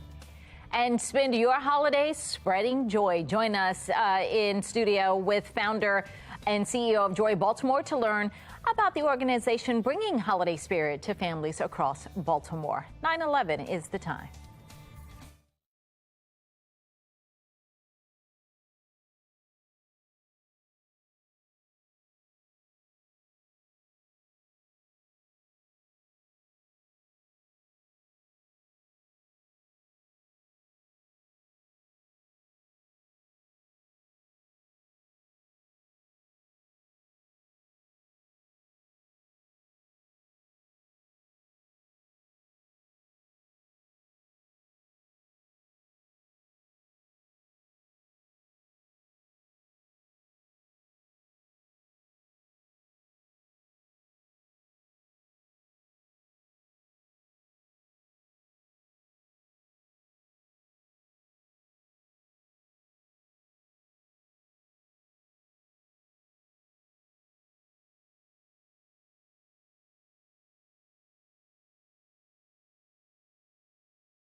9:14. Oh, give thanks this holiday season by spreading love and joy in your community. Local nonprofit Joy Baltimore is hosting its 6th annual Thanksgiving dinner, and you are invited. Founder and CEO Lonnie Walker and board president Derek Chase are joining us to tell us more about it. Good morning to the both of you. Good morning. Okay, so let's start with what Joy Baltimore is and what you guys do in the community. Joy Baltimore is an outreach organization for runaway homeless, displaced youth, focusing on the LGBTQ community, but we serve all youth between the ages of 13 and 24, find them assistance, mentoring them, and get them what they need. And that's year long? Year long, yes. Okay, as we are approaching holiday season, you go even above and beyond. Tell me what's coming up. Oh, give thanks. This is the best time of the year for me. This is the fun time. We have a Thanksgiving event that's called Oh, Give Thanks. It's a party. It's a party for those who can't make it out, those who can't have Thanksgiving dinner, college students who can't get home for the holidays because they don't have money to get home, homeless people, just any and everybody to come out and have a good time at Oh, Give Thanks. And this year, when and where is this happening? This is happening right at 6 East Lafayette. That's Station North, Central, right there, 1 block north of Penn Station. And is it on Thanksgiving Day? It's on Thanksgiving Day. So as you lead up to that and prepare for that, I see you got a spread of things. Is this what they're going to be eating, and do you need more of this? We need more of everything. It is a family-style dining. Like I said, it's a party. We have family-style dining, silverware, dishes, people sit down, tablecloths, a DJ, entertainment, photo booth. We have a clothing boutique. We have hair barbers. And at the end of the event, we give out gift cards because we never know where someone's going to get their next meal from, so we want to make sure that they eat. So wait a minute. So there's food, there's entertainment, and you've got barbers, and you've got food, and yes. I mean clothing, things that people can look through, take home with them. I mean, you really one-stop shopping on Thanksgiving Day. Right, and I think one of the main things that we need to realize is that people need Thanksgiving beyond that Thursday once a year. So what we're focused on is not only stabilizing them and making sure they have a family environment for Thanksgiving, but making sure they can have continued service beyond that. And so what do you need? What do you need from the community to help you do that? Exactly. So one of the major things we like to do is we like to give out a ton of gift cards. Okay, let's see that over here. $5, $10 gift cards, where an individual can go to a local restaurant, support a local restaurant, and at the same time have a food exchange. We also need clothing. We at a time, the weather is changing. We need hats, we need gloves, we need socks, we need clothing, we need blankets. And most importantly, we need more people to be a part of the journey of Joy Baltimore. So we need you to have continued participation beyond Thanksgiving. How do people get in touch with you all? You can email me at lwalker@joybaltimore.org. You can go to our website, www.joybaltimore.org. Everything is on there. Come on out. We're looking forward to seeing the mayor and the newly elected governor. All right. Well, thank you all so much for coming in. And look, if y'all gonna be having all this and the opportunity to go boxes and the opportunity to help your community, that's always a good time. And Patrice, if I can just say, we have some of the top chefs in the city cooking this food. This is not us cooking the food. You hear that? Okay. It is going to be amazing. Maisie Chapman, who owns Royal Farm, Royal Catering Company, she's going to be cooking. Also on Friday, we're giving out bags at Langston Hughes Elementary. Joy Baltimore, all the information's there. We have to get over to meteorologist Jasmine Lomax. Thank you. Thank you. Appreciate you. Well, we are certainly dealing with cool temperatures once again. It's been a very bitter pattern, and that continues today. It's actually going to be a little bit cooler than yesterday. We've got plenty of sunshine right now over Baltimore, but still those cold temperatures. Currently, we sit at 40. It feels like it's 31 when we factor in the winds. Winds are out of the west around 18 miles per hour, so it is breezy, and it's going to stay that way all day long. Across the state, we've got the 30s and the 40s. Salisbury is actually the high spot at 44. Then we've got Cumberland at 33. That's the low spot. A few more clouds in western Maryland, but for the rest of us, we're looking at plenty of sunshine. As we take a look at high temperatures, those numbers are only rising to the low to mid 40s. That's putting us below average once again. And when we factor in those winds, it's going to feel even cooler, with wind chills possibly staying in the low 40s. Here's a look around the region. It's very active to our north as they deal with snow. For us, though, we are quiet, we are dry, and we're going to stay that way over the next several days. As we head into the afternoon, a few clouds move in, but we stay dry. Then we've got nice and clear skies for your evening commute. Overnight, a few clouds pass over the region, but we start Friday with plenty of sunshine. It is going to be colder in the morning with temperatures in the 30s. And then by the afternoon, just a hair warmer, but those high temperatures stay in the 40s. It's the weekend when we really have those bitter temperatures that come our way. We also stay dry over the next 7 days, so a very quiet pattern as we finish out the week and head into next week. Today, temperatures will be around 46 for the high. Typically, we're in the low 50s around this time of year. Then 47 on Friday. After that, it gets much cooler over the weekend, 45 on Saturday. Then the coldest day comes on Sunday. Temperatures will be around 41. So for those heading to the Ravens game, you're going to want all of the layers.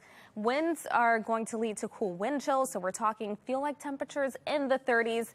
Then as we move forward, we're finally on an upward trend.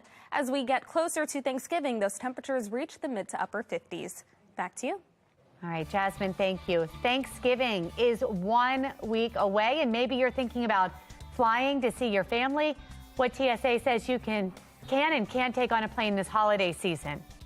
And come help rescue some furry friends. Joining us live this morning, the president of Fairy Tales Rescue, to tell you how you can become a part of this special nonprofit. 9:20 is the time. Fox 45 News, winner of 17 2022 Regional Emmy Awards, more than all other Baltimore news stations combined.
.23 is your time right now. Happening this morning, your chance to become a volunteer for animals in need. This is Cashew. This is Cashew. This is Cashew. This is a sweet little kitty.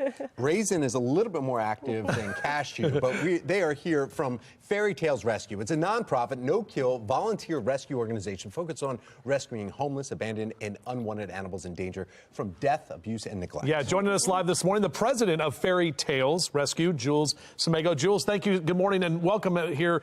Talk about your wonderful organization. Good morning. My name is Jules, and I run the rescue with my rescue partner, Sarah. We both have full-time jobs. We both have families. We both have lots of commitments, but we do this completely volunteer. So I'm actually missing my little kindergarten students today. But Oh, really? Yes, All right, yes. so you're getting out of So school for this? I am, yeah. I had to Nice. take a personal day. You're on TV, but- though, so it's okay. Yeah, that's okay. Yes, so we are just doing our best to try to help animals in shelters, animals that are unwanted from families, and give them a new start. All right, the connection, though, it's real easy. Your website, Facebook, everywhere. Fairy Tales, right? And it's TAILS. Yes. And Tails like a dog. Right, and you go there, and then there's cats, dogs, and also rabbits. Yes. Okay. Yes. And how do people get involved? I mean, what are you looking for in terms of, like, are you looking for volunteers? Yes. We desperately need volunteers. Okay. We're a foster-based rescue. Yeah. So we rely on fosters to house our animals until they get adopted. Usually it's for a few weeks or a month. And depending on how quickly they go. Yeah. And we need volunteers for transporting. We need volunteers to help us process applications. We do little home checks Yeah. to make sure that the homes are safe. So any help with that is wonderful. We're always looking for donors. Not a long commitment either. I'm a foster parent, with Nika, and it was the same thing, like where they had to check my house to make sure that I was okay, and that's really good that you guys do that. Right, and we want to make sure that where we're placing animals is a safe place and it's a forever place. They've already Right, 'cause been. you don't want to go back into the foster care Exactly. and They've this whole been through process so starts much. again. Right. So yes. Now, not all of them are kittens, though. I mean, this No. is stress-free right now. There's a little kitten just falling asleep. But there are some cats and then also dogs and puppies. Yes, Okay. yes. And we do our best to try to get different ages of animals, different sizes, different breeds.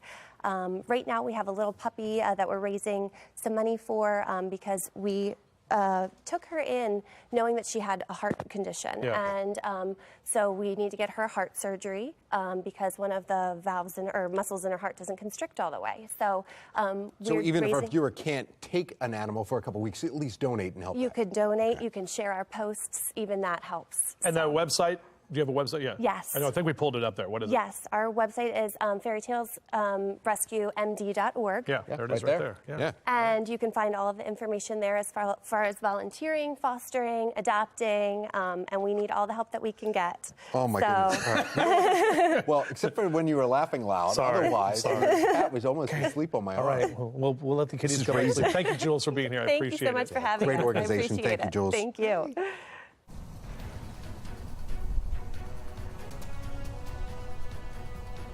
First responders are pushing back as city leaders try to change their pension plans. I'm Olivia Danson. Coming up next, hear their concerns. A shakeup in the Baltimore County Police Department. Police Chief Melissa Hyatt says she's leaving. Coming up, the controversy that's led up to this point and what happens next.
Live from WBFF in Baltimore, this is Fox 45 Good Day Baltimore. Welcome back on this Thursday morning. 9:30 is the time. I'm Patrice Sanders. I'm Megan Gilland. Thanks for waking up with us. Before we begin, we want to start with meteorologist Jasmine Lomax and our forecast. Well, no good news in the weather. It's still cold, and it's going to stay that way as we head into the weekend. In fact, it's going to get even worse. Today, we're talking temperatures reaching the mid-40s, so not quite as high as those numbers were yesterday. Right now, we sit at 40 degrees over Towson with plenty of sunshine. That's nice, but the wind chill only coming in at 31 degrees. Winds are out of the west around 18 miles per hour. It's breezy, and it will be breezy throughout the day. Across the state, we're seeing numbers in the 30s and the 40s, and by the afternoon, expect those temperatures still only reaching the mid-40s. That's below average for this time of year, but the temperatures get even lower over the weekend. I'll let you know how low those numbers get and what to expect as we get closer to Thanksgiving coming up in my full forecast. Let's take a look now at our Lynn Stoller traffic network. At this late hour of the morning, still seeing slowdowns out there. 16 minutes from 795 to 95 in the yellow. So is 95 to 83. That's 15 minutes. And 695 from 795 to 83. That's 12 minutes. But do you think it's right that elected leaders could serve 8 years regardless of their age and be eligible for their pension? No. I mean, I think it's wrong. In a city in crisis, we continue to follow the plan to reduce the amount of time elected leaders need to earn a pension. As we wait for City Hall to finalize the plan, retired first responders are pushing back on the idea. Olivia Dance joining us live this morning with the concerns from the president of the Baltimore Retired Police Association. Olivia. Well, Daryl Berman says first responders put their lives on the line every day for work, and they have to wait more than 2 decades to qualify for a pension. He says elected leaders trying to change their pension plans is simply not fair. To me, that's butting in line. It's sad. I mean, for a part-time job, then they get that, and I believe, I'm not quite sure, but I think they could get that pension as soon as they do their 8 years. Berman is president of the Baltimore Retired Police Benevolent Association and says city council's push to change their pension eligibility from 12 to 8 years is unfair, especially when city leaders change the rules for officers. 12 years ago, you may remember, the city changed the police and fire pensions from 20 to 25 years of service. That's their attitude. Their attitude is me, I, and Phil, you on you. And it's a shame. A lot of retirees live paycheck to paycheck or pension check to pension check. City Council's push comes after voters passed Question K by more than 70%, which puts term limits on elected leaders. In response to Question K, Council President Mosby put the pension plan forward, which has been fast-tracked. The city's own retirement savings plan wrote in a memo, quote, while it may not be unconstitutional, it's highly unusual for elected officials to enhance their benefits while in term. A city council has ignored those concerns, though, and they will decide on Monday about changing their pensions. For now, reporting live in Baltimore, I'm Olivia Dance, Fox 45. Good day, Baltimore. The Baltimore Sun editorial board has come out against the city council's swift action, directly rebutting Council President Nick Mosby's claim that a vote for Question K was a vote for swifter pension access. In the editorial, the Sun said, quote, it is far easier to make the case that Question K passed by a 2-to-1 margin, in part because of Council President Nick Mosby's rush legislation. It went on to say, we urge all parties to shelve this effort until the potential cost and benefits are clear. That brings us to our question of the day here. Our other one, is it fair for first responders to wait 25 years for a city pension while council members wait 8? So far, 98% of the people who voted say no. We want to hear from you. You can weigh in by going to foxbaltimore.com/vote. Make sure to click on the Pulse tab. Turning now to counties under pressure and a shakeup in Baltimore County. Police Chief Melissa Hyatt is leaving her job in less than 3 weeks, and it comes after the police union called for her to step down earlier this year. Shannon Lilly joins us live this morning with the decision and what led up to it. Shannon. Yeah, this is going to be a big shift in the department, Patrice. We know that Police Chief Melissa Hyatt is the first woman to ever lead the agency, but now she's announcing come next month when her contract ends, she is leaving. In fact, take a look at this statement right here. In it, she says, quote, "During my tenure as chief, we worked through challenging times. I am so very proud of our many accomplishments, including initiatives that sharpened our focus on community trust, public safety, and officer wellness." But you'll remember Hyatt had to defend her job earlier this year after she faced criticism from the Baltimore County's police union. Their members holding a vote of no confidence and calling on County Executive Johnny Olszewski to remove Hyatt from her position. They cited a list of issues, including a failure to address rising crime in the county. That's according to them. But at the time, she did have the support of the county executive. We sat down with him, though, before the election to see if that's still the case. Listen. Faith in her at this moment? Like I said, we are continuing every day to work hand in glove to make sure that we are doing whatever we can to support the men and women of the department, to keep our neighborhood safe, and to make sure that we're moving forward on some key critical initiatives. I'm very proud of the work that we're doing together. Well, in a statement following her announcement, Olszewski is calling Hyatt, quote, a world-class public safety professional who has led efforts to modernize the Baltimore County Police Department. We know that Hyatt's last day will be December 5th, and there's going to be a nationwide search for her replacement. Reporting live, I'm Shannon Lilly, Fox 45 News. Good day, Baltimore. Thank you, Shannon. There are 4 other Baltimore County Department leaders departing next month.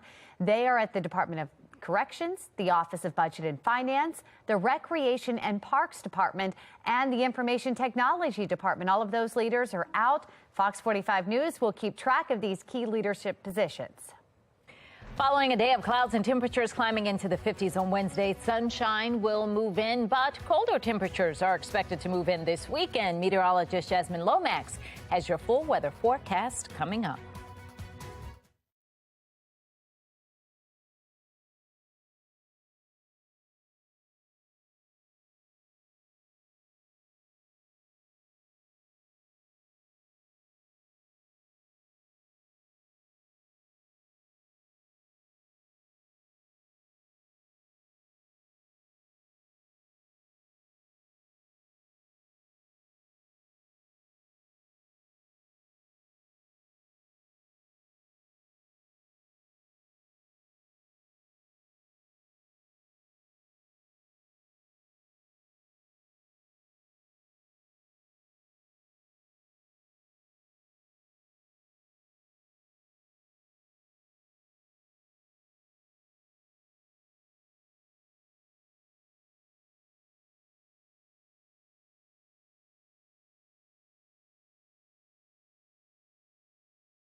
Thank you, Shannon. There are 4 other Baltimore County Department leaders departing next month. They are at the Department of Corrections, the Office of Budget and Finance, the Recreation and Parks Department, and the Information Technology Department. All of those leaders are out. Fox 45 News will keep track of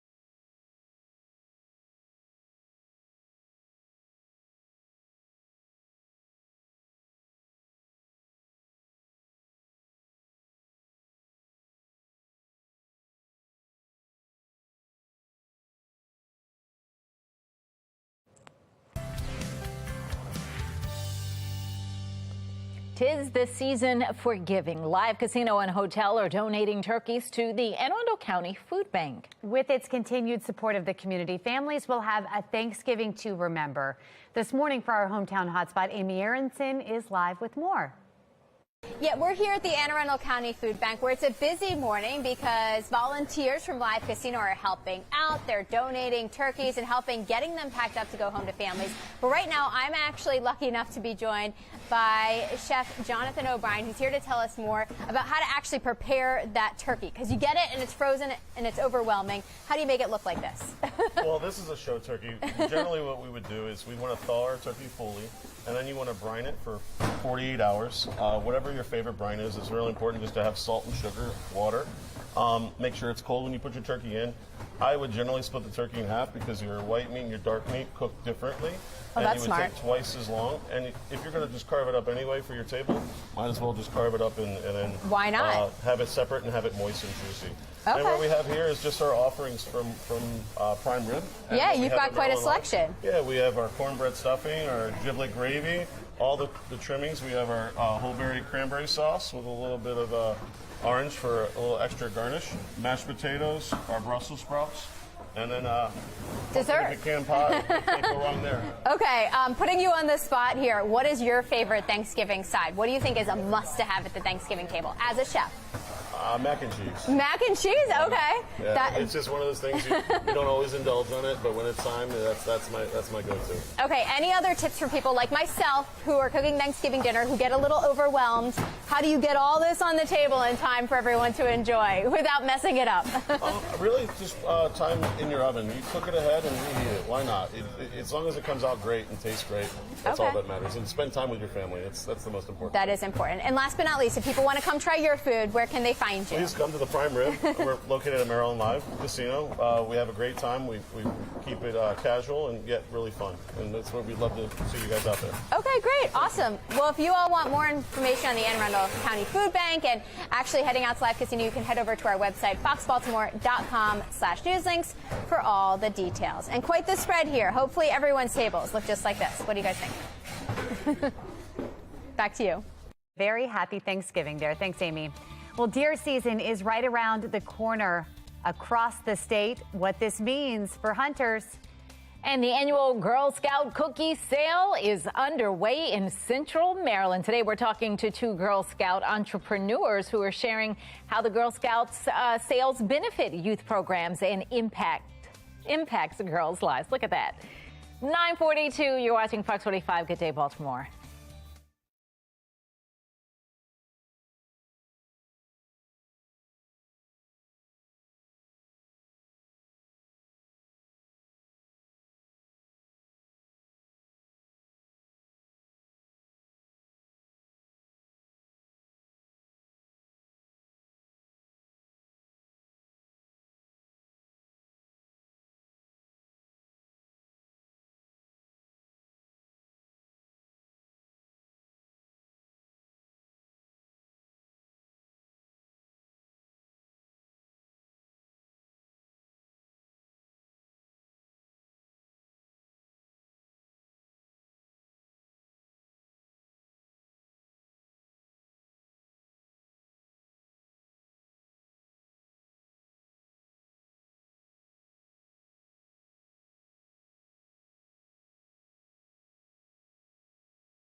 It is 9:45. The annual Girl Scout cookie sale is underway in Central Maryland, and this is benefiting youth programs and impacting the lives of Scouts, like the beautiful one standing next to me. We are joined by sisters and Girl Scout entrepreneurs. We have Xaviana and Della Lynn Lease here to share more. Ladies, thank you so much for taking time out of your very busy lives to join us. You guys are business owners, you are Girl Scouts, you are authors, you're doing it all. Should we start with the cookies this morning? You were telling me there's a new box over here that we might see. That's the Adventure Fills. It came out last year. It's a brownie cookie with caramel and a chocolate drizzle. That sounds amazing. And you guys have already been hitting the street corners trying to sell some of these cookies. Yes. How are sales this year? They're good. So far, so good. Mm-hmm. So why do you guys do this? I'll start with you. Why are cookie sales so important to the Girl Scouts? Well, we definitely like getting the big numbers, but we definitely enjoy doing it. You do? Yes. And what does it help your Girl Scout troop do? It helps us do a lot of activities since each box gives us a certain amount of money, so we can use that money for activities. And what is your favorite thing that you've done while you've been in the Girl Scouts? Probably going camping. Yeah? How about you? I like when we went tree climbing and zip lining. Tree climbing? That sounds amazing. And these programs are what it's all about. This is what makes Girl Scouts so fun. So obviously, if we want one of these boxes, you guys are all over the place right now. How do you get a Girl Scout box? Well, you can see us at the booths at the stores, but you can also order online at the things and other stuff. Yeah, and make sure that your troop. Well, tell them your troop, by the way, too. It's 11-0-23. Okay, and so there's competition to see how many boxes you can sell, right? Yeah. In the meantime, they're not just selling Girl Scout cookies. You have your own business here that you make sweet treats. Yes. Tell us about that business. We've had it for 2 years. It's called Little Hudgy Bakery, and you made these brownies? We make cakes, brownies, and more. By yourself? Yes. Is it your own recipe?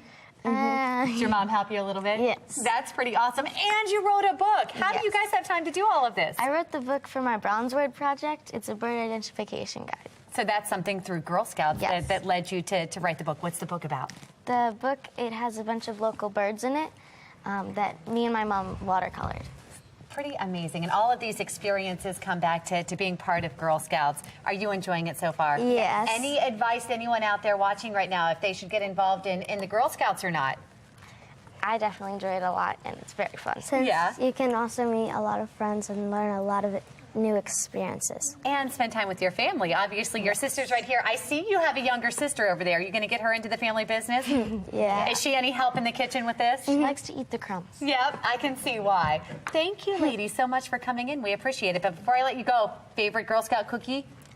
Mine's the peanut butter patties. I like Thin Mints. Really? I like the caramel delights. I'll just hold on to these. Patrice, any orders you'd like to put in? You know, outside the store the other day, I bought Thin Mints and the lemonades. Never had those. Yes. My daughter wanted those. Yes. That's this one, right? No, the lemonades are the yellow This ones. one. Thin Mints and trefoils are my favorite. Those are the go-tos. All right.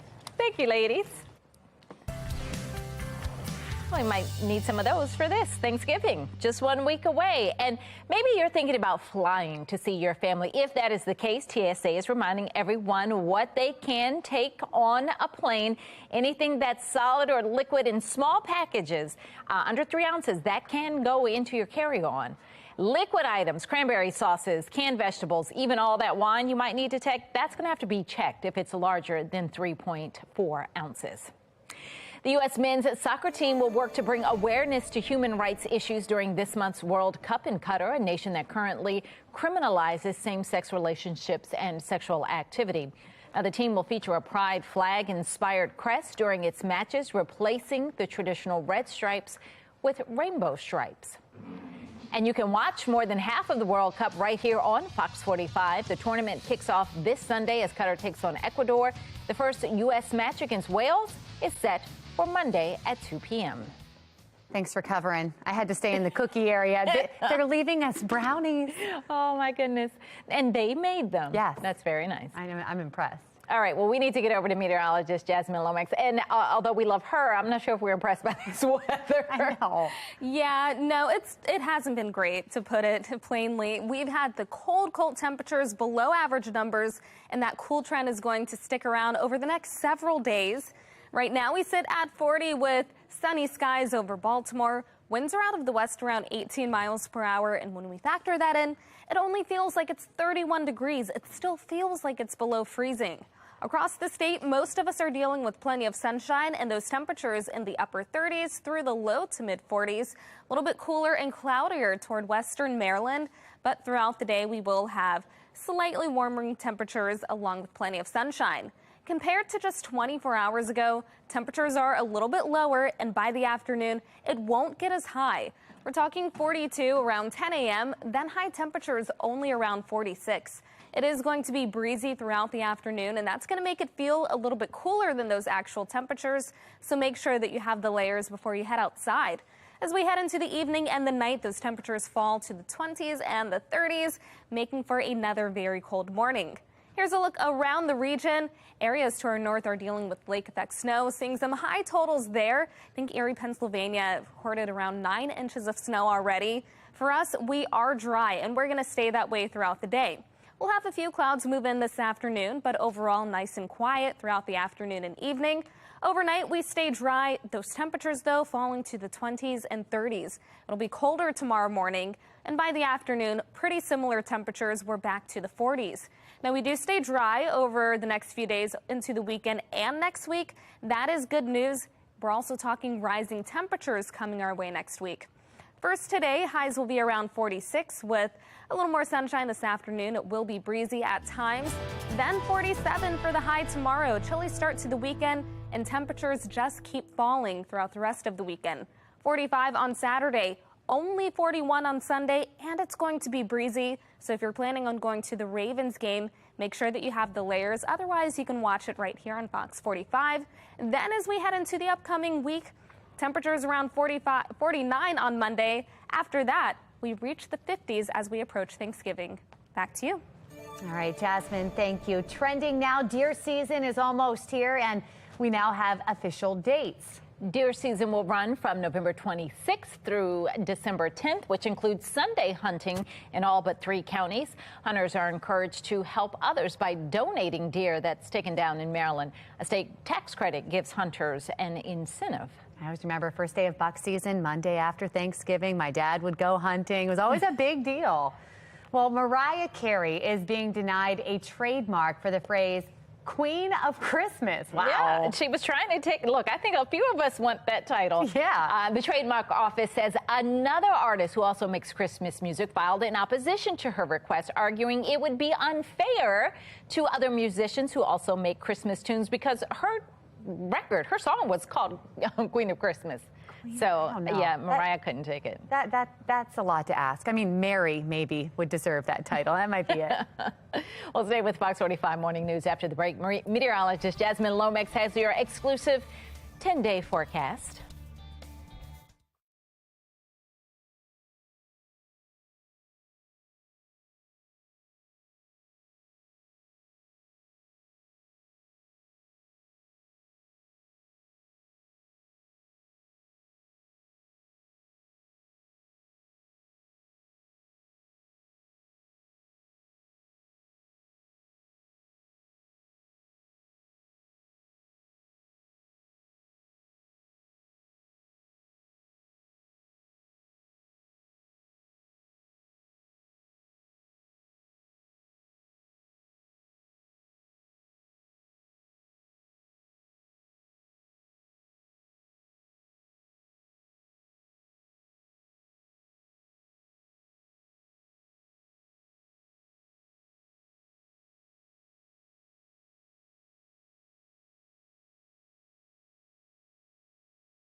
Here's a look outside. We've got plenty of sunshine, but it's not doing much for us. It's still very cold.